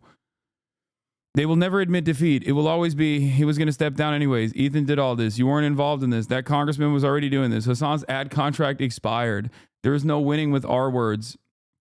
You know, they are trying to get puff pieces written now and smear pieces on me. What is my man saying?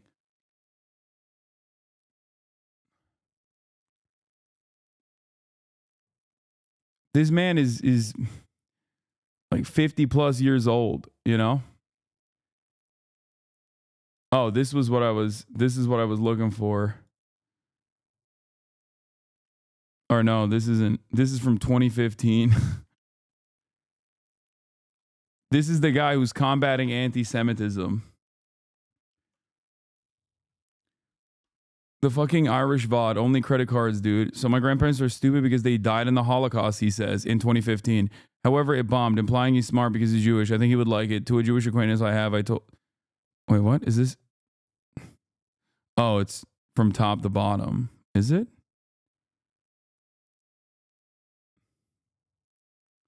I'm the opposite of a SUW. I'm rich and I came from a well-off family. I think my issue is this.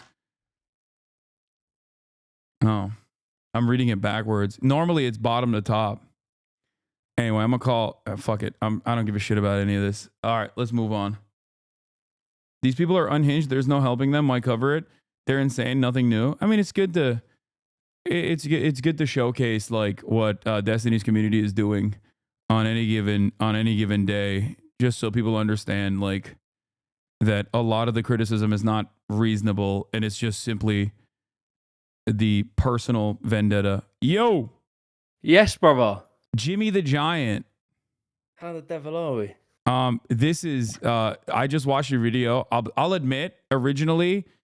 People had shown me that you did a Why I Left the Right video, and because it featured Destiny in it, I was like, oh, this guy's probably like some fucking weirdo, but it's fantastic. Your video is incredible.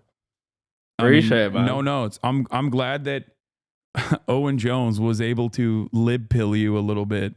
Well, not even lib pill you, but he stumbled on the video as well. He did a little post on Insta, and I was like, fucking hell, bro. For like, I don't know. I didn't watch loads of his. I haven't back then when because you were just talking about your stream. You were saying how'd I go from him to Destiny. I'd say it was more the other way around. It was a bit more like I heard Owen Jones on the Chav stuff, went Destiny, and I've kind of reopened the Owen Jones, content now.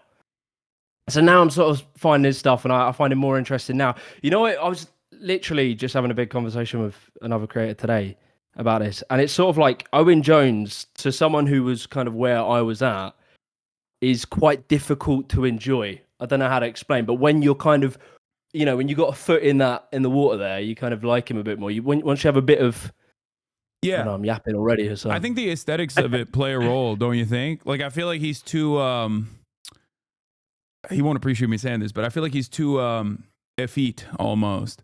And this is even like being homophobic. He's just like too polite. Yeah, and that's exactly, I think, like a young lad who is quite laddie. I think you go to the gym, you do all this, you don't really see much in common with an Owen Jones. You see more in common with like a Joe Rogan. Like, to be completely honest, just from aesthetics. No, I agree.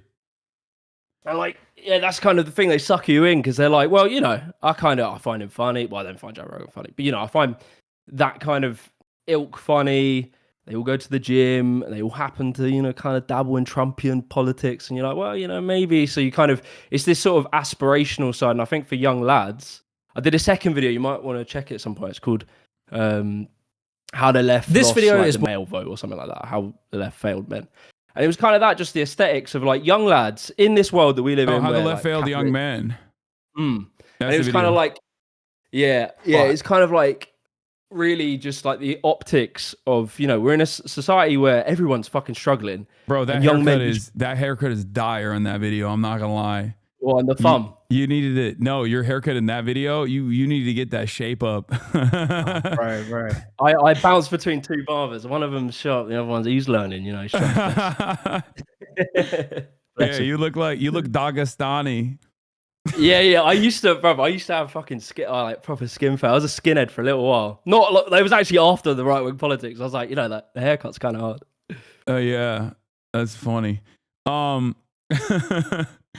So wait, why is your name Jimmy the Giant? How tall are you? Very short. Oh really? Yeah, I think I'm a 5'10" in Doc Martens probably.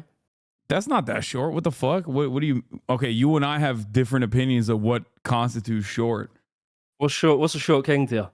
Short king is like 5'4", 5'5". Short king. Yeah. Damn. What's in the American water? It's the fluoride or something. I don't know. I feel like you're you could be a short. Well, I always say, look, I'm a privileged tall. Okay. Yeah, you are. Bro. I'm 6'4", so it's like, you know, I shouldn't be. I'm seeing myself out of short people's business right now. Do you ever do that thing, or have you ever had a phase in your life where you sort of duck down when you're with short people, to make them feel a bit better? I mean, when I talk to people, yeah, I do that all the time because I can't, you know. Sometimes it's hard to hear them, to hear what they have to say if I'm in like a crowded area. But yeah, I don't mock short people, Chaz. Shut the fuck up. I am pro short king. I always say that there's a distinction. You know, you're either a short king or you are a manlet, and it's all about the vibes. It's all about how it's how you carry yourself that matters more than anything else. It's like if you make being short like the end all be all, if you make that your, you know, the primary gripe that you have with the world, and you constantly point everything back to that, you know. You know, that was something that I think threw me off the right as well, was seeing the red pill thing, because like, I don't know, you probably remember back in like the pickup era, like early, I'm gonna say it's like 2012 or whatever, and it's like, you know, they probably had some kind of slightly fucked up ways of viewing women in a way, but at least the message was, look lads, if you go out and you chat to women and you do your best, you try and be confident, you try and be yourself, eventually enough women you talk to, you'll meet someone and she'll like you. And then like all these years later, it comes down to like, now people are obsessing about, I don't know, fucking do something with your jaw, chew, like wear some mouth shield when you go to bed so you can. It's like, what the fuck is it? It's not like an empowering message. And it's like this shit that, I don't know, it just bone smashing. People are doing crazy shit. You know, that's really interesting that you pointed that out, because like, especially in that era, like I myself found myself frequenting bodybuilding forums and shit like that definitely had a lot of those opinions. Like things that used to be relegated to like looks maxing, PUA content, things that used to be relegated to like anonymous forums online are now all over TikTok. And I feel like, yeah, they are super, super mainstream. Some of it's like funny stuff like miring. The concept of miring is great. Like I think it's funny. But then some of it is like very like genetic predetermination, and I don't think human beings should operate like that, and don't operate like that. It's such a sad thing, because like literally you can tell lads just go to the gym, get a hobby, learn who you are, and put yourself out there. Meet, just say hello to them. You don't have to over fucking think it. These people think it on so many levels. They're like, bro, you need like this. This is the line. This is how you say it. And I understand that just how life is and how meeting friends are. Eventually, someone will like you. And I really found it kind of sad when they get into all this like Andrew Tate era, and it becomes so complicated. It becomes so mathematical. And it's like, ultimately, all you really need to do is build your confidence and just speak to people. And to me, it's actually like really sad what they tell young lads. Like, it's really demotivating. I can't imagine being like that. Yeah. No, absolutely. So you're saying that you saw inconsistencies within the right, going back to your video originally, that like caused you to kind of snap out of it. I don't know if you watched my whole reaction, but like I showed, you said you were a Young Turks fan. Did you ever see any of my videos back in the day or no? No, I saw your videos probably I would have only seen right-wingers talk about you, to be completely honest. Like, I remember seeing like an odd Facebook video of you like once or twice, but yeah. So in that process, at the time, like I was looking at, I always love hearing from people who have like changed their minds on things and like become left wing or developed a different understanding of the world. And it's what I try to get others to also engage in. Like I want people, I'm usually very charitable to people unless they've like demonstrated that they deserve no charity, unless they've gone beyond like a certain point. I always have hope that people can learn and change their attitudes, change their minds. And I think like we take a lot of stuff for granted. We take a lot of our social conditioning for granted. We think like, oh, this is just the way the world is, right? And I think right-wing content creators basically lean into that and present it as like reality. They'll always say common sense, but I feel like nowadays we've moved beyond that a little bit, and I think you kind of touched on it as well, where at least Ben Shapiro used to make an argument about facts over feelings, and he would still manipulate data to present a false narrative in the process of dunking on, college freshmen or whatever. But nowadays, the most popular figures on the right don't even do that. They just will openly go, no, my feelings are valid and your facts don't matter. Yeah, the weird one is seeing, there's two like big moments that stick out in my head, is like seeing Ben Shapiro flip-flop on tariffs. Like the old, you must have seen that video where he's like talking about how tariffs work. And he's saying he's completely right in that clip. How he's talking about, it was probably 6 years ago, and then now he flip-flops, and it's like, well, I don't even know who he kind of just glossed over it. It was in like iced coffee hour, I think.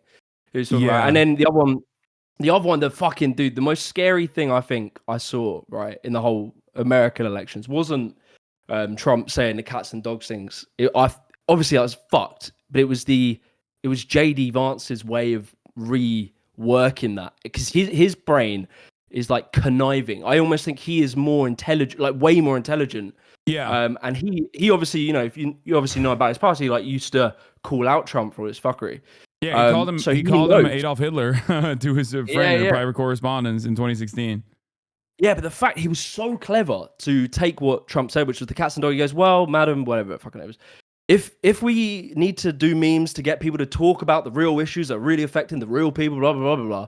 And he spun, literally accepting it was bullshit. I mean, he doesn't fully accept it, but the way he spins that, to be like, ultimately, it doesn't matter if we do a bit of propaganda where we're kind of overtly lying, as long as it gets the real message being bullshit. But it's so, and I found out more scary, and just seeing like, the devolution of the right wing. Like, there was a period of time where if you're a right winger, I even say about like Trump, if you were someone who voted for him in 2016, I don't think you're the same as someone who voted for him this year. I think that can be two very different places. You can vote for him in 2016 from a different perspective than now. Now it's like you have to be anti, like, truth, like, I don't know, like, and just have no trust in the establishments that deliver what we consider truth, I suppose. And it's like that's such a different frame. I don't know. I have a different perspective. I don't think people who voted for Trump in 2016 were irredeemable, and I don't even think people who voted for Donald Trump now are irredeemable. I think that it's the same exact is the same exact pressures that they're experiencing, and I think that the right is very good at channeling that frustration to appropriate vectors that don't disrupt the hierarchies that are set in under capitalism. Like, it's not your boss, it's not your fucking landlord, it's not the corporations that have, especially in your country, like privatize certain key sectors like transportation, housing, right? Like gutting council housing, and all of that has exploded in worse material conditions overall for the working class in the UK. It's not those guys, it's the migrants, it's the immigrants that are coming on boats that's actually like disrupting society. Even before the immigrants coming on boats, it was the fucking Polish, right? That's what like a big part of the Brexit movement is that like Polish people are coming, and that's not good. That's fucking terrifying. Do you know all about the kind of reverse Polish migration and stuff that's happening like these days? Oh, they're escaping? And they're like, from my understanding, I haven't like delved deep, just sort of peripheral understanding this topic. Is that in the 2000s they came here because better life, blah blah blah. They came here and everyone hated it. I fully remember like people being like, "Oh, the Poles, mate, the Poles, they're fucking taking all your jokes." Like it was like the Poles was an insulting word. It was like saying the P word or like the N word. It was like similar. And their country is now popping. Like they're doing well economically to some degree, and now a lot of them are going back to Poland and they don't want to come here. Like it's not appealing anymore, and it's like so ironic. I feel like what we're doing in Britain is like we're really taking our moment we're in and like the history of Britain or whatever for granted, that we are always going to be the best. We're always going to have this brand of being Britain. But I think we're going to I could really see it in 10 years where we go, fuck, we turned all the immigrants away and we could have really done with them. And we'll like have this sort of buyer's remorse from this thing. Because we heavily rely on immigration in this country to like power most of our, a lot of our industries and a lot of like, say the NHS and stuff like that. It's like, I feel like we're making such a short-termist perspective. And I truly reckon we'll regret it. I think like how you see it with the Polish people, they're going back to their country, taking the money that they've made here, and now Poland's doing well. And it's like, we're so short-termist. Yeah. I did a whole video just on the whole immigration stuff, and bruv, it's a fucking headache. Yeah. And so one thing I wanted to ask you, what do you think about, because some of the pro-labor people in the UK got a little mad at me when I initially covered the expected results of Starmer's victory in the last election cycle, where while a lot of people wanted to be joyous in that moment, in the occasion, it's like, oh, finally we've put an end to like 16 years of Tory austerity. It's over. Like these guys are done. I've been a big Corbynite from the jump. I've been a very big Corbyn supporter from the jump, and I had closely watched what happened internally within the Labour Party and the internal Labour politics of like basically destroying Corbyn from within the party and virtually collaborating with the British press, which I think is sometimes even far worse and way more organized and way more intelligent than the American press is. And I warned my British chatters that the victory that Keir Starmer had over the Tories was actually a minor one. And if they were to continue with privatization or continue with austerity, that the real troublesome signs for England were right there with the momentum that reform had gotten. And a lot of people were like, oh, you don't know what the fuck you're talking about. But I feel like it's becoming a reality pretty fast in the UK. Nigel Farage seemingly has a higher approval rating than Keir Starmer does now, which is crazy to think of. I mean, this guy is like a clown. He's a failure. He's wild. Yeah. He's openly racist, but like outside of that, he's also been a demonstrable failure as a politician. And now he's seeing this like momentum, this right-wing surge. Yeah, this is fully his moment. Like he's cut through certain times over the years. Like, obviously Brexit was a big one. He stood down a load of people. I think it was 2019. He like stood down UKIP candidates in conservative areas. Like he's had moments, and this is like his moment. And I want to make a video on Elon Musk, his sort of war on Britain or whatever he's doing, whatever the fuck he's doing. But the fear is that obviously he's going to fund reform. And like, I don't know, man. Like, I think we're kind of, I think, to be honest, like, I don't know, it's quite hard when we talk about politics and that. It's like we're talking about as people that, you know, we watch it a lot. And what you were saying, you were being quite charitable there about people who vote for Trump. You're all right, to be honest. Like, most people that vote for these people, they're not sat like us, like reading, watching, and all this stuff. They're just sort of, you know, going about their life. They're fucking busy people, and they live in top. So yeah, but I think people who kind of voted for Keir Starmer, we all knew he is like a watered down neoliberal Tory. He's like slightly less. There's some history of him, like, I don't know, saying more things that, I don't know, you could say a more like left wing, social democrat, whatever.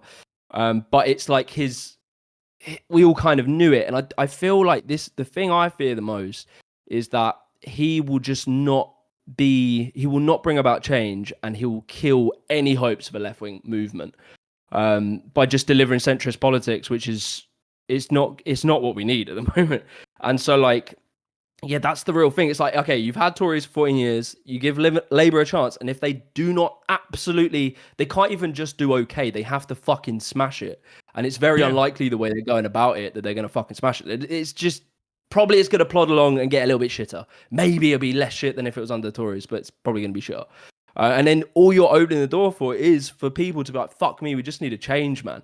And like, Farage is, I always say it, Farage is a brilliant politician. And like, so is Trump. Like, the way that they go about and do the ground game, which the centrists, like the Keir Starmers of the world, they don't want to fucking touch a barge bowl. Like, Farage is out dressing up like he's LARPing as a farmer, hanging out with farmers, and like, he's on every hot button issue. And he's always there, and he's playing the ground game, and he's doing what Trump did. Trump was doing like campaigns the whole fucking time.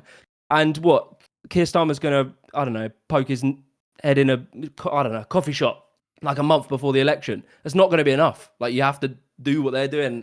I don't know. I fear the Farage thing. I fear it more than I think most people do, because I can just see I can just see how it's going to play out. But. No, absolutely. I mean, this is a similar outcome to what happens in American politics in every election cycle, where the Democrats slowly but surely capitulate to right-wing framing on issues, whether it be immigration or any number of different things. And then Republicans come in, they fuck up the economy, they fuck up the country. And then in that fuck up, a lot of people grow a resentment towards the administrators. So then they're like, okay, fuck it, we'll just vote for the Democrats again. But then the Democrats don't actually make broad sweeping change. And then inevitably an even more vicious right-wing version comes out and wins the election after the Democratic Party basically does status quo politics at a time when it's obviously necessary to shake up the system. I'm seeing something similar in the UK as well. Why do you think like left wing populists never? Because I don't know. It's so funny to me. I feel like if there was ever a moment that you could do all of the left wing populist talking points, like billionaires, blah blah blah, all this stuff, it's like the moment where Elon Musk has basically bought an election, and he's like hanging out at Mar-a-Lago every day, and it's like, surely this is like all right-wing populists are left-wing populists with like all the talking points of left-wing populism, but with like, you know, basically very right-wing economics. Yeah. They say all the things about like the working class, and they always talk about the elite, but the elite is obviously like, you know, a select few of the rich people that we can scapegoat. But why do you think the left just don't? I don't know. How are they so like kind of useless on this stuff? It's not that they're useless necessarily. It's that you know, especially in the aftermath of the Cold War, where capitalist power is won, there is no alternative. There's no global alternative. I wouldn't say that China is like even remotely ideologically interested in doing anything similar to the USSR. In its domestic affairs, the USSR did a whole bunch of stuff that I'm very critical of, but like on the global stage, they played a role of being an alternative. You know, it doesn't matter if I disagree with the things that they did. Like, that's the way that people saw it, and there's no tentpole to align or to get together and oppose the current mandate. So there's just nothing. There's no alternative, and in that process, I think the media in and of itself is completely corporate captured, completely backed by the same corporations that leverage their bets and fund both sides of our uniparty here in America, but like You guys have a different structure, but it's still very similar in the way that it plays itself out, where you have this laboratory dynamic. And the issue is that virtually every institution is against any sort of serious progressive politics, because serious progressive politics are almost always going to be inherently anti-capitalist. And that means that somewhere out there, a person is going to lose money if these policies are implemented. Like, you know, one thing I think when I was probably seeing your content through the lens of right wingers, that I got I don't know if it's like the impression or just how I perceived the left was always kind of that you guys didn't love, like, I want to word this in a way that isn't like fucking wanky. no but wrong like, answer. Just say it. Say whatever you want. Say whatever you feel.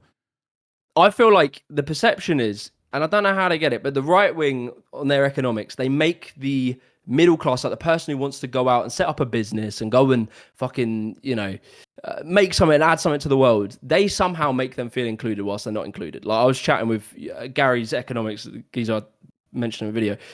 And he said in one of his things, like, he's a really wealthy guy. He did really well in trading and stuff. And he made a fuck ton of money. And he was like trying to utilize his money to do something. So he was like trying to set up businesses and shit. And they failed and failed and failed. And he found the best thing for him that made him the most money was just buying gold. And if you think, like, what value add does that really have to the world? It's like he fucking held onto a raw material and that was it. He tried to do, maybe agencies or whatever. None of those worked. And I feel like somehow just optically or whatever it is, the right seems to encompass the entrepreneur class. And it's like the entrepreneur class have it really hard right now. In some ways, like maybe the internet opens up a few more options and stuff, but they have it quite hard. But they seem to teeter onto the right, because it feels like the right are more interested in, like, you go out and you try and do something in the world. Whereas, like, for me, as I would say, I'm quite left wing on economics now, but I still really love the entrepreneur class. I love, like, I always just sort of bring it down to, I guess, like a grassroots level. Like, I love walking into like a little cat cafe or some weird little business or like a board game shop. And it's like a cool business. You see it, they do everything well. They're adding value to the community. They're making money. They're selling things, but it's like, it's a value add. And I feel like just for some reason, I got the impression that left didn't really, they saw that as a problem and the right seemed to champion them. Do you think that's just the way I've been told the left sees it, or what do you think? I mean, I think that like the a lot of types, those businesses are owned and operated by people who are working themselves as well. It's like singularly, like, owned and operated by a family or whatever. And I mean, the class dynamic there is that those businesses are, on their own journey of becoming these like multi-billion dollar franchises. So they align with that class position, assuming that one day they'll get there, and that the right captures their attention more, I think, because they go along with a message of economic prosperity.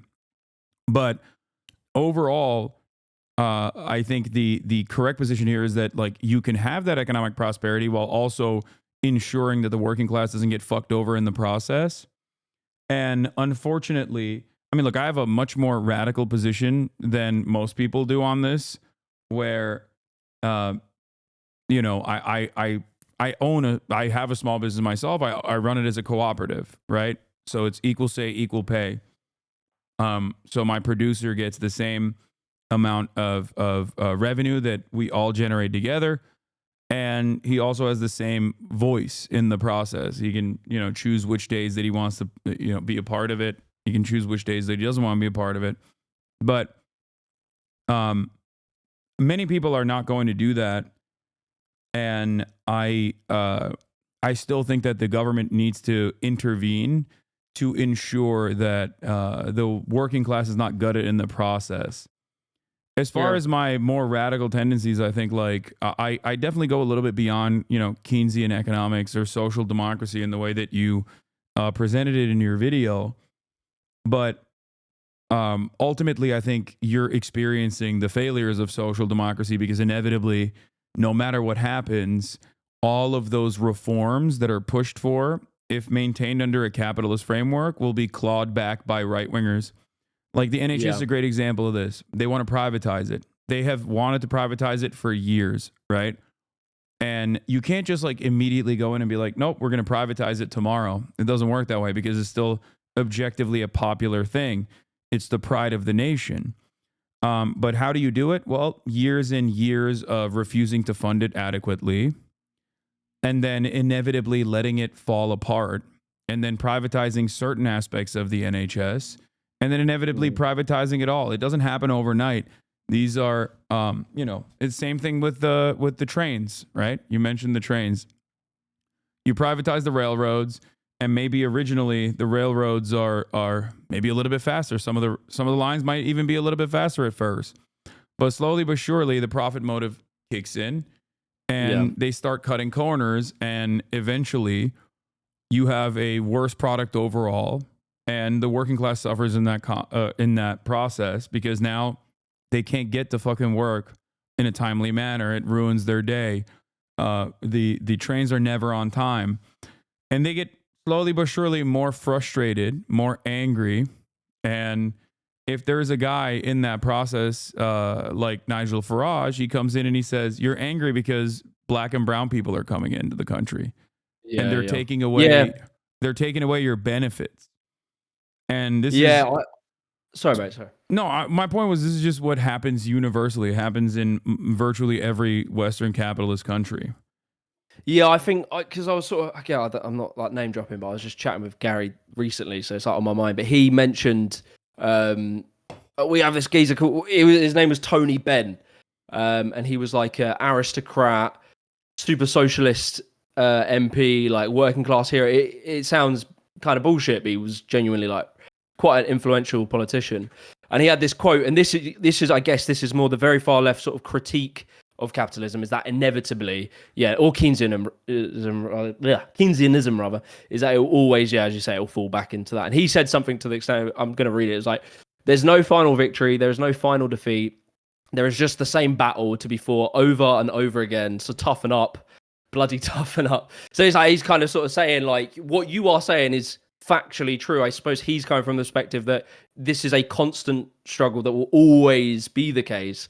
And I suppose there's no end to it. My like absolute optimism would be like you could raise educational standards to such a level that people would really deeply understand this political dynamic. They're so well taught about it that we can see the signs of it. Because I feel like from just spending time doing research into my videos, I've learned the signs of like what is fashion. Why do people call Donald Trump fashion? It's not that tomorrow he's probably gonna enact some, like it'd look like Hitler, but it's the tendencies, it's the sort of ways of speaking, it's the scapegoating. It's like, it's not necessarily he is inherently a fascist leader. He is fascistic and he acts in fascist way, and you don't know where that will spiral to.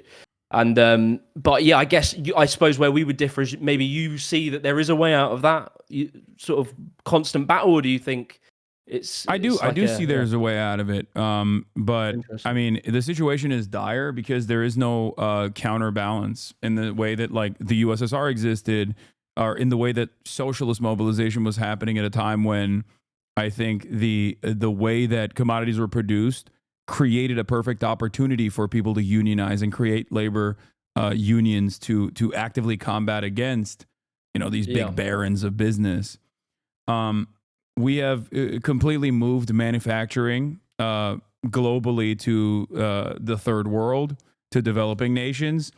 So now you don't even have the factory assembly line, which is so perfect for, it's so primed for unionization. Like the route tasks that you engage in side by side with others allow you to understand class consciousness a little bit better.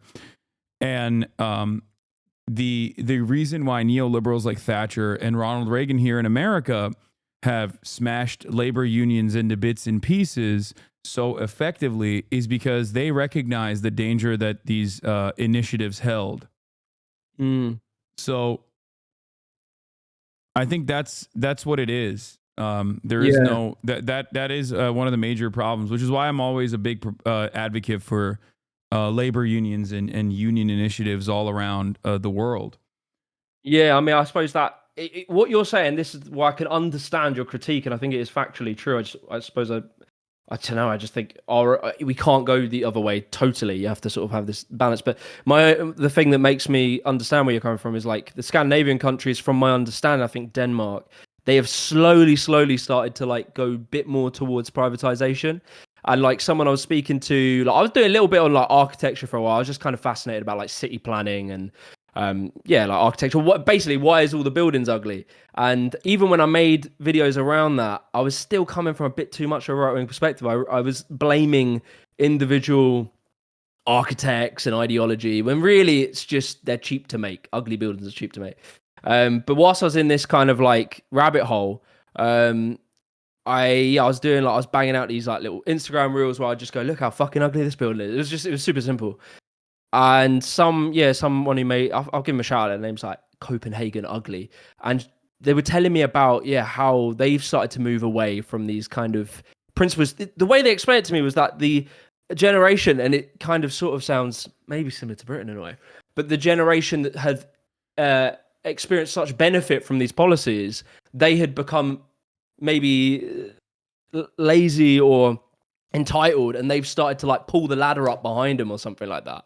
But I don't understand. I don't know fully if it's true what I'm saying, but I seem to understand that they are starting to undo some of those policies. So I get your critique, but it's hard to envision a world outside of that sort of dynamic of like Keynesianism or capitalism. I don't know.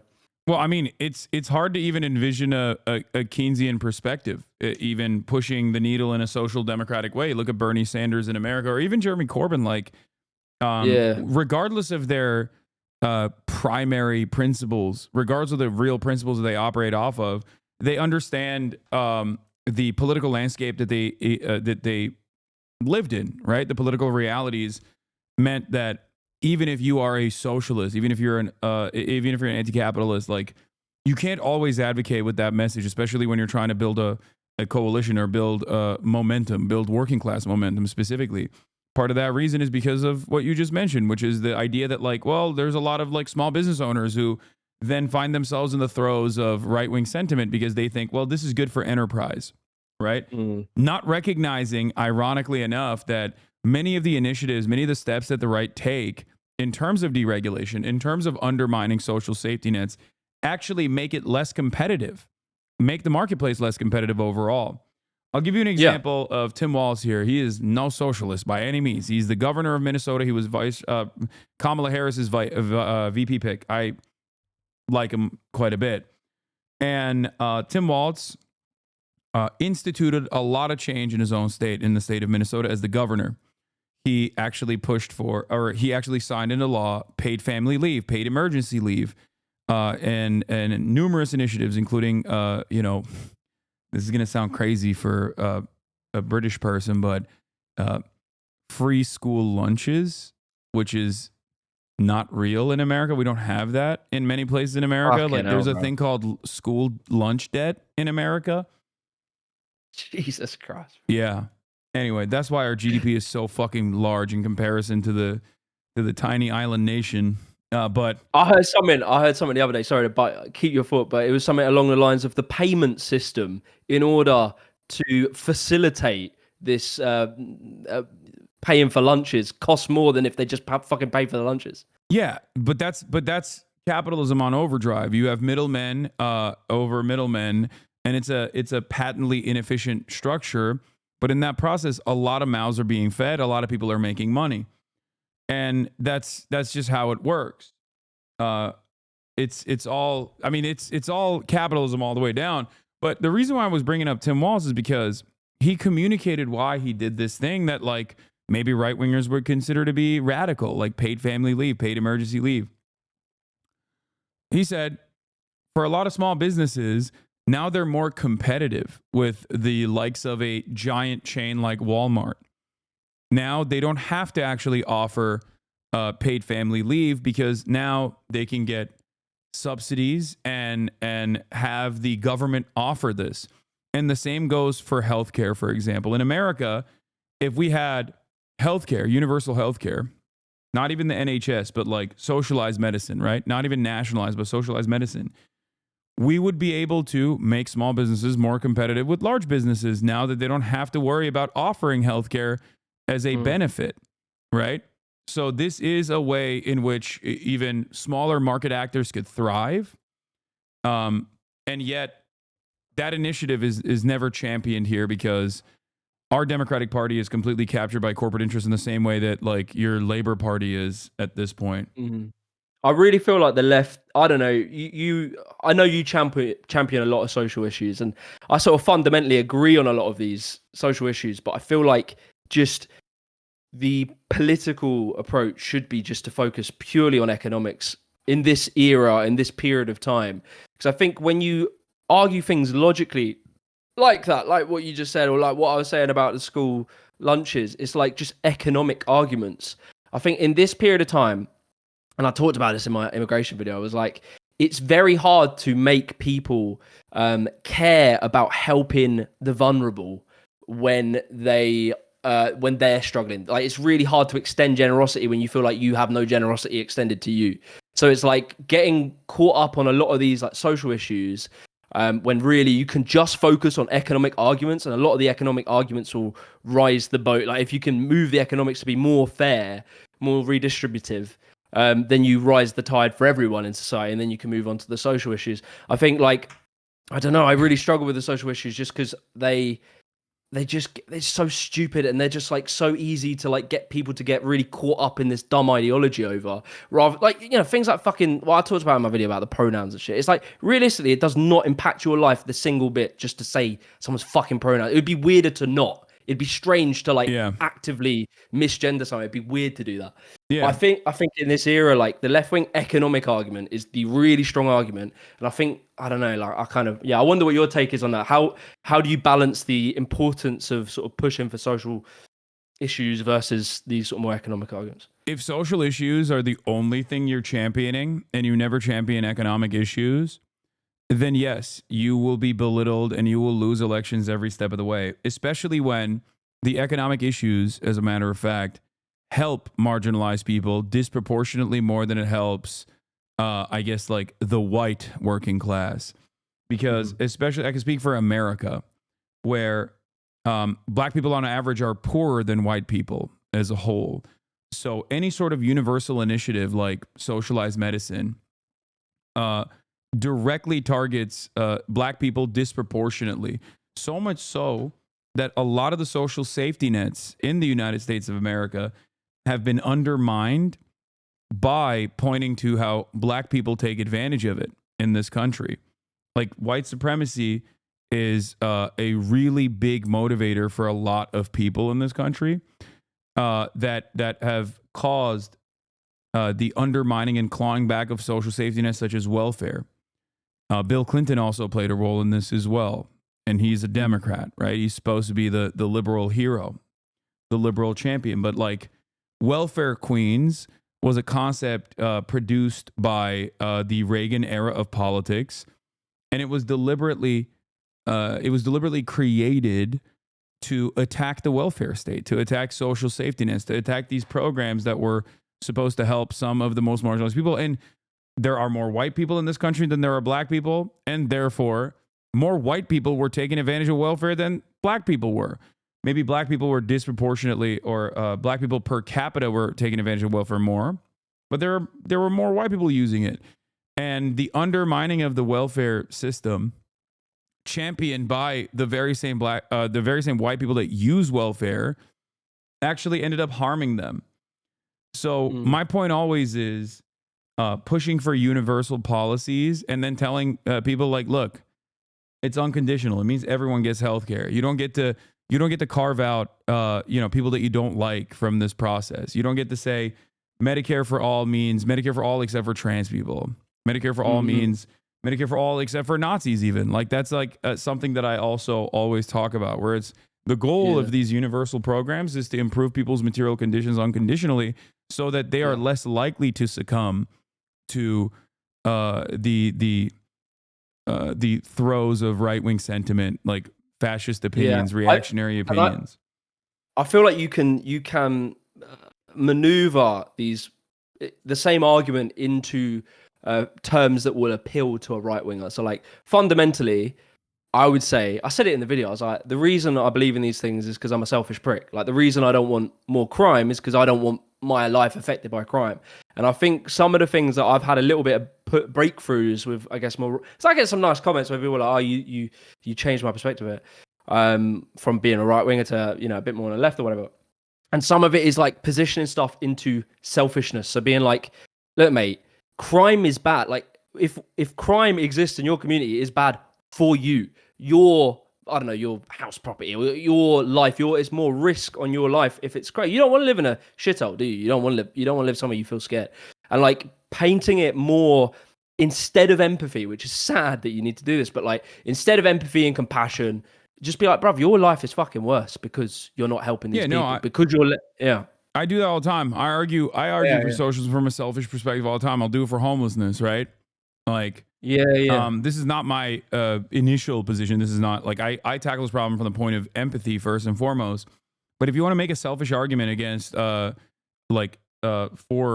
dealing with homelessness, nobody wants to step on human feces. You know what I mean? Nobody wants to feel unsafe when there's like someone who's genuinely experiencing a mental health episode in front of them, right? Nobody wants to see trash on the streets. But the solution to that is not to lock these people up and then release them later down the line when the prison population is overcrowded. Yeah, which is ultimately more costly. Exactly. The solution is to figure out where homelessness comes from. And you can look to other countries that have actually done a significantly better job of dealing with homelessness. And Vienna comes to mind. Austria. Vienna Vienna has 65% social housing. 65% of all housing that is readily available in Vienna is government owned. That's mad. And they have significantly less homelessness as a consequence of that. Even places like Finland, as a matter of fact, have implemented housing first homeless policies, like anti-homelessness initiatives, where first and foremost, they put homeless people in homes. Okay. And then the process of like rehabilitation begins. Because, or even Singapore, where the government owns all the land and all the housing units technically. So, this is the way to look to successful examples and to point to them and to say like, this is how you're supposed to, deal with this problem. Because like no one the liberal attitude towards homelessness in America, and I use this as a negative. I'm not, because I don't consider myself to be a liberal. The liberal attitude is basically to like either avoid looking in the direction of homeless people and act like they don't exist, or rather demand that every single person become social workers, like little social workers on the way to work. And that's a completely unsustainable method. You can't fix the problem that way. You are not fixing the problem that way. You're just trying to universalize the problem, right? You're trying to fix a systemic problem with individual action, which is like, it's like what they do with climate change, where it's like, fucking take your plastic bag to Tesco's and you'll save the turtles. It's like, it's their way of shifting responsibility onto individuals. But yeah, like I feel like going down, I did the selfish argument, or I tried to paint a selfish argument on the refugee, like I did the migrant crisis stuff. So I was talking about refugees specifically, not just general immigration. And like a big part of it in my head was like, because again, I'm sort of talking about this thing where it's really hard to push an empathetic view to someone who is also struggling. Like that's a hard sell. And so I flipped it onto like a geopolitical one. Like I was thinking about it more and more when I was doing this video. I hadn't actually heard many people talk about this, but like with the refugee, like the crisis where, you have all these states, like say Syria, etc., and they have civil wars, and you are currently overburdening most of the developing world by allowing them to take the absolute brunt. It's like something like 80, maybe 70% are in the developing world. Of like the 120 million refugees worldwide, something like 70 to 80% are in the developing world, which is so destabilizing to a country that is already struggling, doesn't have the infrastructure to support it. And so I was saying, well, where do you think? So I sort of looked through it, and I did a bit about like the formation of like Taliban. I was sort of looking at the Soviet-Afghan war and how it displaced a lot of Afghans. They then were in these like camps, these refugee camps. They obviously weren't good living standards, and they became quite easy to radicalize, and it created these sort of like, many years on, you have all these sort of big conflicts, and there's many other reasons why. But would it surprise you if I were to tell you that the radicalization occurred even before the USSR involvement? That Americans went in and wanted to deliberately turn Afghanistan into the USSR's very own version of Vietnam, at least according to Zbigniew Brzezinski at the time, who very openly took credit for this. Hold on, let me see if I can find the actual quote. Does anyone in the chat have it? No, this is before Operation Cyclone. Americans were priming up the Mujahideen against the brutal USSR aligned Afghan government at the time. They were socialist communists. They were like giving arms and stuff like this to. They were sort of like poking the nest as well. They were like involved in the same conflict.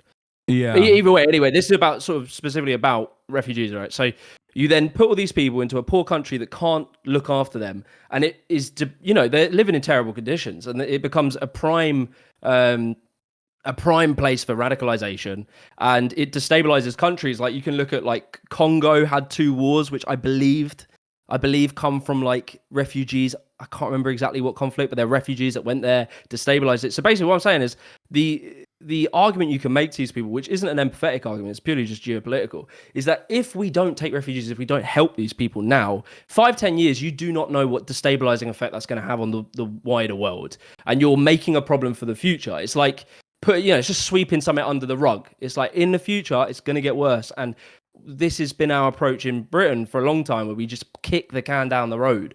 And so I feel like those arguments, I don't know, I'm trying them and seeing how they push through, but just forgetting compassionate arguments, because I remember when I was in that position, you could never really argue empathy to me, because I'd always be like, mate, we're struggling.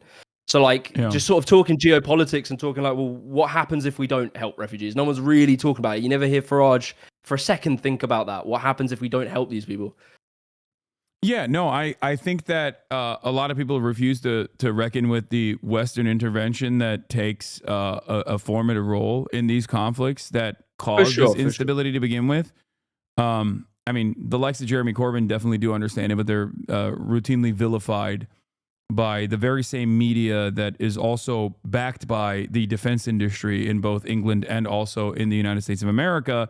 So when you say stuff like that, you're immediately criticized. You're like, oh, dude, you love the enemies. You want to hug and kiss the enemies. These guys are bad. These guys are bad people. And your position is born out of empathy, but it's a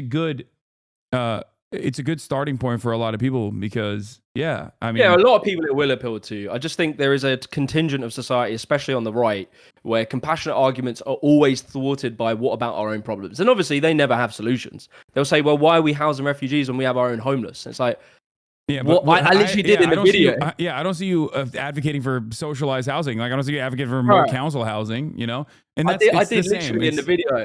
I did like a control F on reform and conservative manifestos for the word homelessness, and they didn't appear once. They're in the Labour manifesto maybe 4 times, and like refugee migrant is like in their manifesto like 20 times, reform and conservative. They don't give a shit, It's but that's the problem though, because the new Labour manifesto or the new Labour attitude is also not great. They just span on it, man. They just always submit to that right wing frame, and it's like, bro, but it's not necessarily right wing framing, is what I'm saying. It's more so the corporate interests there at play, and they are beholden to the same corporate masters in the same exact ways that like the right wing parties are, which is why they have to take a more tolerant approach. But because they're not actually interested in tackling the underlying problem, then they just come across as like smarmy, woke, annoying shitheads. Like smarmy, woke, annoying, liberal, elitist shitheads who don't want to address any of the real problems at all. And that's the issue. That's why I think I've got to bounce because it's quite late here. Can I ask you one last question? It's been I've really enjoyed chatting with you, by the way. Yeah. I just wanted to ask, what you read my tweet about Cenk. I just wanted to know, what is your inside perspective on what's going on with his? Is he playing the game, or is it too much to? I don't know, because like I am obviously a bit biased. This is a man who's seen me shit my diapers. You know what I mean? He is my uncle after all.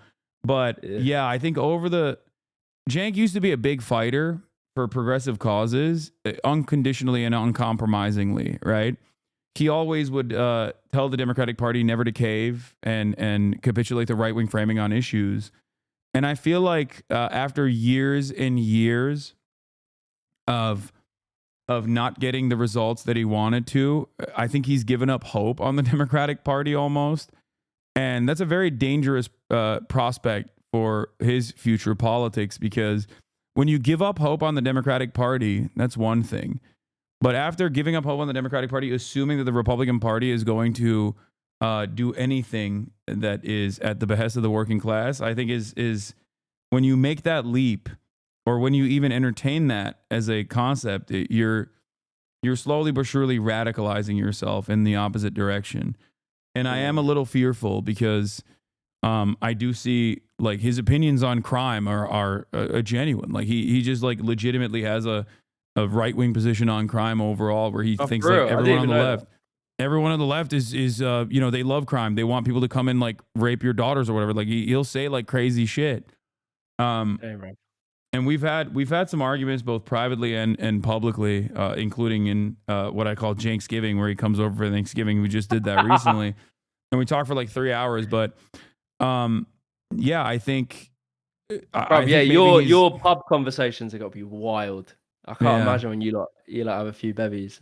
Yeah, but we'll see what happens. Maybe he's just being optimistic, and he'll recognize that the Republicans are not doing any of those things, or maybe he'll just like continue to double down and be like, well, this is the real enforcement that we need to see here, because he keeps talking about like stopping the bleeding, where you know, the real solutions to lower crime are too difficult. They're far too difficult. These initiatives are too broad and too much in the future. And you know, when you succumb to short-term thinking and you want to like in your mind stop the bleeding when it comes to like crime or homelessness, all of a sudden you're looking into the right-wing position on the matter. You're all of a sudden thinking that the right-wing position on the matter is stopping the bleeding, when it is exactly that attitude that has got to this that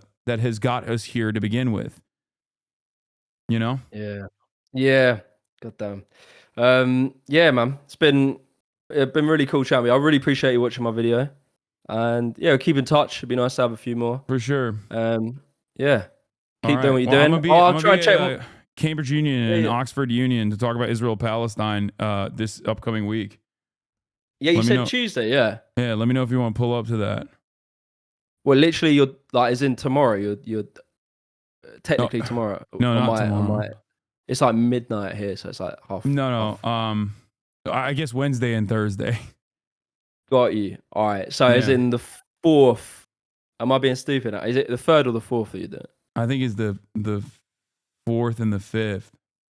I bet. Okay, I'll check it, mate. I might already be in London, so if I am, yeah, I'll give you a shout. All right. Sick, man. Been really cool. All right, let me know, man. Have a good one. In a bit, brother. That was Jimmy the Giant, everybody. A YouTuber who made the video Why I Left the Left. And also How the Left Failed Young Men. Oh, fuck, it's hot in here. Or Why I Left the Right. Sorry, not Why I Left the Left. Sorry. I'm so used to people saying Why I Left the Left that I forget that there are people who leave the right. Also, we got some breaking news, ladies and gentlemen, boys, girls, and MBs. We got some really big breaking news. Hunter Biden might be itching for a pardon. Okay? Hunter Biden might be itching for a pardon, folks. Oh my Lord. Lordy Lord. How we got here? Free my man. Free my man. He ain't do nothing wrong. Free my motherfucking man, baby. Get him out of here. Get him out of here. Get him out of prison.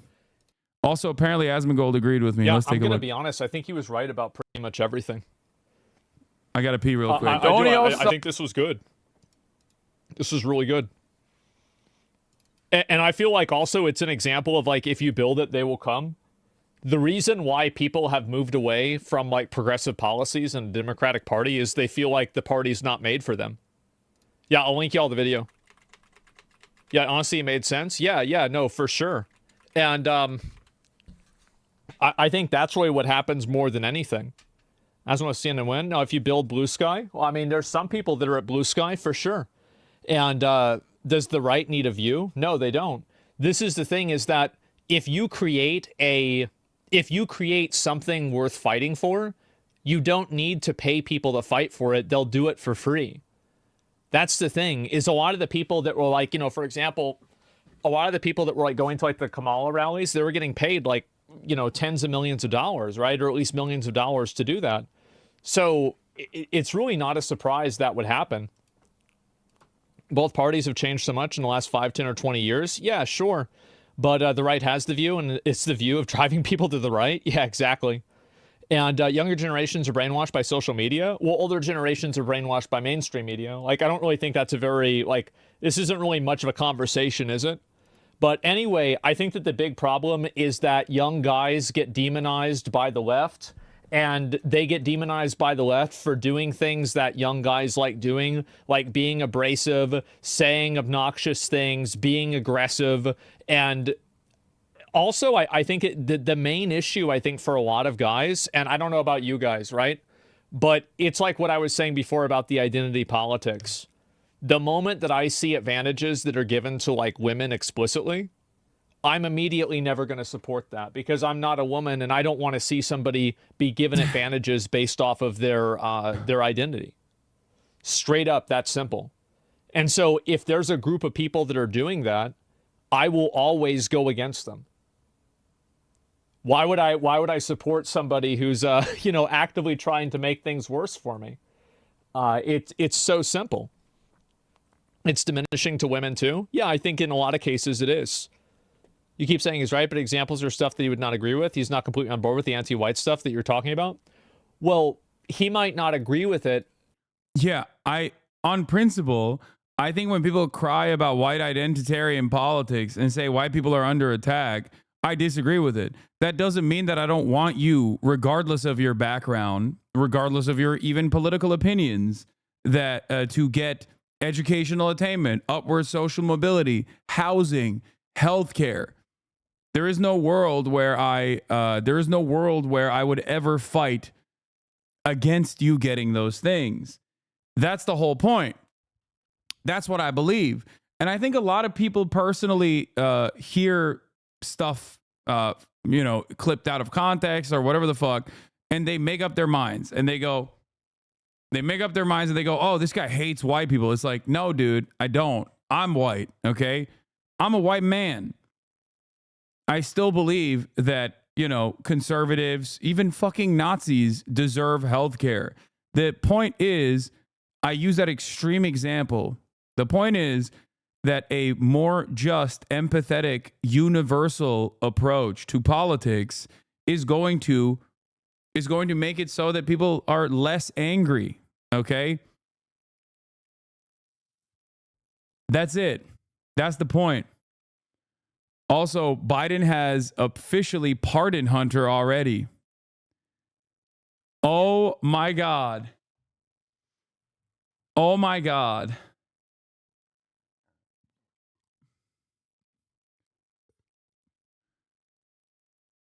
This motherfucker will pardon his son, but not student loan debts, okay?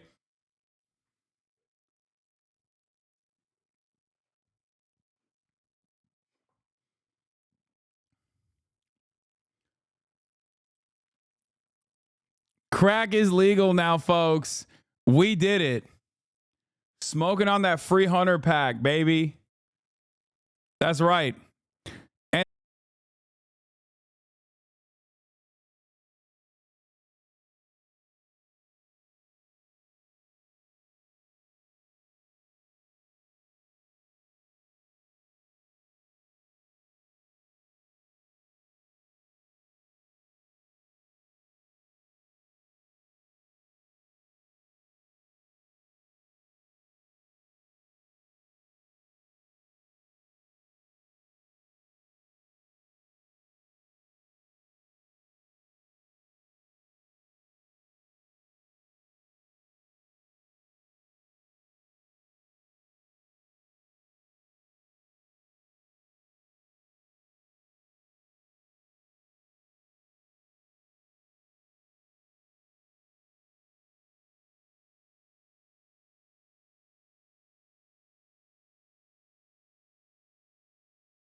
Sometimes I think you aren't quite white and then you dance to a rap song. Yeah.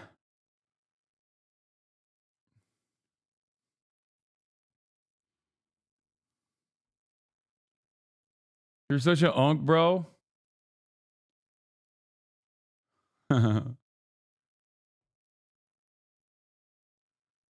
Oh, man. Cultural victory for meat posters. That's right.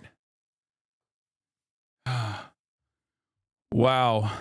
What a day. What a day. We're all smoking a little bit of crack today in honor of the crack cocaine legend himself, in honor of the illegal gun owner himself, Hunter Biden. Once again, proving that Joe Biden is just right wing, dude. He's like, excuse me, I thought this was America. Didn't realize you couldn't fucking do a little bit of drugs and then, get a gun. I didn't realize you couldn't do tax evasion. Like, what the fuck are we doing? Anyway, real principled abolitionists will understand what I'm talking about, okay? Woo!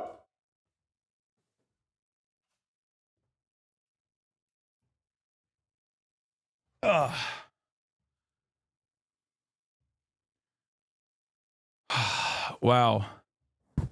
I'm a single issue voter, honestly.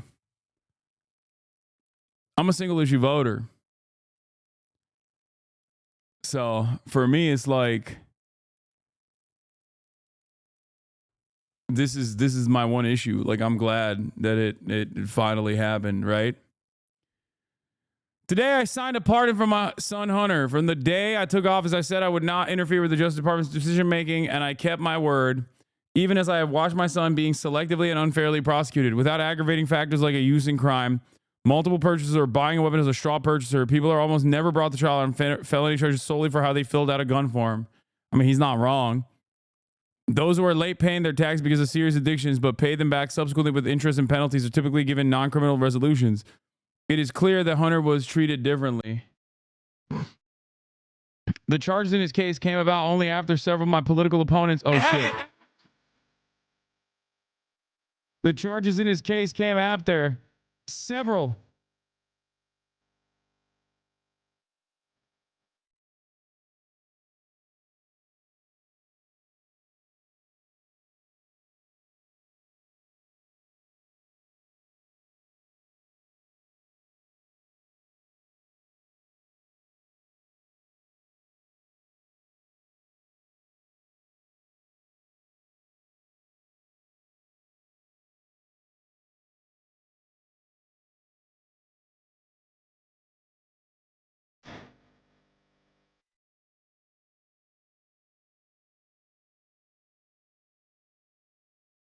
Why are you hated? This is why. Because people hate freedom.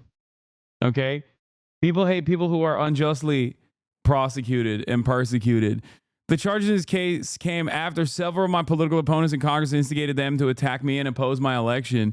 Then a carefully negotiated plea deal agreed to by the Democrat of Justice, Department of Justice, unraveled in a courtroom with a number of my political opponents in Congress taking credit for bringing political pressure on the process. Had the plea deal held, it would have been a fair, reasonable resolution of Hunter's cases. You lose all accumulated swag when you dance? What? I think y'all are haters, man. It's fine. I can't. I'm sorry. Okay. If I feel like I'm a dance and it doesn't happen frequently, I'm gonna have a little bit of fun. Okay. Stop. Complete lack of rhythm. Yeah. No, I have no rhythm. 100%. I don't.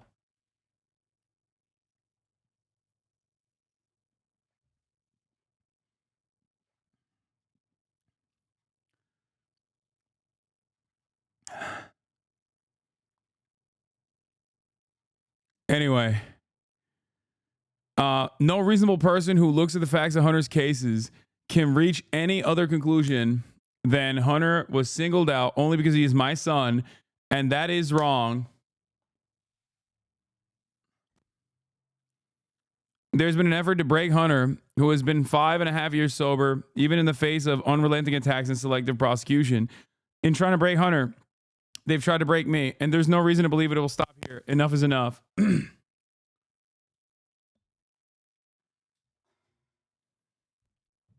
For my entire career, I've followed the simple principle. Just tell the American people the truth. They'll be fair-minded. Here's the truth. I believe in the justice system, but as I have wrestled with this, I also believe raw politics has infected this process and it led to a miscarriage of justice.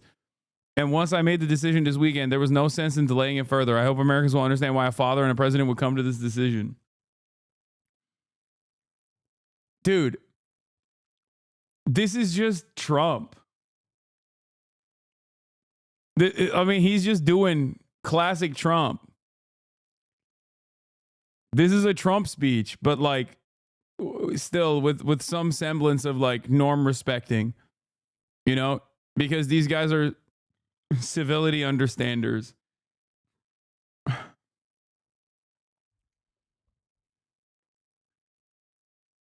He's going to pardon January 6th supporters who are not his family. Generational side eye. Okay, calm down. She liked it.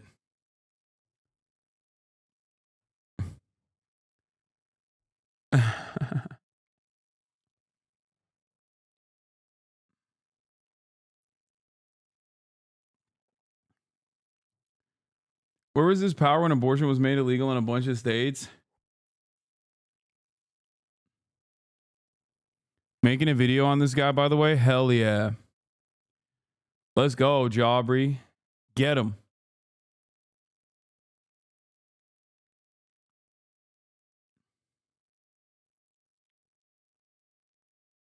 Black and white, that paperwork of vote for him. Zero toleration for that nigga. Take his life from him. He don't want that pistol play. Okay, I'll take him. Stop him.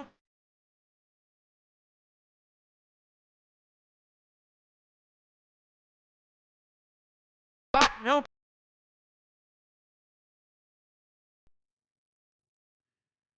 How do you deal with the hate? What? I don't really see it that much. I don't really give a shit. What is this? Oh, he's serious? Yeah. Yeah, free Hunter. I'm serious about it.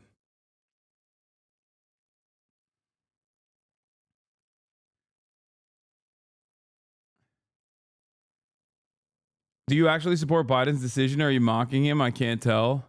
I don't really give a shit. I mean, yeah, he's very clearly very clearly doing this because he doesn't want his son to go to jail. But I am joking. Like, I don't really give a shit if Hunter Biden goes to jail or not. You know?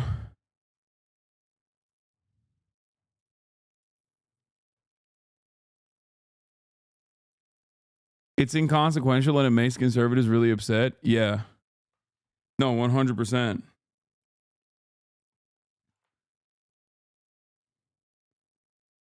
The precise moment is the highlight of Thanksgiving. The shirt was the cherry on top. Yeah.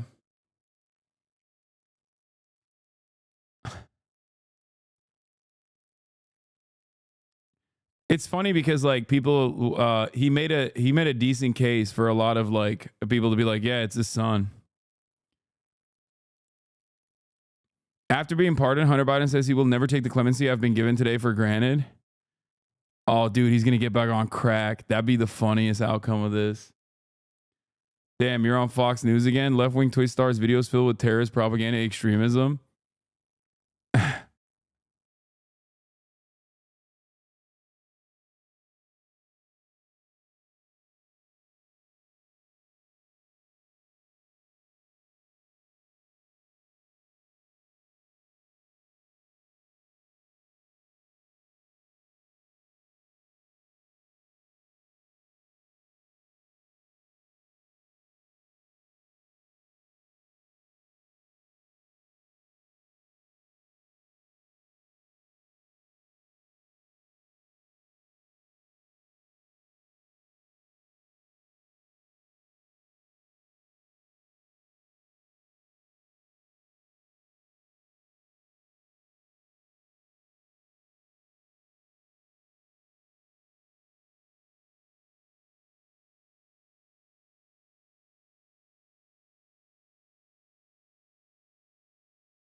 Dave Weigel retweeted this.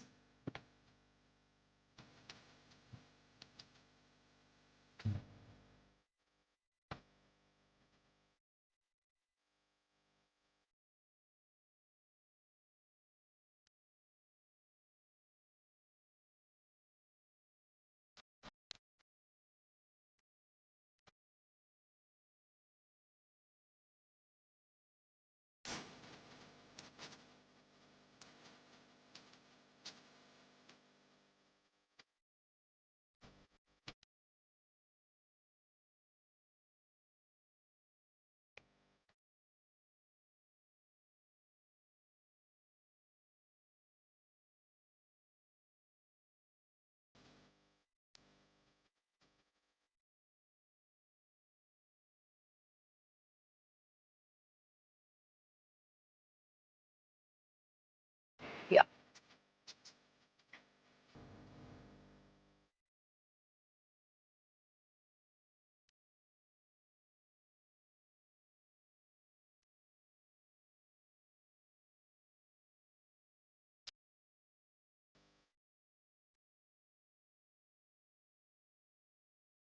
The Irish language rap group Kneecap has won a case it took against a former Tory minister who blocked them from getting a £14,000 arts grant.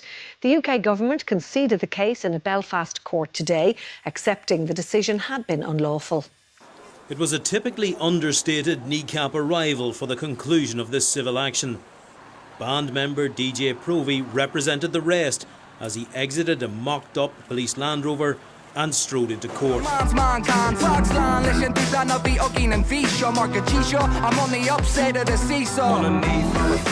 band took this case over a decision of former Tory Trade Minister Kemi Badenoch to deny them a £14,000 arts grant. They claimed their anti-Tory politics and ridiculing of former Conservative leader Boris Johnson had been the reason. The new Labour government conceded the case, accepting that the decision had been unlawful and procedurally unfair. This was an attack on artistic culture, an attack on the Good Friday Agreement itself, and an attack on Kneecap and our way of expressing ourselves. And he had this personal message for the now Tory party leader, Kemi Badenoch. Good effort, Kemi. Hard lines in the elections, and onwards and upwards. Free Palestine.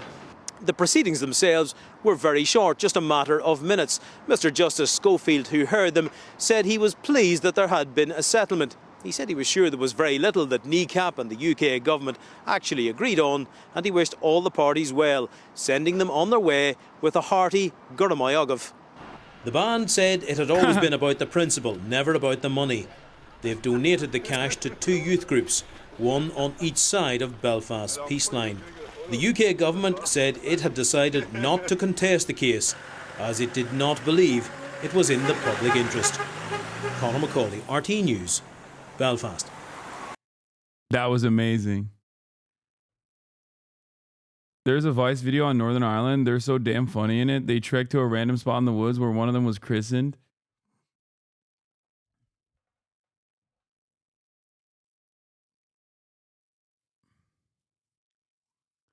What a guy.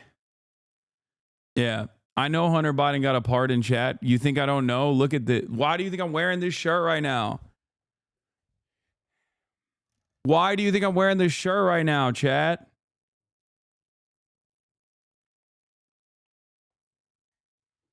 Fuck you mean? God, I love Northern Irelanders. You mean just Irelanders?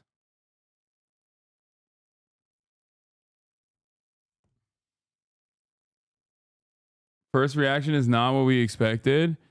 Reagan, Biden and pardon his son Hunter. Honestly, I don't think this is something worth getting mad over. A father should look after his son. Joe has been so mistreated by the Democrat Party and disrespected. This is the one thing he's actually always cared about.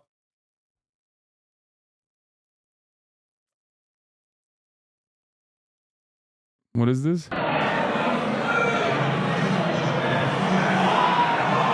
Oh, God.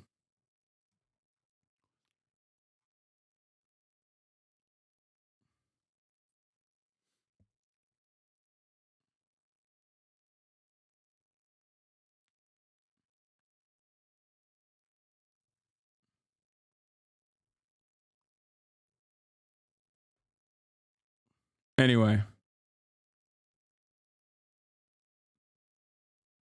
What is this? LeBron James' media company lost almost 30 million last year. Yeah, it's because he's the GOAT, even at losing money.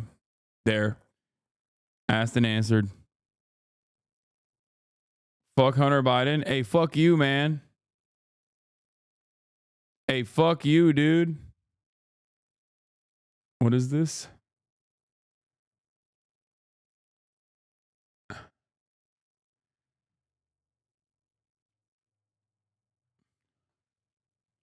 Just got here. What's your take on the pardon? I'm conflicted. It's amazing. Fuck the rules. Fuck the norms. I wish Joe Biden would do that for, you know, pardoning student loan debt.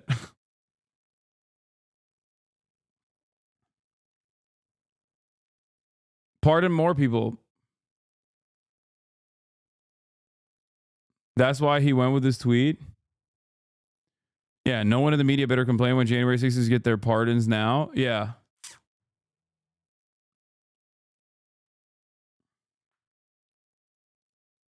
Oh my God. That's the reason why he's saying that. Free Sirhan.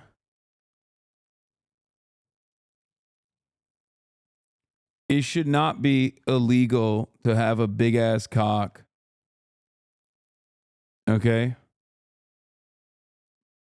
It should not be illegal to have a big dick and do crack cocaine. It just shouldn't be. And I think it's fucked up that Americans for quite some time decided it should be illegal and wanted to fucking jail Hunter Biden for it. I have no dog in this fight, okay? I don't do crack.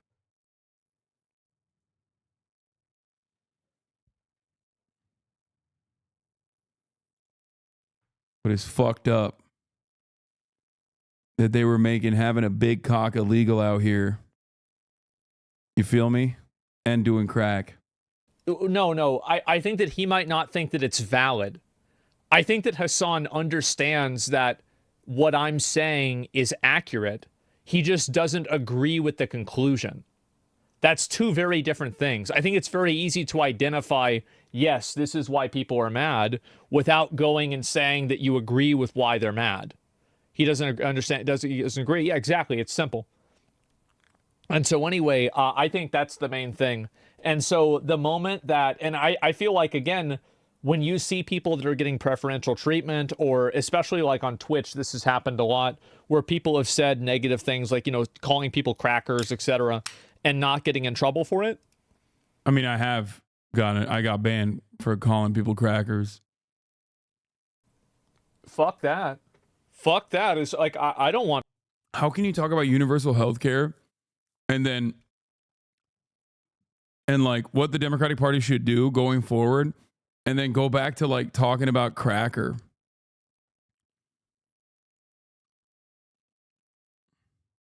CNN, people aren't taking us seriously anymore. Let's get Hasan Piker on. Are you an anti-Semite? No. Okay, thanks for answering that. Don't worry, I won't push back with any evidence that you are. Hasan is a typical progressive hipster most dudes hate being around. It's so funny that a lot of guys in Asmongold's community have this attitude, but like, this is just not the reality in the real world. Like, I'm willing to bet that like, if you're some fucking sweaty online guy, okay, you probably don't. I suspect, are probably not going to be able to hang out with the very same people that I can very easily hang out with. You know, a lot of even right-wing people.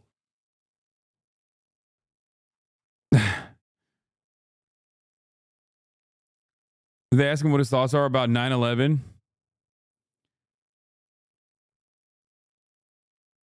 These people have no friends. Source, I was one. Yeah.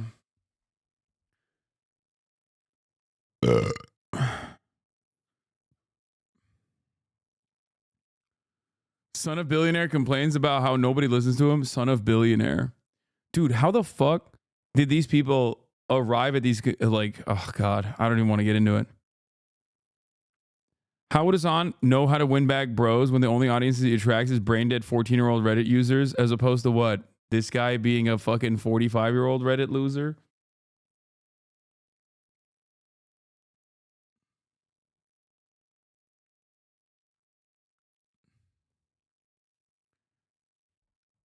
The whole intro of him being very broy is the most forced and telegraphed move ever. I think this is what I mean as far as like political polarization has caused people online to basically refuse to reckon with the truth that is in front of their eyes. If you look to someone like myself who fucking works out every day, who participates in athletic competitions and shit like that, and is like, you know, a fairly broy dude, and you go, no, actually, he's not. He's weak because of his opinions, his politics. You've lost sight of like what is directly in front of you, and you're only, dude. I'm banning that one Chat GPT bot that keeps asking the weirdest questions. Push by Twitch, push by CNN, push by DNC. What kind of privilege is this? Why would you go to Piker for advice on how to get men back when he's widely hated by men?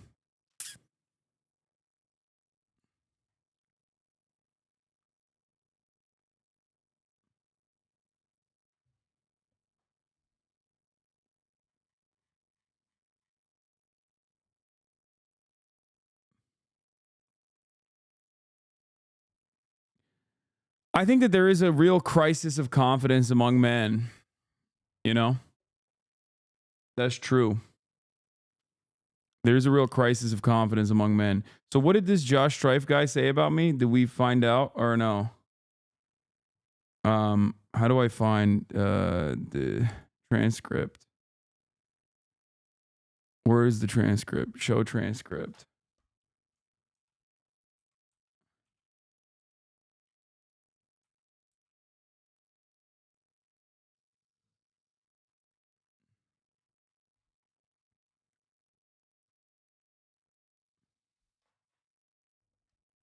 Someone in the chat said that he was like, someone in the chat said he was like, saying that like my radical politics caused something.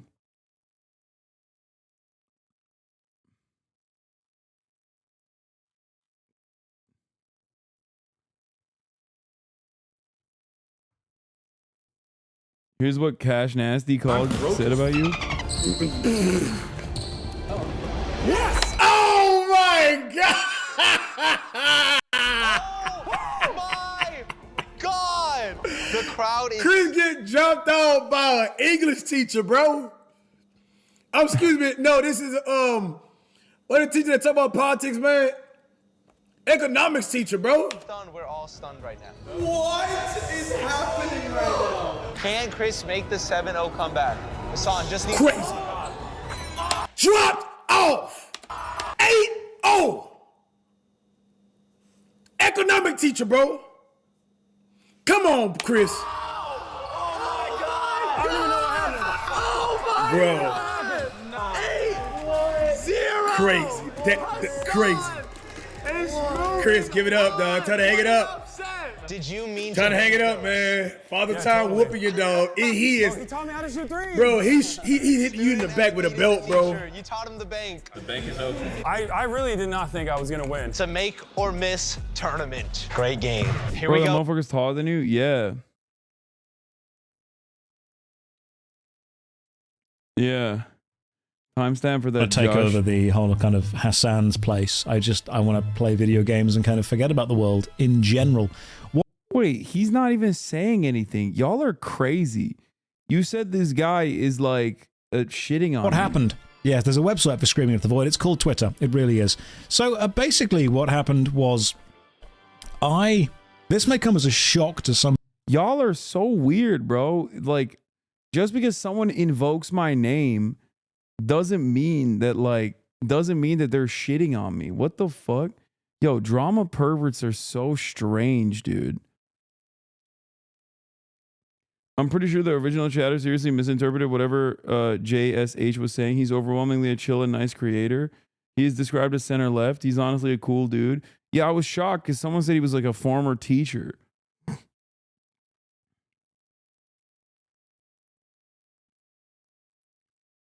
Drama farmers are desperate because they want me to talk about Destiny sucking penis. That's what it is, okay? They're like, please talk about it. Please speculate if it's Nick Fuentes, okay? That's what it is. That's what the drama farmers really want.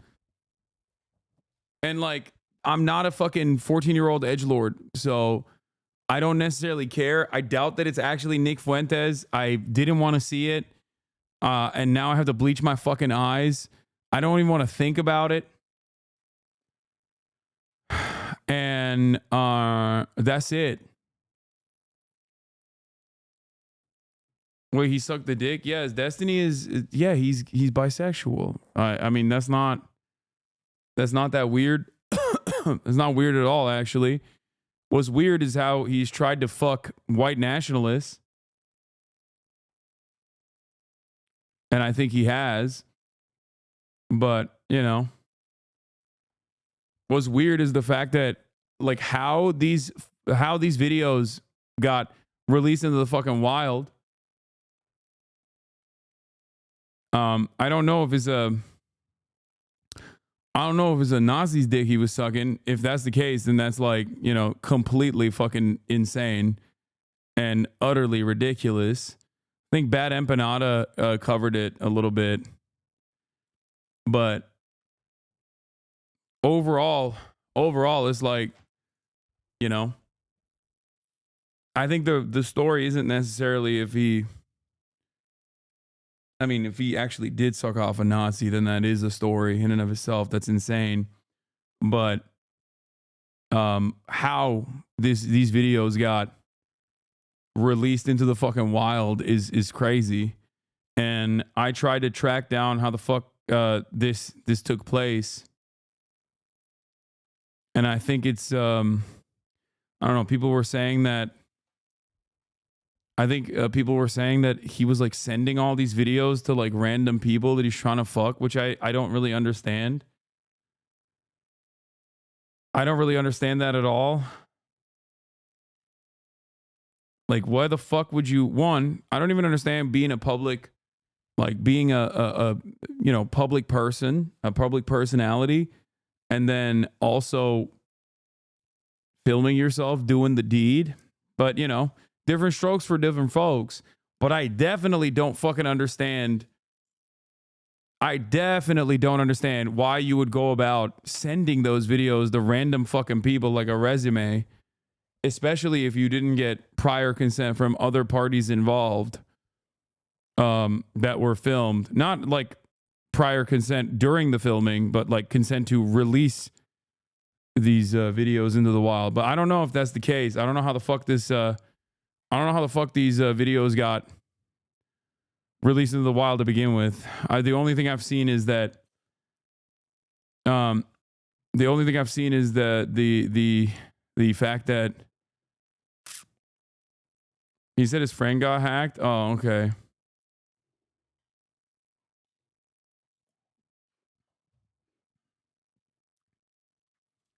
Decent sex video trying to get feet pics from a 19-year-old. That 19-year-old shared her account with the person that posted Laura Southern's logs from a few weeks ago in the videos this week. D claims the person was hacked. The only thing we do outside of politics is drama now. Now you're talking about it like they want. Why are we talking about this? No more drama, please. Yeah, I don't think they want me talking about this. I don't know who the fucking they is in this situation. But I just don't understand why you're fucking sending videos of yourself engaging in consensual sexual acts to other people.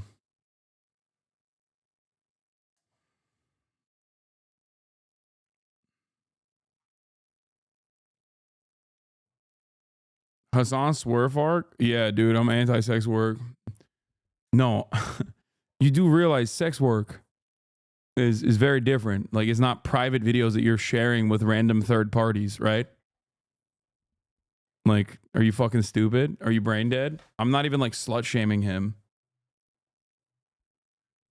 I don't give a fuck.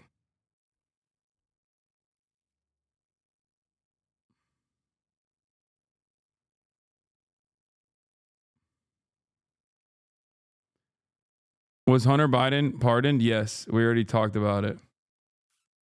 I'm literally wearing a Free Hunter shirt, man. Why do you think I'm wearing it?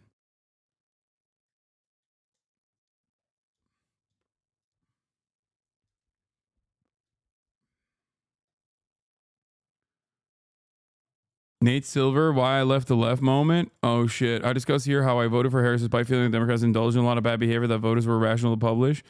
After the White House lying about Hunter Biden, I'm not sure how much more I can tolerate. Wait, he's leaving the left because Hunter Biden got pardoned? That's so funny. Shut up, bitch.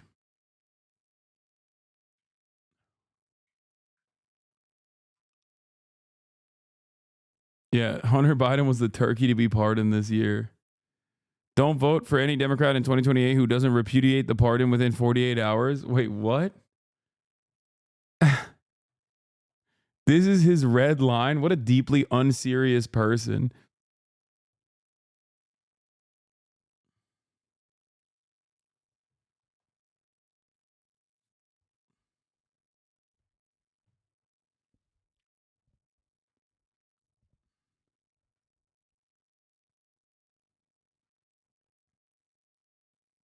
Bro, you're linking Hulu. Are you okay? Some of the chatters are just not all right mentally, I don't think. Chatters are basically like, come on, dog. Why don't you... Come on, man. Let's go on Hulu. Let's watch Hulu. Fuck it. Netflix reacts. Like, your brains are fucking fried, honestly.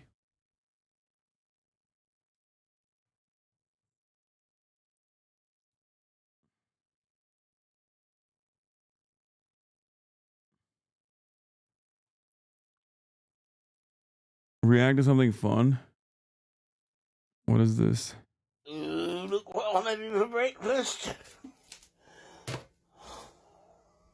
They've even got bacon wrapped around the sausage. Lovely bloody. Oh my god. I should have never said 90-day Reaxe. It's like a trigger word that caused so many people to be fucking so stupid. I know this story. This is a very famous guy. This guy's like a veteran experiencing like some severe mental problems. And I think he's the brother of a cop. But here, let's watch. Tell you guys right now, whoever could go toe-to-toe with me, head-to-head, push-up to push-up, let's get it. Let me be quiet and go in my own house that I earned with my blood, my sweat, and my tears. He's yacked out of his fucking mind. He's yacked out of his mind, dude. He's both jacked to the gills, hopped up on fucking steroids, but also simultaneously maybe even yacked in a different way. You know what I'm saying? Like Hunter Biden style.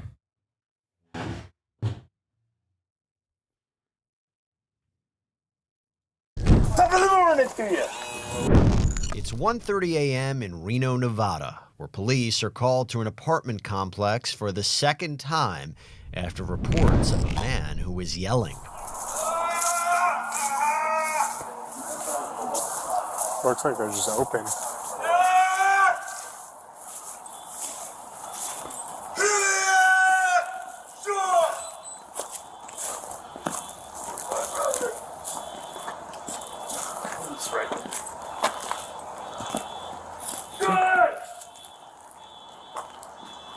Hey Chris, Reno PD, what's going on, man? I got no guns. Okay. Who are you? I'm with the Reno Police Department. I work with your brother. Get your hand off the weapon right there, mother. I got. This is pretty crazy. Because this is like the most active threat that, cops have experienced. My hands right here. No, take your hat off. You. You. Chris. You. Cops are also kind of funny though, because like low key they do respond to like people giving them orders because they're so servile in nature. The hogs, I mean, that I think personally. What? This woman made Deborah the new Karen. Okay, we'll watch that after. Where they just like they immediately are like, okay, sir, sorry. Chris, what is going on, man? Coming out there. Yeah, he also, just so you understand, he is someone who is known to the police department. His brother is a cop. Where's my brother? I need a hug, man. Don't shoot me. Please. Where is your brother? I don't know. We've been trying to get a hold of him. Can I get a hold of my brother? We tried to get a hold of him. He's not answering right now, Chris. My name is Christopher Henderson. You guys shot me 2020. You guys didn't pay me any money. You shot me in my right shoulder. Wait, he got shot by the cops before? We know, bud. Chris, what is going on? Jesus. He said, geez. Bro, he's got the bubble gut and everything. He's got the Joe Rogan gut. Maybe he just had some pasta earlier, you know? I can't make any inferences. In the interest of journalistic integrity and fairness and honesty, I am not going to say that he has a Joe Rogan gut because of HGH. And instead, I'm simply going to say, maybe just like Joe Rogan, he just had a big pasta meal. What's going on today, Chris? Let me do some pull-ups. Get the out of my way. Move away. All of you. All of you move the away. Back the up. Chris. And if you do the Chris. shoot me in the back, shoot me in the You gonna tase me? I'm in my own apartment. Chris.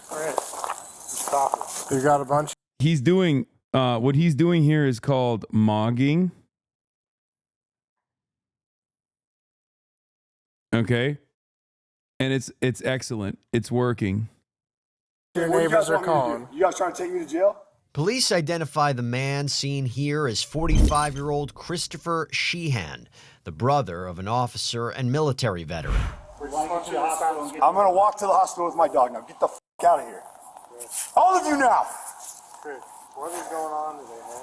If I ask you guys nicely, I'm gonna tell you guys right now. Whoever could go toe-to-toe with me, head-to-head, push-up to push-up, let's get it. Going facing the west right here. You're yoked. Facing that. I'm not saying I'm yoked. Okay? Back up and stay. Are you scared? You're scared. You're scared. Are you scared or not? Be honest. I'm not scared of you, dude. There's I know you're not scared of me. You should be. You should be, dude. He's a behemoth, dude. He's a specimen. I'm scared of me. I fear one man. And his name is, do you want to know what his name is? Can I do a push-up? You guys won't shoot me in the back? I'm not Chris. You promise me? Listen, I'm a man. Chris, do you remember I'm me? a man, right? I'm a man. Chris, do you remember me? We talked at Sports West. What's your name? It's Goodrich. Goodrich. What's your first name? It's Elliot. Elliot what? Elliot Goodrich. Cops voluntarily giving their names and badge numbers. That's crazy. When's your birthday? Well, Chris, it's in February. What's your number of your birthday? Chris, what's going on tonight? I'm doing 14. Chris, My brother's February 14th, 1979. Okay. Yeah, I know your brother. I know Monique as well. Dude, shut the up. Chris, what's going on? Shut the up! Why are we out here tonight? Because I want you to shut the up. Why do you keep yelling? Shut your mouth, please. Chris. Put your taser down and shut your mouth. I see your taser right there. I know, because you got me amped up right now, Chris. All your weapons, I see them right here. Chris. I got you amped up because you guys are soft. Every one of you out here is soft. Okay. Every single one of you, especially that guy right there. Here, Chris spots another officer standing in the distance and is, let's just say, not too happy about it. They think he's some kind of cowboy over there. I see you, dude. I'm not trying to hide. Who you think you're hard? Chris. You think you're hard, motherfucker? You think you're standing there hard? Stop, my friend. You didn't shoot me This guy's a hero, dude.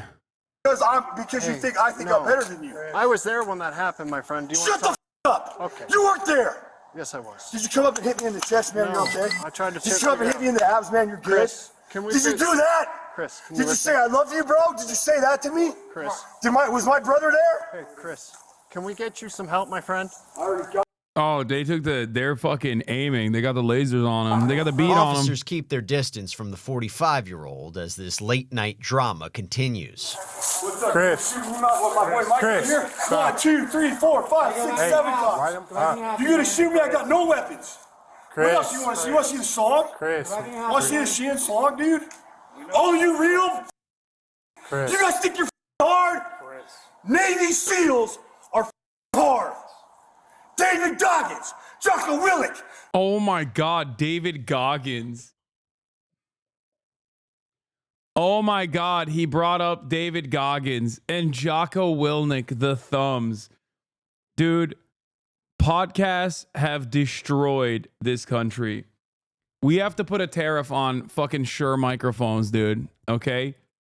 We have to actually tariff Shure microphones and podcasting equipment.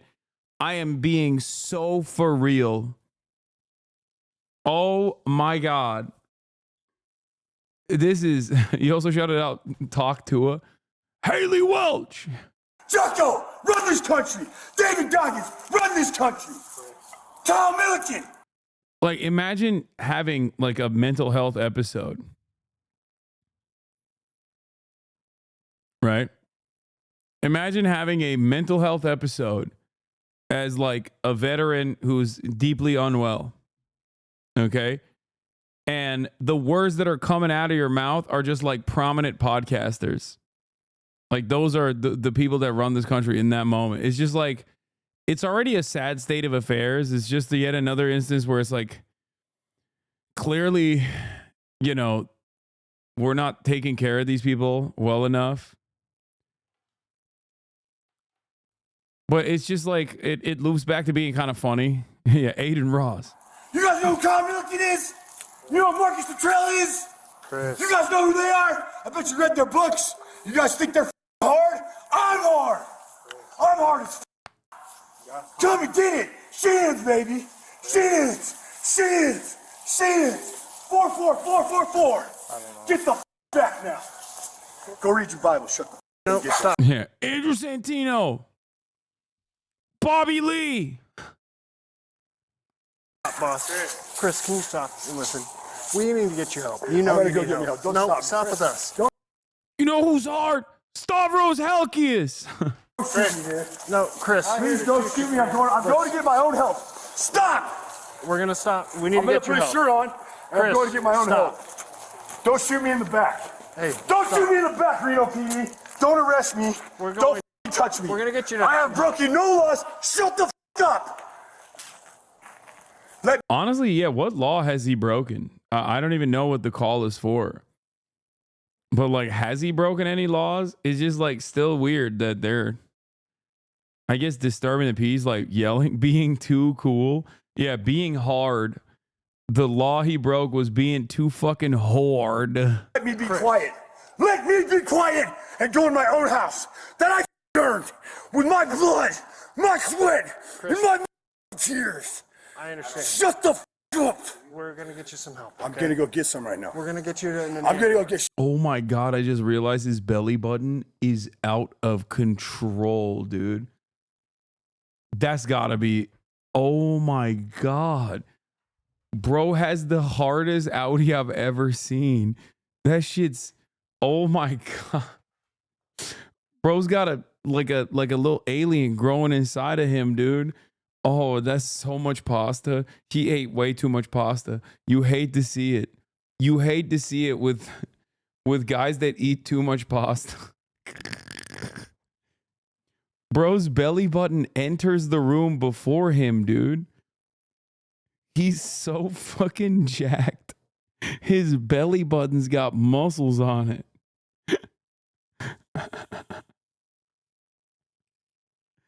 Oh my Lord. What a crazy state of affairs. Hernia from lifting heavy.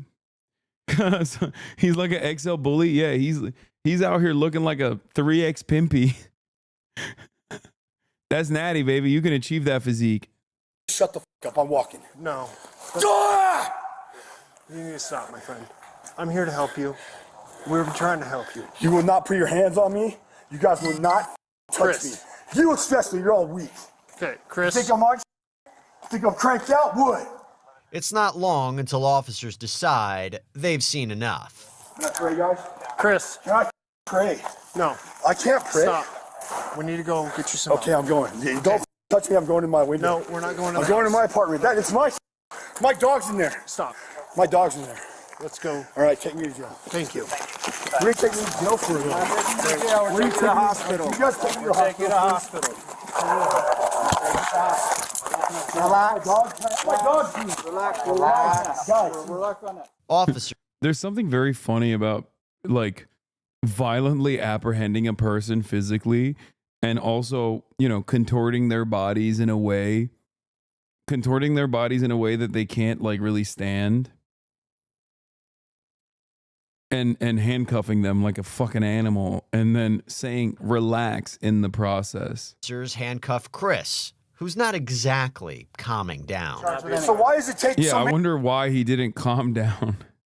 To be fair, this is one of those very few unique moments where, like, I don't know what you do. I don't think you can like walk him off this cliff. You know what I mean? Like, I don't know what you're supposed to do. Like, many of you guys? Because you're amped up. No, I'm not amped up. Okay, leave me alone, please. We're not here to hurt you, bud. they need to trank dart him. Take you to the hospital. You're not taking me to jail. Pull up my pants. Somebody pull up my pants. Pull up my pants, motherfucker. You! Pull up my pants, you. Pull up my pants. Pull up my pants right now. Pull up my pants. Pull up my pants. You got your keys so we can close up? I don't even have my keys on me. Okay, leave me the f alone. Make sure that it's closed, okay? We'll get everything closed up. Leave me alone. We'll help you, okay? Chris, can you hold Let me touch my dog if you're going to help me. Let me touch my dog if you're trying to help me, mother. You shot me in my mother. My dog's inside my apartment. Let me go in my apartment. Mother. Let me go in my apartment. Please, I don't have weapons, guys. I don't have anything to hurt anybody. Please leave me the alone. I haven't broken any laws. Let me go to the VA hospital. Let me call my buddy Doug Goder to come and take me to the VA hospital. I need to go. Leave me the alone. Please don't cuff me. I didn't break any laws. I will calm down. I'll take a knee. Can I take a knee? Can I please take a knee, guys? Take a knee. Take a knee. All right, now calm. I'm calm. Can you guys please let me go to the hospital now? That's where we're going, man. Okay. Officers lead our suspect to the parking lot, where an ambulance is waiting. Oh, shit, somebody video this. Please, somebody video this. Reno, help! Reno PD, you, get out of my. Where's my dog? Where's Remy? Where's Remy? Come on. Where's Remy? Where's Remy, my dog? Give me my dog. Pull my pants up, you mother. I'm sorry for calling names. Okay, can you stop? Sorry for calling names. Okay, well, Chris, we're just trying to get you help, my friend. I just want to get my dog. Get the out of my apartment, you. That is my place. Agreed. Chris, ambulance right there, my friend. Where's my dog? Where's my dog? It's in the house. Where's my dude? Let me close up my stuff. My window's wide open. You guys win it. Okay, now I feel kind of bad. It's just like, it was kind of funny at first because he was like dominating the cops. You're smoking a cigarette. Let me have my dog. Let me have my dog, Remy. Ambulance right there. What kind of dog you got, my friend? You guys are so weak. Right there. You go. Okay. No, you go. Go. Chris, come on, man. What am I doing wrong? Am I breaking a law? Yes. How? You're being too loud. You piss all your neighbors off by screaming. Okay, I'm sorry. Chris is eventually okay, I'm sorry. seated on a stretcher where he's not done talking yet. So when can I go back in? Because I've broken no laws. I've done nothing wrong except for yell. And I will shut the up. And I just asked you guys to leave me alone so I can do push-ups. You guys won't leave me alone. Don't look through my Do I go in your house and look through your Okay, well maybe I will. Hey there, everybody. We're going to get you right back to that body cam in just a Disturbing the peace. .com/bodycam channel. That's 50% off at truthfinder.com/bodycam channel. How would you like it? That's it, Chris. Close your window, lock it. I want to let it go, man. You guys are going to arrest me, aren't you? You're going to throw a charge of disturbing the peace or something like that. Most likely, yeah? Christopher tonight. You're going to take me to jail? Yep, I knew you would. I knew you would. Moments later, one nice officer really cracks this case. Take a look. Can you push my elbow back a little bit? Back like this? Yeah, that way, yeah, keep going. Say when. Keep going. Yeah, keep going. Just go, dude. Send it, full send. I'm not gonna go too hard. I don't want to hurt you, man. Do as hard as you can, bro. I know, but I don't want to hurt your joints or nothing. I need it to break. I need it to pop. Doctors are chiropractors, so we'll let them figure that out. Yeah. Better? Yeah, Reno. There you go. Thank you for shooting me, man. That was the best thing you ever did to me. It's here our suspect brings out his inner Uncle Rico. Did you fall at all or anything, Chris? Looks like you have a little scrape on your back here. Yeah. You fell? It's sad seeing a specimen like this defeated, like seeing a pack of hyenas take down a water buffalo. Yeah, but it's like a water buffalo that's on the tail end of his life. You know what I mean? Like in his prime, he would have fought off the hyenas. And I mean, he's been shot before. He keeps saying that you guys shot me in my shoulder.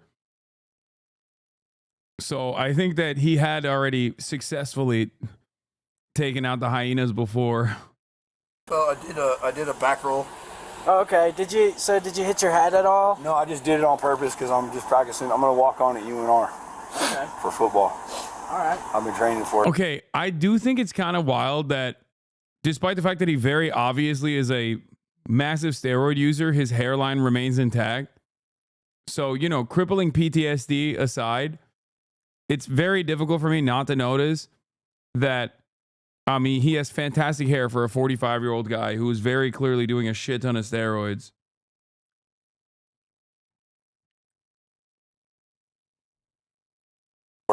Yeah, thanks. Hey, I need a f***ing blanket. Get it. Sorry. I cracked the whip, though.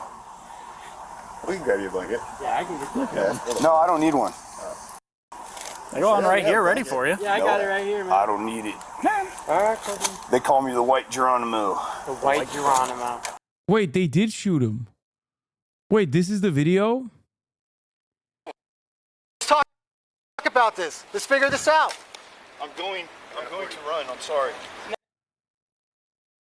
Your knees. Oh. Oh my God. The cops, I'm not showing you what happened, but like the cops basically tased one another. It's him. The cops basically tased the other cop, and then the other cop shot him in the shoulder. They tased him and shot him. This is him. This is the same guy. Why are you past what? Past what? Dude. Can you go down your Just yacked out of his fucking mind, even back then, baby. 2020, and he's still yacked out of his goddamn mind. knees, please? Let's talk about this. Let's figure this out. I'm going to run. I'm sorry. No. Talk about this. Here's my things. Here's my things. Here. He's like giving his ID. And then they shoot him.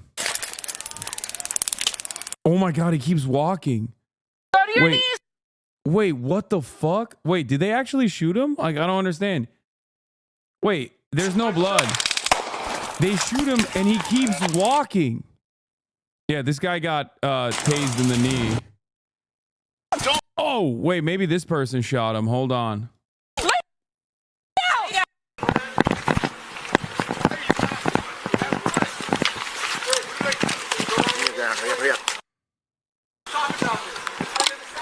Oh, they're getting the less than lethal rounds ready. Look. Here's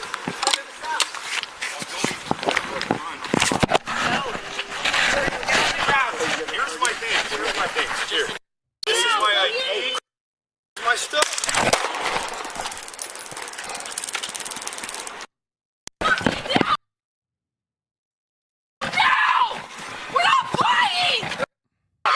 Get down! Oh, they down, did. down They the shot ground. him in the shoulder. Oh, there is blood. Yeah, they shot him in the shoulder. I'm covering it up because there's blood. They shot him in the fucking shoulder. They did. That one pop that you hear is actually a cop. Oh, fuck. They shoot him in the shoulder and they fucking tased him. And he just kept walking. That's crazy. What position you on playing football? Running back, 34. I want to go get tattooed right now on my chest, a big heart right on my chest, and 34 right underneath it on my ribs, right next to the Fighting Irish. There's somewhere, I'm just visualizing. What's the 34 stand for, my man? Who's the best running back ever played football in the history of the NFL? Who's that? Yeah, buddy! Okay. Chris finally. Yeah, also, what's crazy is his brother is a cop. So they know him. He's a veteran. I remember reading about the story that his brother is a cop. They know him. That's why he says, like, I know Monica or whatever. Like, he's talking about the brother's wife too. Like, to say, like, I know your sister-in-law as well. Agrees to lay back on that gurney when he soon finds himself in a sticky situation. Pull up on my right arm. You're real strong. Yeah, pull up. Come on, good strong guy. Have a good day. We'll get you down there. We'll get you some help. All right? Go to the VA. Get some help. And go from there. All right. You want to just kick your legs up here for me, my man? I got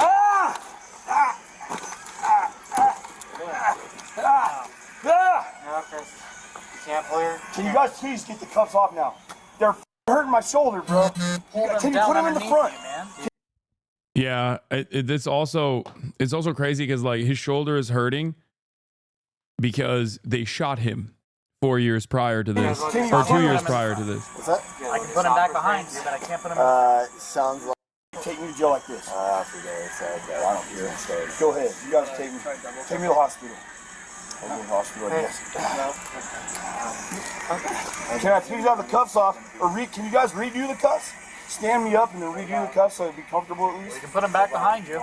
Okay, cool. You gonna be all right with me, Chris? Absolutely, bro. I promise. Swing off to the side over this way. Officers adjust those handcuffs and prepare to take Chris to the hospital. Here's your phone right here in between your legs. Put it right on my... Put my phone on my big old... Please. All right, this is... Right. He's fucking...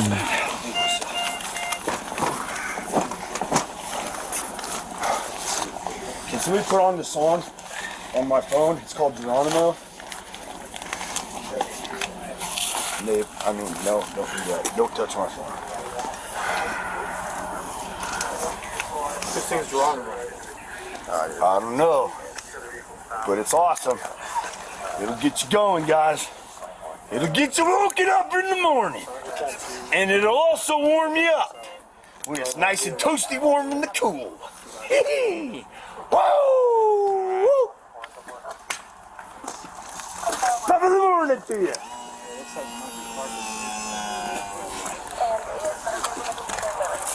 I'm shutting up. I'm never talking again. It's the last time I talked. But as you might have guessed, that's not the last time we hear from Chris. Of course it is. Please pour a cold cup of water right on my nuts. The only thing I need to do here is for Reno maintenance PD. to make sure it's locked up. As Chris heads for the hospital, officers check in with a few of his neighbors. Let's see what they have to say. Does he have history of just not being stable, unfortunately? Yeah, so he's a veteran. I don't know what service he was in. Was he? Yeah, and he suffered some sort of a brain injury. Yeah. And then that mixed with the steroids doesn't really help anything. So. Seeing as it was just Veterans Day. Yeah. I don't know if that triggered him. That's what we were just talking about. Yeah. I'm sure it has something to do with it, but when we were looking for his phone right now, we found some drugs, so that definitely doesn't help. So there's a whole lot of demons that he's dealing with right now, unfortunately. While securing the suspect's apartment, one officer reveals this is not his first run-in with Chris. Well, yeah, but It's okay, man. this guy, dude, he's a big dude. Yeah, well, all the way out. Yeah. We're trying. Last time I dealt with him, he was using he was using roids and meth in combination to power through those extra workouts. But now we got roids and heroin. So that's nice. Well, probably using the heroin to come down from the meth. Chris was taken to the hospital where he's cleared by medical staff. Let's catch up with officers as they prepare to take the 45-year-old to jail. I'm just trying to get home to my family. I'm cold. I'm out here with no shirt on. Okay. And Sean Gibson is going to watch me go to jail when I could go home and be comfortable and be a healthy veteran if I went home and slept with my dog. He's not wrong, by the way. But you're going to make me go to jail because I was yelling. Tonight. How many days do you keep me in jail? You're going to take my job from me too, Sean Gibson? Give me my shirt. Give me my shirt. Don't touch my. Give me my shirt. Thank you, Sean. Okay. Have a seat, Chris. I was speaking to my brother, Sean. Sorry, I shouldn't say that, Sean. I'm angry with you because you're making this decision. I can tell you're the sergeant. You can be angry at me. But why are you taking me to jail, dude? Because that's our solution for tonight. No, the solution for tonight is get help here or have me sleep it off. They've already cleared you out. So we're going to go up there, and then you can work on getting help further from there. All right? There's people up there that'll help you as well. Dude, shut the up. Okay. You're a bitch. Yep. Made in every way. Okay. Every fucking way, Sean. All right. And I see it too. I see it. Okay. Yeah. Hey, I'm sorry I said that. I'm just angry you're taking me to jail. Because I just want to eat, I don't take any personal offense, But why are you guys taking me to jail when I need help? We're trying to get you that help. My meds are at home. I understand that. But you're going to put me in jail where I got to fight? You guys want me to fight in jail? No. Yeah, you do, because you haven't been in there. You don't even know what it's like in there. You have no clue. But you think you're hard, dude, with your little freaking goatee. Oh, I don't think I'm hard, man. I know I'm not hard. Me neither. I don't think I am either. I just want to go home. Hey, Chris, what we can do is we can try to... Can you guys just issue me a ticket like you did after you shot me and let me go home? I promise to be calm. Can you have a seat? I promise to be calm, guys. All right, I appreciate it. Chris is whisked away to jail, where we join officers who are about to bring him inside. All right, Chris, let's get you out of this, man. I'm sorry. Go ahead. Do you want me to grab your phone for you? I know you're touchy about your stuff. Got it? Can you grab my shirt for me? Yeah, I'll grab it. I'll grab it from the other side. That way we're not getting it all in the piss. It's okay. I don't trust you guys to get my shirt. I'll get it. Here, I'll get it. Hey. Well, let him grab it. If he wants to grab it, grab it. Thanks, guys. Look, I've been respectful towards you this entire time. You know I'll grab your shirt. Don't touch my shoulder like that. I'm the man. I'm the man. You're the man, Chris. No problem. I'll get this. I'm not trying to be aggressive. I get it. I know who the guy. He is the man, actually. Respect to him. Yeah, I got it.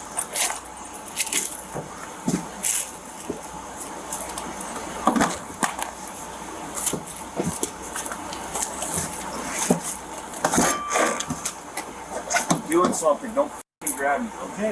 I just don't touch me, dude. You ain't hard, man. There's real hard motherfuckers out in the streets. Like real ones. Yeah, I got your phone. You ever heard of the real ones? I'm a f***ing real one. Thank you.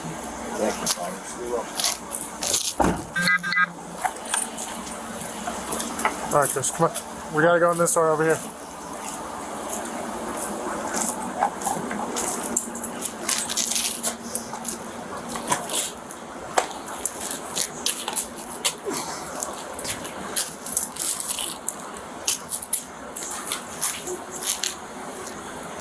Can somebody put this shirt on for me? Do you want it like over your shoulders, or how do you want it? Got it? Got it now? Let's do it.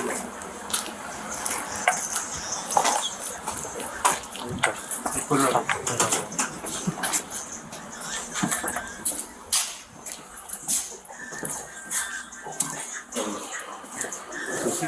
Hey, Chris, we need you to sit down, buddy, okay?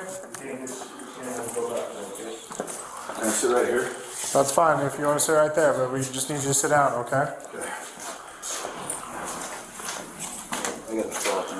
Would you trade some mentally well-being for that brolic, for being that brolic? I would. No. I mean, if I want to, I could get there. I just have to do steroids. Well, let's wait. And that would be somewhat of a trade-off. What you're describing is just like, would you do a shit ton of tren? And the answer is maybe. The VA. They took me to the VA already. I'm sorry if I was being rude at first. I'm not meaning to. I'm just not happy to be here. Actually, I'm kind of happy. I could lay down. Can I lay down on this pole? Not right now. This one will get you back. We just got to research all your stuff. All right? Why do you have to do research? Why? It's the same thing we do every But I'm a vet, and I was. So why is there so many officers here? Are you guys scared? What do you with the mustache? Are you scared at all? You scared of anything in the world?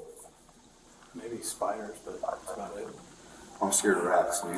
That's the only thing. This is your worst take, dog. I'm a big fan of fellow gym bro, and you've always inspired me, but this is such an ape take. Wait, what? Doing trend would make your mental health worse? That's not an ape take. Yeah, I will not be doing hard steroids. Maybe some TRT in the future for health reasons if my T levels get low, but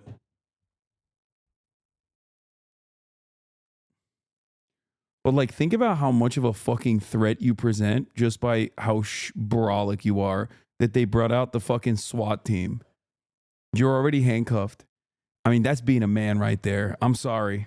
Okay? Not to get all too broy and too toxically masculine here, but god damn, dude, that's hard body shit right there. That is hard body shit right there.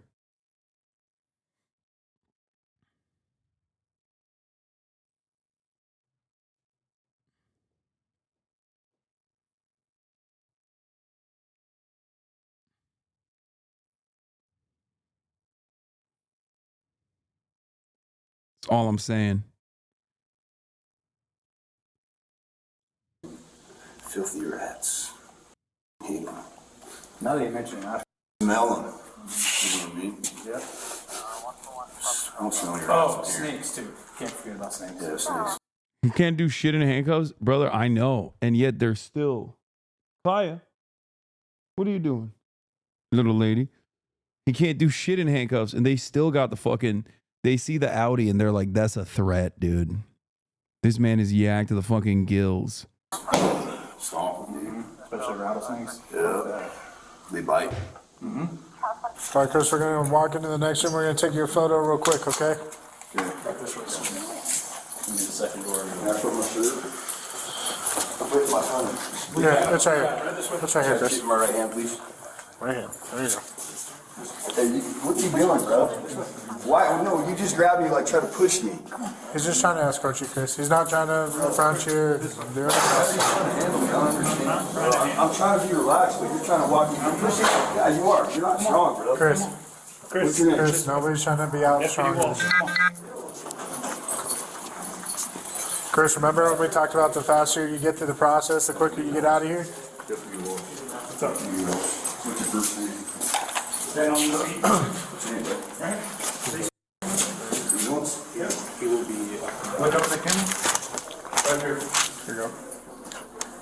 He walks into your cell. What are you doing? Hanging out, dude. Doing push-ups together. What the fuck kind of question is that? Hearing his tales of survival, admiring him, maybe kissing a little bit. I don't know. Not what the fuck these guys are doing.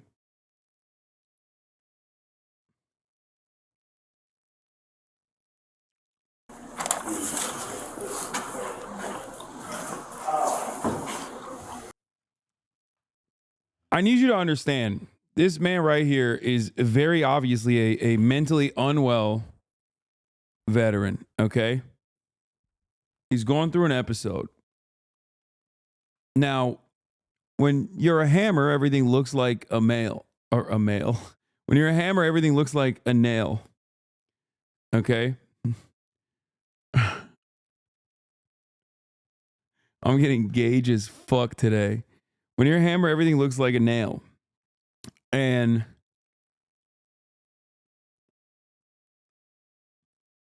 the thing is, like, in a normal situation, like, he should be getting health care. Like, he should have social workers talk him off this cliff that he's on and get him the necessary help. Because the only time he like presents as a threat to anyone around him is when he's being like violently apprehended, when he's like being surrounded. You know?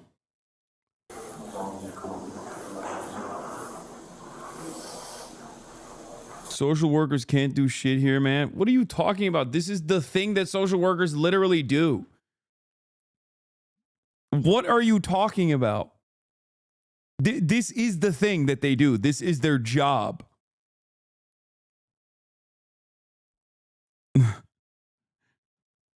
If you think that social workers are incapable of dealing with a very clear mental health crisis, then what the fuck is their job? We should just give every social worker a rocket launcher or call it a day.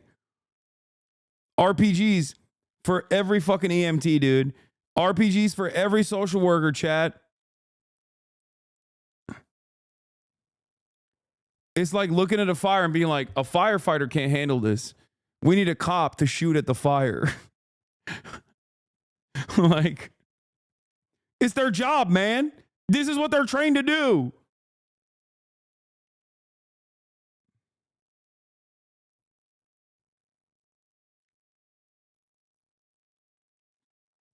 And to be fair, and I can't believe I'm being fair here to cops, but lo and behold, I have the capacity. This is probably the best police work I've seen, all things considered. And that's because his friend, or his brother, is a cop. And because they've shot him before. Like, and even then, it's still, like, fundamentally, it's still worse overall. You know what I mean?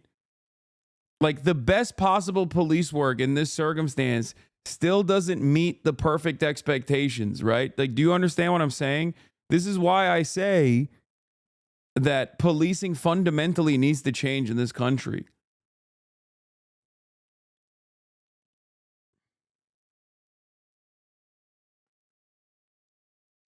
Especially because if this fucking roided out vet wasn't known to the police force already, and it seems like in past interactions, he was not known to the police force where they fucking shot him. All right? They shot him in the arm. In their past interactions, like, clearly it has gone south before.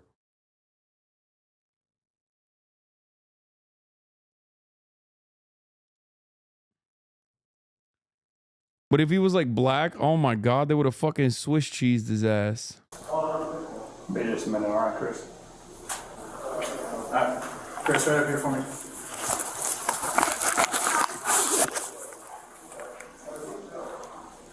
Chris, this will get you through faster. Just open your eyes, okay? Look at the camera. Oh. You gotta keep them open. Yeah, got him shut. Just stare. Why are we reacting to this? It seems cruel to make entertainment out of this. I mean, I think I'm doing a pretty decent job describing, you know, systemic failures at every step of this process. What are you talking about? You might need to see this. What is this? Oh, I already did see this. We covered it yesterday.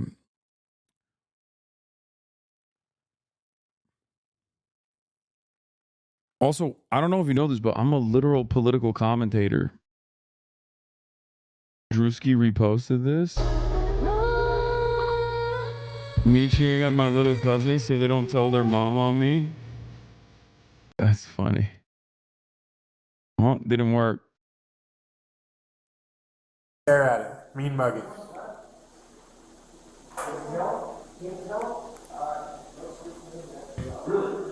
Chris was booked for disturbing the peace and resisting arrest. He later pleaded no contest to the charges and was sentenced to 60 days in jail. That's crazy.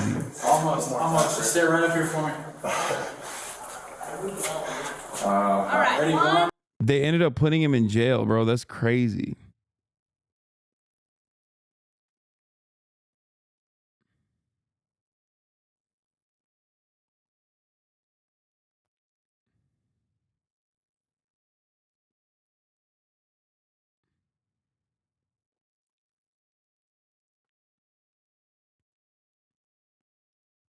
I think one of the funniest things that I have seen so far from liberals on this Hunter Biden pardon, by the way, to get back to the free Hunter movement, free Hunter. is that liberals are still acting like there's some institutional norms out there. Like here's Governor Jared Polis, Democratic Governor Jared Polis. I'm disappointed that he put his family ahead of the country. This is a bad precedent that could be abused by later presidents and will sadly tarnish his reputation. Like, are you guys unfamiliar with what Biden did in the last year as president? Like, did you guys just close your eyes? Did you not see a genocide unfold?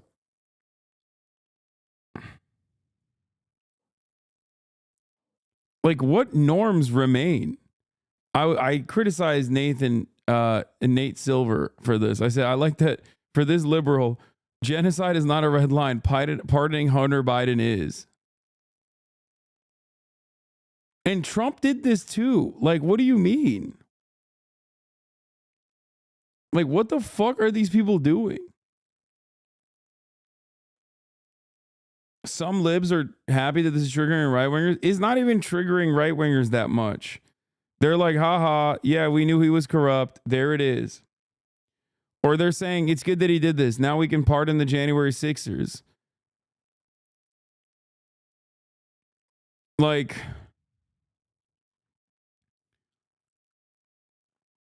you know what? Fuck it. They should pardon the January 6ers. Who gives a fuck? This country's in the dumps, man. We are so fucking cooked. Yes, Jared Kushner's dad. Trump pardoned Jared Kushner's dad. Like,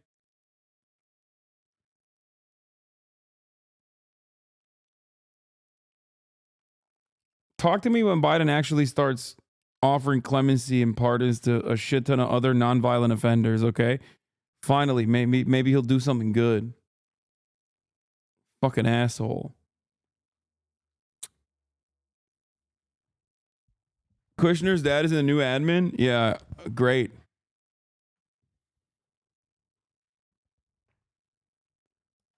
How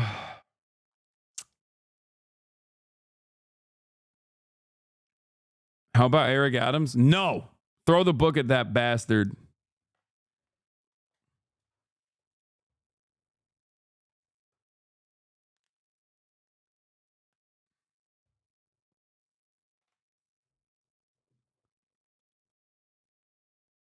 Anyway. But he's Turkish now? No.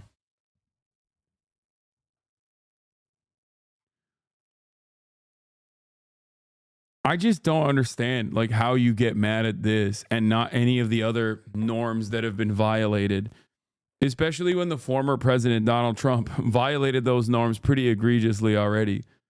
Like, what are we doing? It's over, man. The country's in the dumps. Okay? It's in the dumps. It's in the pooper. It's in the shitter. Stop fucking claiming that there is a country to save here. Okay? It does not exist.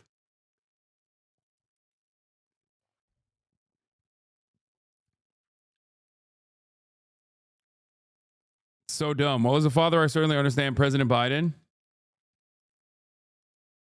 Oh, nice. Here is fucking the next president having dinner with the demon Satan Netanyahu at the Trump International Golf Course tonight. That's Benjamin Netanyahu's wife, chat.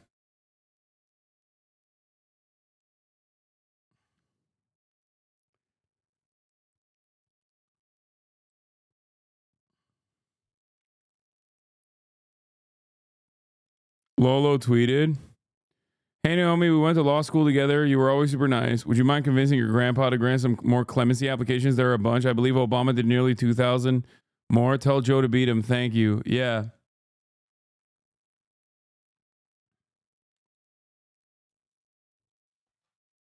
Sarah Netanyahu, the alcoholic? Yes. MAGA couple is back for part 2. I'm curious what it's like to be in your head. Yeah, I think it's a bunch of leftist propaganda. I don't have to explain to you the meaning and history of that word. I think I'm curious what it's like to be in your head. Yeah, I think it's a bunch of leftist propaganda. I don't have to explain to you the meaning and history of that word. I don't know if I got time for this.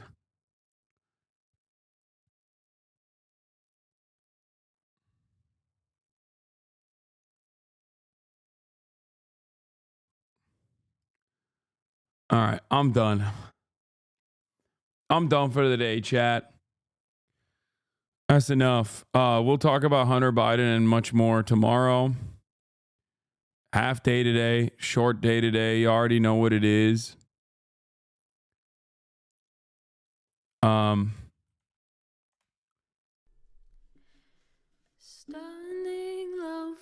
Love you guys. I'm here tomorrow.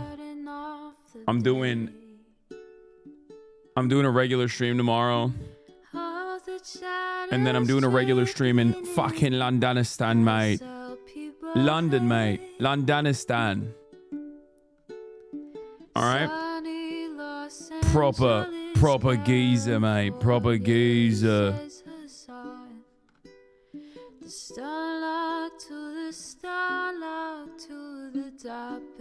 Proper fucking geezer. Will you go to Amsterdam? No, I won't, mate. Nor.